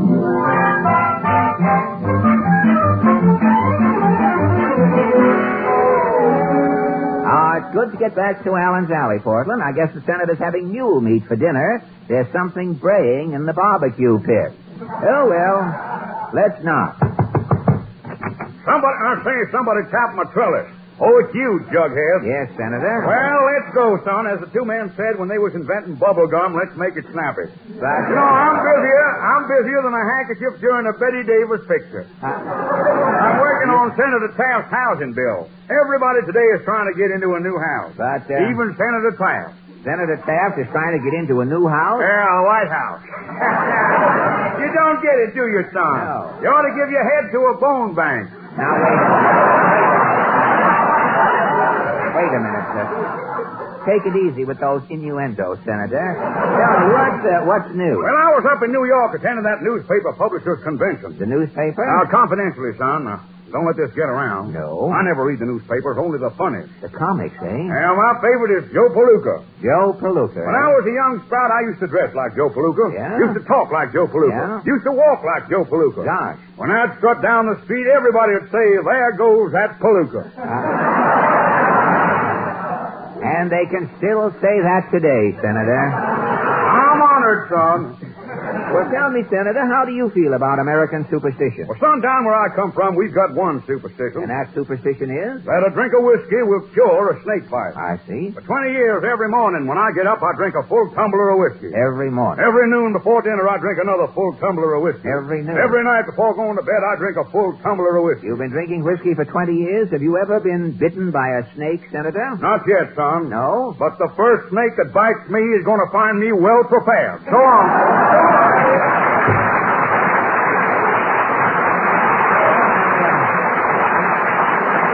I hope the snake is as well fortified as the senator. Yeah, I wonder if Mr. Moody's around. Howdy, Bob. Mr. Moody, you look a little tired. Yeah, last night I was up till all hours. Oh, really? Must have been 9 o'clock before I got to bed. And this morning I didn't wake up till 5 o'clock. 5 o'clock? The whole forenoon was gone. What kept you up so late? Oh, our Townsend Club had to do. Oh, really? What was the entertainment? The first act was a fellow in yellow bell brigands and bare feet. An acrobat? Yeah, he kept skinning the cat for 20 minutes. Oh, I see. Next, two fellows come on dressed in blood-red tuxedos. Yes? They played Chinatown, My Chinatown on musical bottles. Lady, this was some show. The grand howdy-do and climax was Miss Mona Huckabee. Yeah? Miss Huckabee, she gave an exciting description of a honeysuckle bloom unfolding and opening up that she'd spied on through a magnifying glass. Hey, you had some evening. I'd think twice before I'd go through it again. Mr. Moody, what about these American superstitions? Why, some of them make sense, some don't. Well, how do you mean? Well, some people think keeping a whale in a closet is bad luck. Yes, that's true. And a family I know, they wouldn't open an umbrella in the house. They said that was bad luck. Really? One spring it rained, 32 straight days and nights. Yeah? Rain started pouring through the roof down inside the house. They wouldn't raise an umbrella? No. Whole family was drowned. What do you mean? Well, tell me, Titus, do you have any superstitions? Why, I ain't decided. No. Last summer I nailed a horseshoe up over my front door to bring me good luck. And it did. What happened? Why, one night lightning struck the metal horseshoe Yes. and my house burnt to the ground. But how were you lucky? I wasn't home. So long.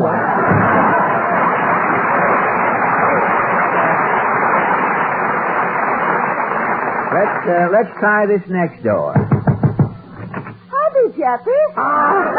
Mrs. Nussbaum, I see you have your gold wedgies on. I'm practically only now this minute from the theater returning. Really? What play did you see? Macbeth. Macbeth. It is written by Shakespeare.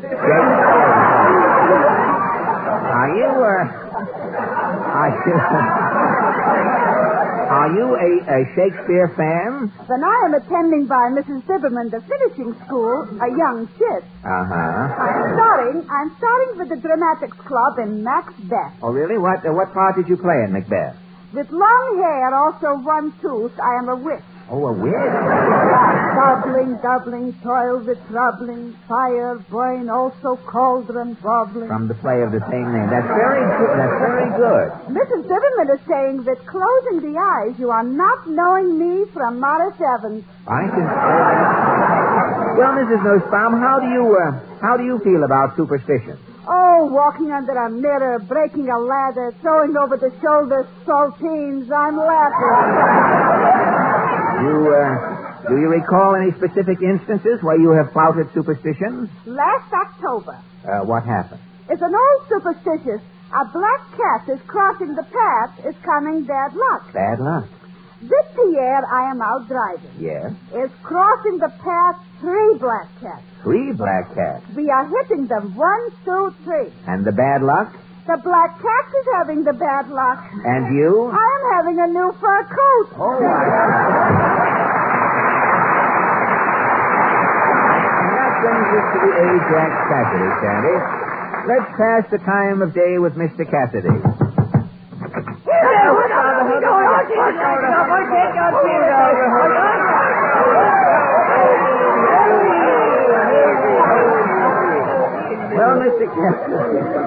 Well, Mr. Cassidy, what about these superstitions? Me boy, superstitions are not to be taken lightly. No? When the supernatural is flaunted, dire are the consequences that can ensue. You know of a specific case, Ajax? I do. For 3 on a mat, put Balzac Brannigan in the hospital. 3 on a mat? Well, now, you see, Balzac was at the circus. Yeah? And the Siamese twins was just lighting 2 cigarettes. Uh-huh. Balzac stepped up and asked the Siamese twins for a light. I see. Well, after he got the light, Balzac started to walk between the Siamese twins. He was stopped. I see. Balzac says, whatever it is, let it down, boys. I've got to get through. Let it...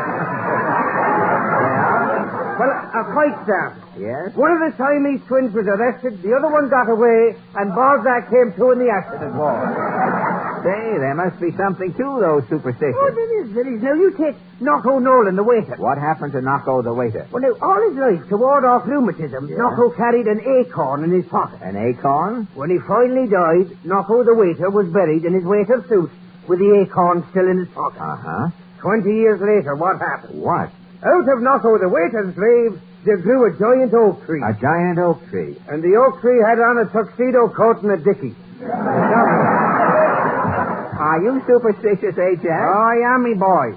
I'm convinced the number 13 is unlucky. What makes you think so? Well, 13 has caused me to disappear at frequent intervals for periods of 30 days. 13? 12 jurymen and a judge. Good night. We've had enough fun. We're ready now for the DeMarco song. And so, the 5 DeMarco sisters and Maestro Goodman add up to April Showers. Girls?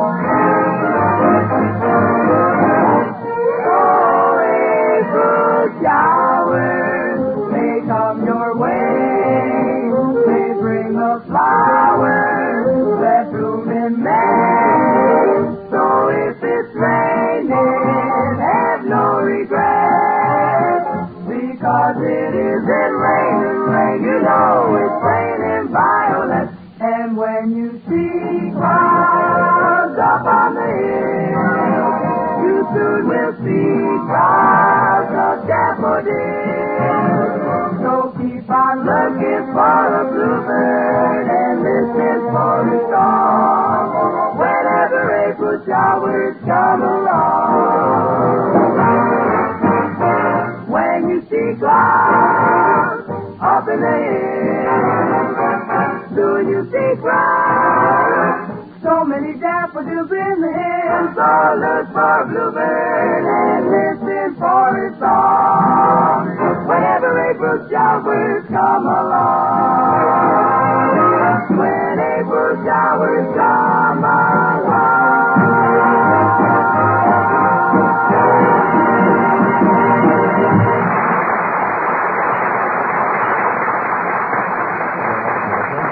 And now, ladies and gentlemen... Oh, Fred. Yes, Kenny? Senator Claghorn is outside to see you. Senator Claghorn, I just left him a little while ago. Send him in. All right, right this way, Senator. Yes, come right in, Senator Claghorn. Well, howdy. I say howdy, son. Have a dig on.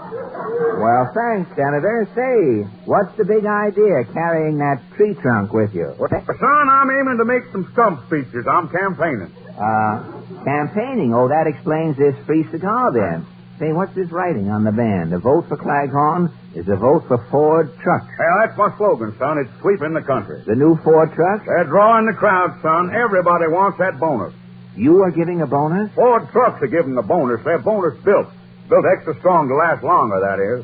Well, tell me, Senator, isn't this something new in politics, building a platform around trucks? Well, son, when I heard there were 139 models in the new Ford truck line, I started thinking. Thinking what? When I heard how truck drivers were raving about the comfort of Ford's new $1 million cab, I made up my mind. You're setting up campaign headquarters at your Ford dealer? I'm doing better than that, son. I'm turning in my old bandwagon for a new Ford truck. So long, son. So long, that is. Again, Senator. So long.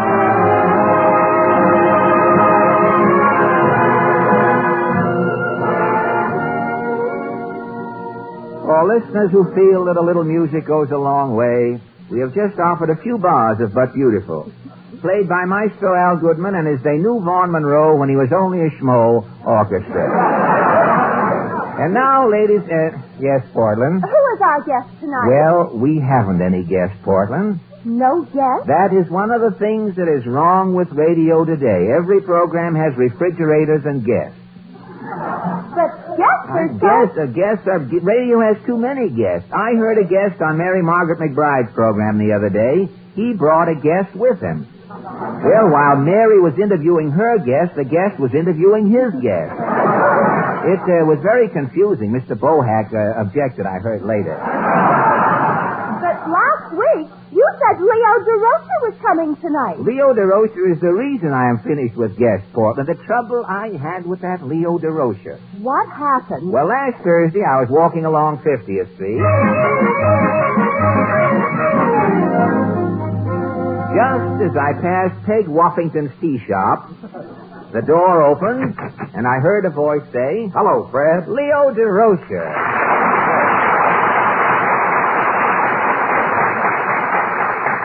Leo, what are you doing coming out of Peg Woffington's tea shop? I just finished my lesson. Your lesson in a tea shop? Yes, I have a tutor. I'm studying the theory and proper technique of drinking tea. Tea? Fred, do you know when you finish your tea, you're not supposed to squeeze the wet tea bag out between your fingers? No? What do you do? Well, when you're finished, you pick the tea bag up in the sugar tongs and press it gently. But, Leo... Fred, do you know what I learned today? What? You drink tea out of the cup. The cup? What do you do with the saucer? Well, if your tea is too hot to drink, you fan it with your saucer. Oh, wait a minute, Leo. Leo, what is this tea routine? Well, you have to know these things, old boy, when you're in the literary set. You are in the literary set? Yes, Fred. I just wrote a book. A book? It's called The Dodgers and Me. The Dodgers and Me. Well, in Boston, of course, it's called The Dodgers and I. Oh, naturally. But, Leo, how did you ever happen to write a book? Well, last year, Fred, I had a lot of time on my hands.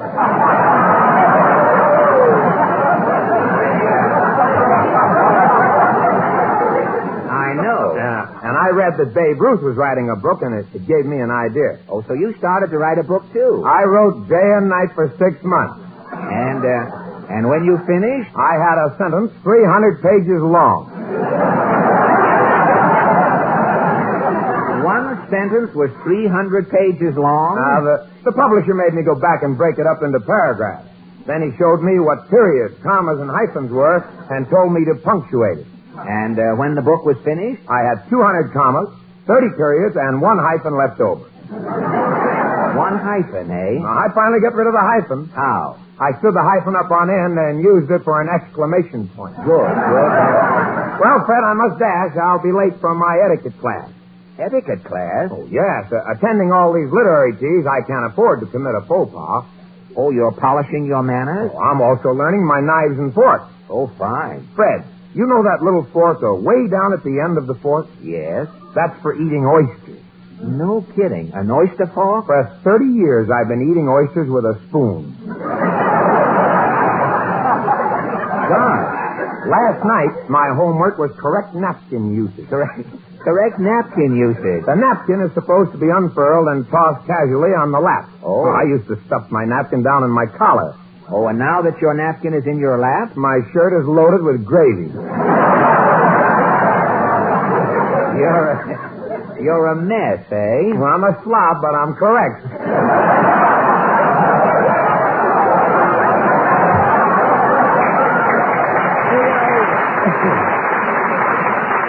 Leo, take my advice. Stay a slob. What do you want with etiquette and writing books? Why, you're one of the best managers in baseball. But I'm thinking of my future, Fred. That's why I became an author. Why? Well, George Bernard Shaw is 92 years old, and he's still writing, isn't he? Yes. When a baseball player is 92, well, where is he? Where? He's pitching for the Giants.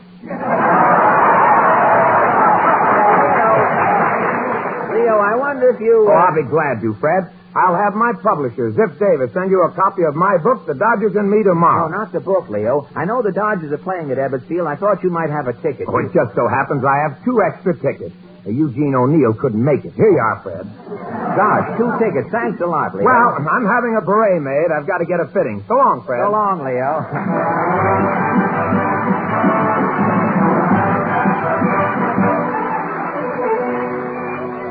Well, Portland, the next day I took the 2 tickets and went over to Brooklyn to see the game. I got out of the subway. I seemed to be in the very heart of Brooklyn.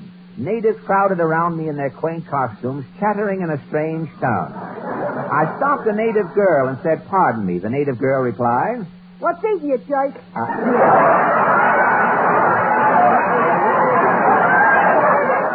Can you tell me, miss, how to get to Ebbets Field? Ebbets Field? Yes. Latch on. Uh-huh. This is Millennium First. Yeah. Get down first, you see an oyster bar. Uh-huh. Cross the oyster bar's a moon picture. Yeah. Next to moon picture's side. The downside, 30 blocks. That's 33rd inside. That's Ebbets Field. Well, I know, but where is Ebbets Field? Oh, you refugee. Now, look. Look, Miss, by any chance, are you going towards Ebbets Field? I noted a wolf in Creep's clothing. Now, Miss, I have an extra ticket to the game if you'd like to. Oh, yeah, I'm calling a cop. Come back here, Miss. Miss, I have an extra ticket. Pardon me, mister. Yes, sir? I heard you yelling. Are you selling tickets for the Dodgers game? No, not selling. No, I just happen to have an extra ticket here. I'll give you $5 for it. Oh, no. I couldn't take your money. But I insist. No, here, you take the ticket. Here's the $5. So long. No, wait, come here. I don't want your money. You there, just a minute. Yes, officer. Got a license to sell baseball tickets? A license? No. I thought so. A scalper. A scalper? That's the Joe Copper. He tried to give me the eye. Molest him, too. All right, come on, Sizzler. But, officer, I can explain. Tell it to the judge. But I'm going to Ebbets Field. Oh, yeah? I'm Leo Durocher's guest. He invited me to see his team. Never mind the team. I'm calling the wagon. Come on. Now, wait. Take your cold hand out of my collar, officer. You're chilling my Adam's apple, officer.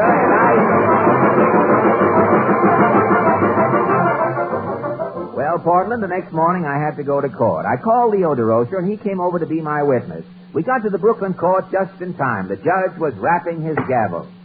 Here yours. The next case. People of Brooklyn versus Fred Allen. The charge, ticket speculating. Guilty or not guilty, Allen? Not guilty, Your Honor. That's what you think. Wait till I get going. All right, who's the first witness? I am, Judge. What's your name? Charlie Heffelfinger. What happened, sir? Well, Your Honor, I'm standing on Myrtle Avenue when this Geronimo gives me the eye. Well, I throw him the chill. The next thing I know, he's hawking tickets to the Dodgers game. Your Honor, this is ridiculous. Order in the court!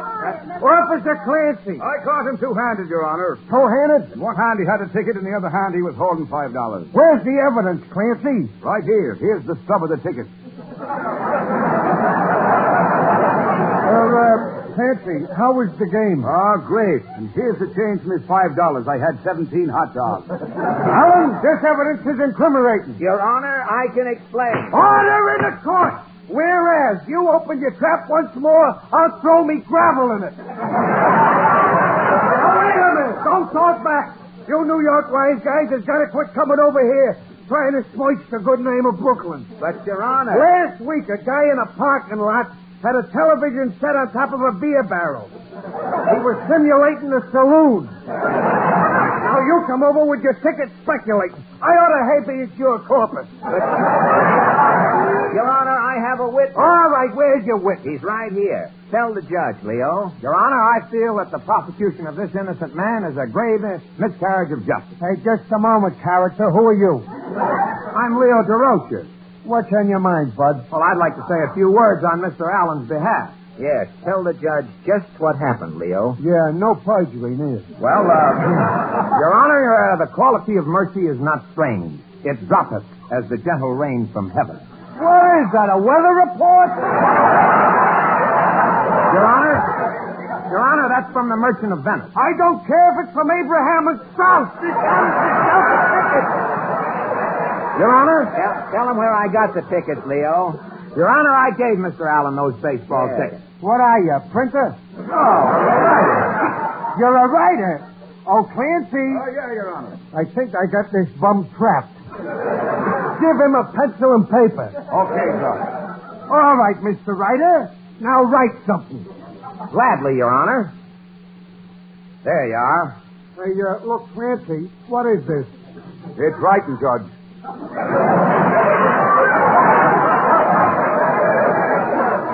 No kidding. I thought writing was bigger than that. No, Judge, that's writing. All right, Mr. Wise Guy, you wrote it. Now read it. What does it say?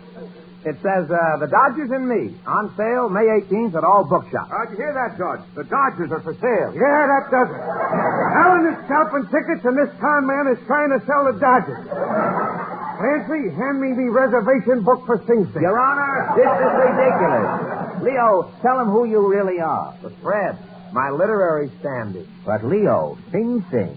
Oh, all right. Your Honor, I'm manager of the Brooklyn Dodgers. What did you say your name was again? Durocher, Leo Durocher.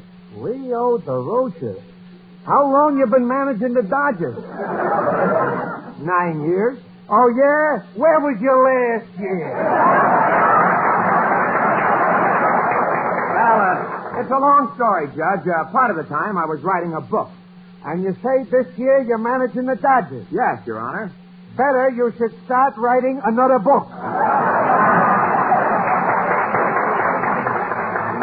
What do you mean? Well, what happened last Wednesday? The Giants beat us. What's the big idea? Using 24 men. Well, the Dodgers had a bad day, Your Honor. Why don't you fix the lineup? What's wrong with the lineup? Well, you got Ward on first, Robinson on second, Cox on third. What lineup would you use? Well, first I put Stanky on second. Stanky's in Boston. What's Stanky doing in Boston? The Dodgers is playing in Brooklyn. We sold Stanky to Boston. Brooklyn sold Stanky. Would the Mine Workers Union sell John L. Lewis? I'm not managing the Mine Workers Union. Well, anyway, there's one consolation. We still got Dixie Walker. Judge, haven't you heard? Leo, you didn't. Dixie was sold to Pittsburgh. Leo, do we still have 9 men left? What do you think we're playing with? You knucklehead bat boy. Okay, Leo, but let's get them organized. Maybe we won't win the pennant, but at least we won't fall out of the league. Hey, Judge, Your Honor, what about my trial? Quiet. The court's busy trying to save the Dodgers. Now, Leo, here's your line. All right, Judge. Who's on first? Now, what's on first? That's what I said. Who's on first? Who's on second? What's on first? Your Honor, what about me? You're on third. Now, listen, Leo. Quiet,